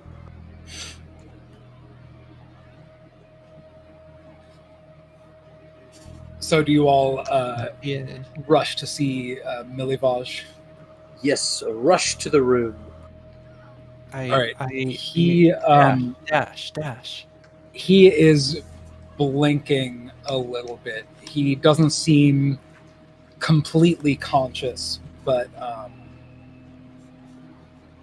he does see the sweat from his brow seems to have dissipated a little bit, and some of the color is returning to his skin. Yeah. Well, I see him awake. Sunny sees him awake and slaps him in the face. What the fuck do you do to that poor little kid, huh? He's like, oh, oh, oh, oh, if I've been ill, what are you? Oh, Yeah, oh. you are. You're fucking sick. I'm on my deathbed as far as I know. Who are you? What are you doing here? Who am I? Who are you? Milivosh, I'm a grave digger. Well, the only grave you'll be digging is your own in about 5 seconds. Ah ha ha ha.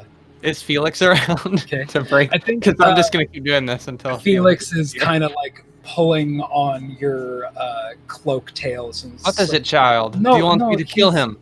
He was under attack from that demon. The demon was trying to dispose of me and take over possession of this body.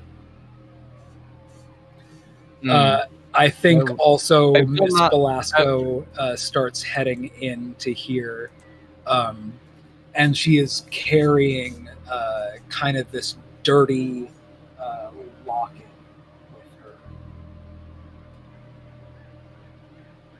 her. Carrying what? Carrying kind of like this dingy locket.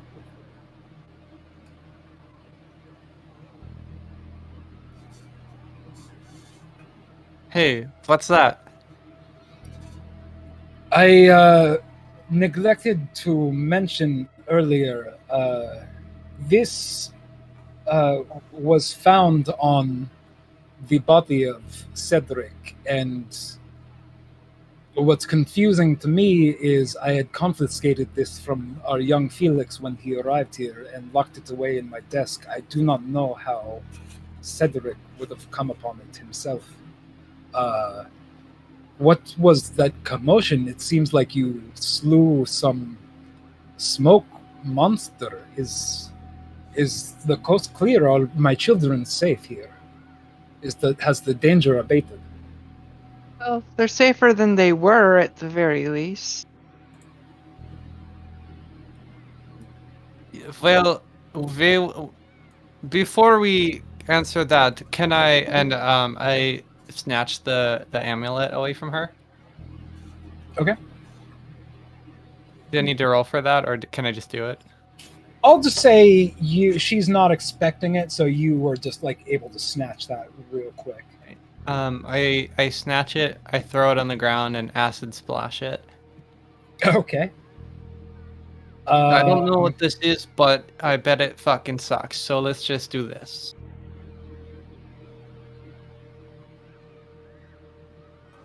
Okay, the acid hits it, and it seems to sizzle and bubble, but it has not exactly started to melt away in front of you.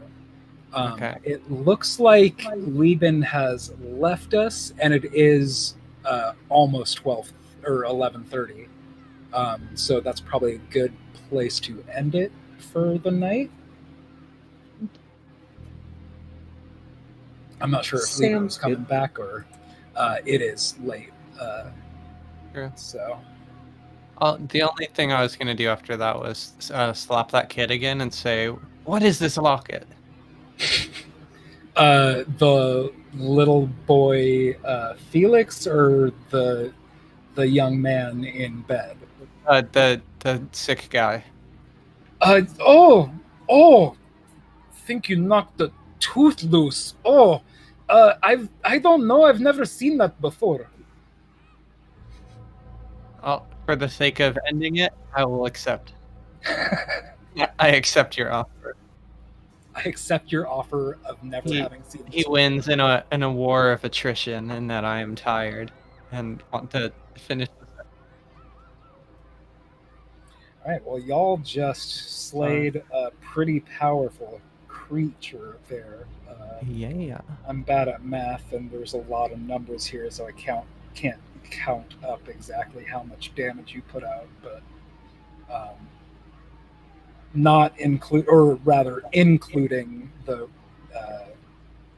the lower damage output. Y'all dealt a lot of damage over what was that, 12 rounds or whatever it was.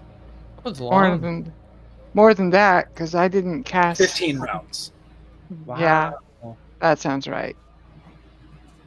Yeah, and I think y'all went 16 rounds with the hags last game, so Yeah, we went rounds with one of the.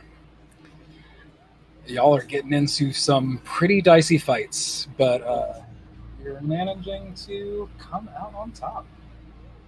And the kid didn't die. The kid did not die, and Yeah, you we got didn't. 4 orphans to an orphanage, and you also seem to have eliminated the threat from this orphanage and made it safe. Hooray! I we saw didn't- that you had left. I wasn't sure if you were gone for the night, but No, it was like got to a Discord just point crashed. where people were questioning Milivaj and Claudia Belasco. She had brought in a locket. I dropped in an image of that in the in-game chat. Sunny tried to acid splash it, which it hit, but it did not melt it away. So you could investigate that further, but that will have to wait until next game. Oh. Yep. All right. Yeah, good job, y'all. Thanks for coming. The next one, I don't have a calendar in front of me. Oh, but Scout was the person who couldn't make it next week. I don't know if the 29th is good for Steven and Brooke and Lieben for following up on your one shot, or I guess Yeah, not one shot, but That'd be good for me. As far as I know. That's fine. And like what time do you want to start? Like the same time, right? Yeah, same time as game time. Yeah. Preferably, could you end before like 12? Like now it's 12:30 for me, or 11:30, but preferably end before now. oh, are you in my time zone right now? I mean, sorry, 1:30. I just misread. Yeah, my, sorry, I my was thing. trying to end closer to 11. That fight went a little long. Yeah, we'll end at a reasonable time. It shouldn't take you too much longer to finish what's left. Okay, cool.